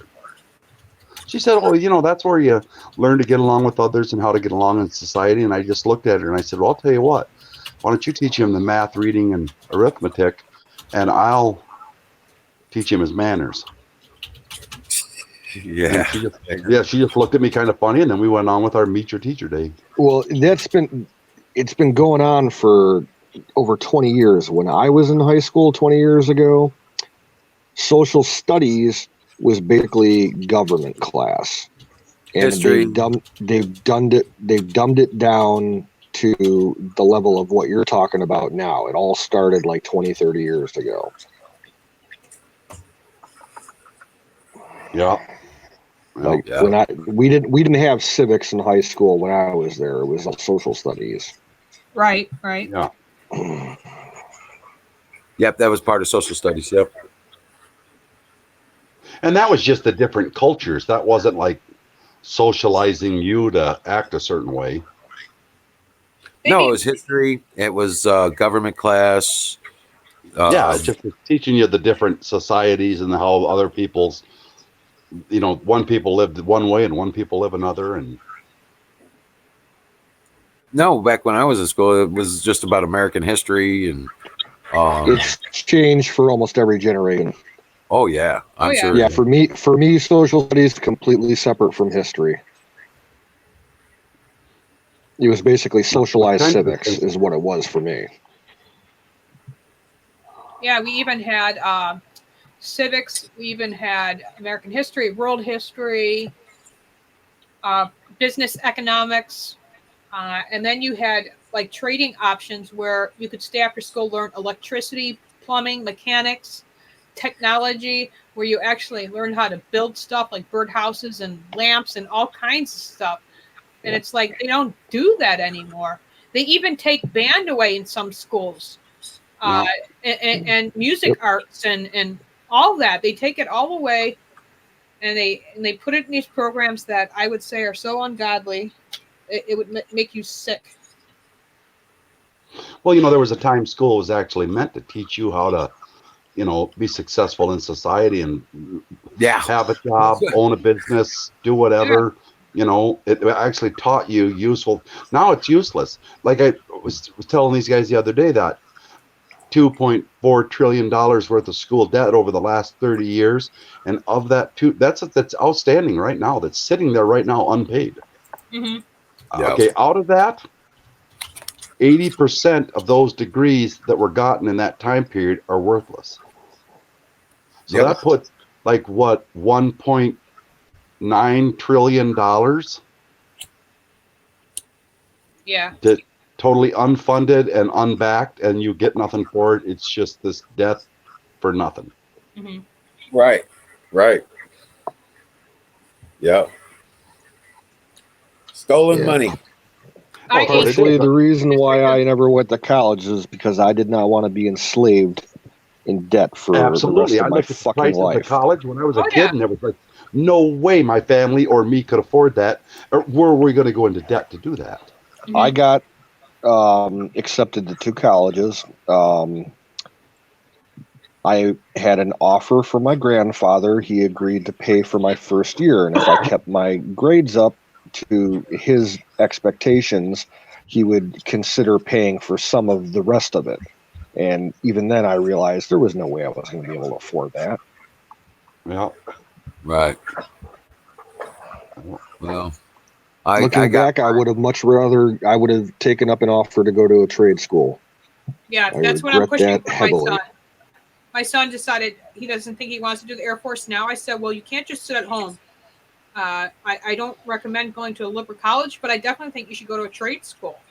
Learn how to work with your hands. You know how many 4-year degrees and 3-year degrees I worked with at my work, and those guys would come there and they'd be bragging about their degrees, and I'd say to them, "Well, what the hell are you doing here?" What exactly? Thank you. And they'd look at me and they'd say, "Well, I can't make the money. I can't make the money in my chosen field that I can make here." Yeah. Well, for me, it was an issue of my chosen profession. Even if I got the degree for it, there were only about 1 position open for every 500 applicants. So the chances were very slim that I'd get, the kind of job that I wanted. Because I wanted to be I wanted to be a park ranger for the National Park Service. But I wanted to be, a backcountry ranger, not just some schluck driving a police cruiser in some urban national park. I wanted to be out in the wilderness somewhere. Yeah, hell, you probably never got one of them ones in a national park driving you wouldn't have got one of them probably. Yeah. Boy, you'd have spent a shitload of money not to get it. Yep.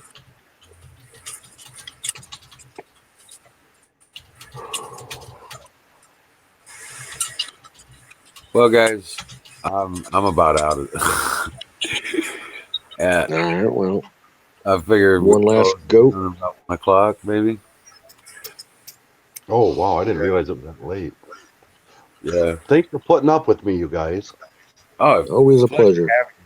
hey, I'm gonna need you here 8 o'clock tomorrow night. Got it. Okay. All right. Good deal. Good see I you're on the same appreciate time as me, so I don't have to do no math. So I should be able to make it. Yeah, Battery, email me if you don't get your hat tomorrow. But I did put an address return in case, something would happen. But who's to say that, someone don't steal it either? Because I've had plenty of problems through the mail with that too. So I hope you get your hat because Lisa got her hat today. So you should get it by tomorrow. All right. And sorry that I haven't been going live yet, Wizard. It's just I got a lot of doctor appointments coming up within the next couple weeks here. So. No, it's all good. It's all good. All right, cool. What I'm trying to set in place though is that you have your time slot. Mm-hmm. Whether you use it or on a regular basis or not, that's up to you. But then I'm going to try and figure out where Lady Liberty wants to sit in, and do her thing. Yeah, and tell her we could do a show together too. It don't matter because the ladies seem to we get along great. So yeah, just let her know. It don't matter to me either way.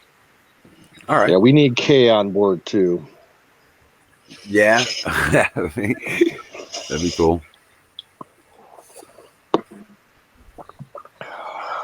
Yeah, so we can get all that stuff set up as well as being able to. Yeah, and as soon as I get this hardwired internet here, I'll be on. That'll be cool. Have your own Right. channel and stuff, Canoe? You mean? Well, I'll be admin. I can start up a stream if I need to. Oh, okay, cool. Yeah. Right, for the show. Sure. Yep. Absolutely. That'd be great. And and plus I'll be able to do streams on Twitch. Because Twitch doesn't work well with my phone for streaming. I've tried it a couple of times, and yeah, I don't think it does work for it. Period. And YouTube won't allow me it because there's no way I could have their minimum required amount of subscribers. And SteamYards needs to get an app together soon so we can stream through our phones that way. I wish they had it now because then I could just stream that way to get to the YouTube instead of relying on getting to 1,000 subscribers. Yeah. I have no need for 1,000 subscribers. That would scare the hell out of me. I want to just because I want to get to that point where I can just hit YouTube and go live. They take 30% of all donations too. Once they donate through YouTube, they take 30% of that. They make a lot of money off of these stupid gamers. Let me tell you, it's crazy. Yeah. Yep. It's crazy. Well, they kick back to the gamers. Those gamers make a lot of fucking money. Oh hell yeah, they buy Lamborghinis. And they're always whining that they need more support. They don't need more support. They're fucking making them fucking mint. I told my son, if you ever steal my credit card again and donate to these suckers, I will remove every electronic device you have and you won't get it for sure. That's why I removed my credit card, but still they can go in your wallet anytime. Kids are kids, but I said that's ridiculous. These gamers make way too much money just sitting on their ass. You watch their streams and it's nothing but a constant, $5, $10, $20, and then you get the rich idiots that are giving them $100, $500. Yeah. It's like it's crazy, and that's their parents' money. Damn it, I would be. Yep. My son did it once, and when I found out, I was pissed.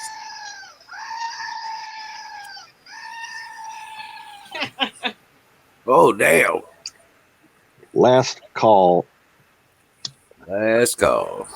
Fire in the bowl. Fire in the bowl. That's it. There you go. Rock on. We'll leave a light on for you. Fire in the bone. No, my goat is a well-trained goat. He doesn't leave a mess. Right.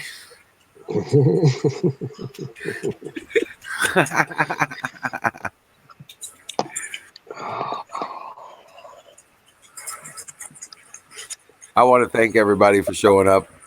Battery, Uncle Barry, thank you for the modding. And oh Yep. man, Awesome job, mods. Do you have any problems with trolls tonight? no, not at all that I know No. of, which is great. I mean, I don't, like I said, I don't know if there was or not. You'd have to ask Huckleberry. It all depends on what you put in the description. That's kind of like, you know, if you said, I love President Trump, that would invite them all in, you know. Right. That does count for, but that doesn't mean you should hold back. Type in anything you want. Screw them. Just carnivore. Right, that's funny shit. Oh man, but guys, thank you for coming up and helping out with the show. Thank you for being part of it. You know, Thank you for understanding. I just had to go over to that other stream really quick, but thank you for inviting me. Thank you for everything. You're wonderful, and I hope to see Ben back. You know, I like to see him live because he's a smart guy. And I'm sorry to see Sense of Wars go, but you know I understand it because it is expensive. You know. right. Well, it's possible that, after he shuts it down and, has a little bit of time to cool his jets about everything, he may come around every once in a while, and that's cool with me.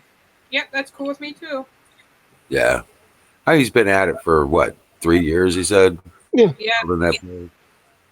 So he maybe just getting away from it and getting some perspective on things will come take back a step and back, yeah.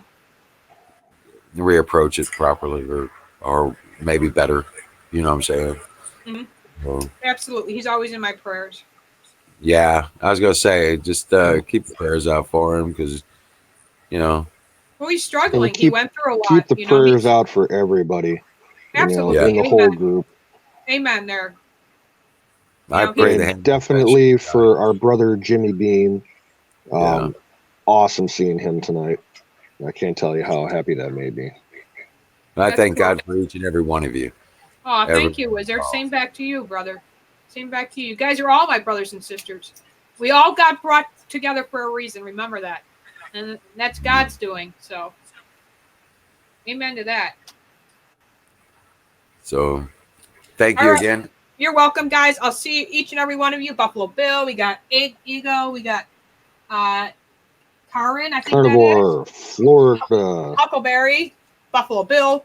We got Carpenter Patriot. Always a pleasure. Battery. Always a pleasure. CC, yeah. CC, Jimmy Beam was on the night. Florida Battery. Battery was my person of the month this month. Buffalo Bill. Everybody, dream well, Patriots. God bless you all. I'll see you tomorrow at 8 p.m. Central, 9 p.m. One more thing, Battery. Make sure you email me, buddy, if you don't get that hat by tomorrow, okay? So I can track it somehow or whatever, do what I got to do. Good night, guys. Love y'all. Dream well, Patriots. Dream well.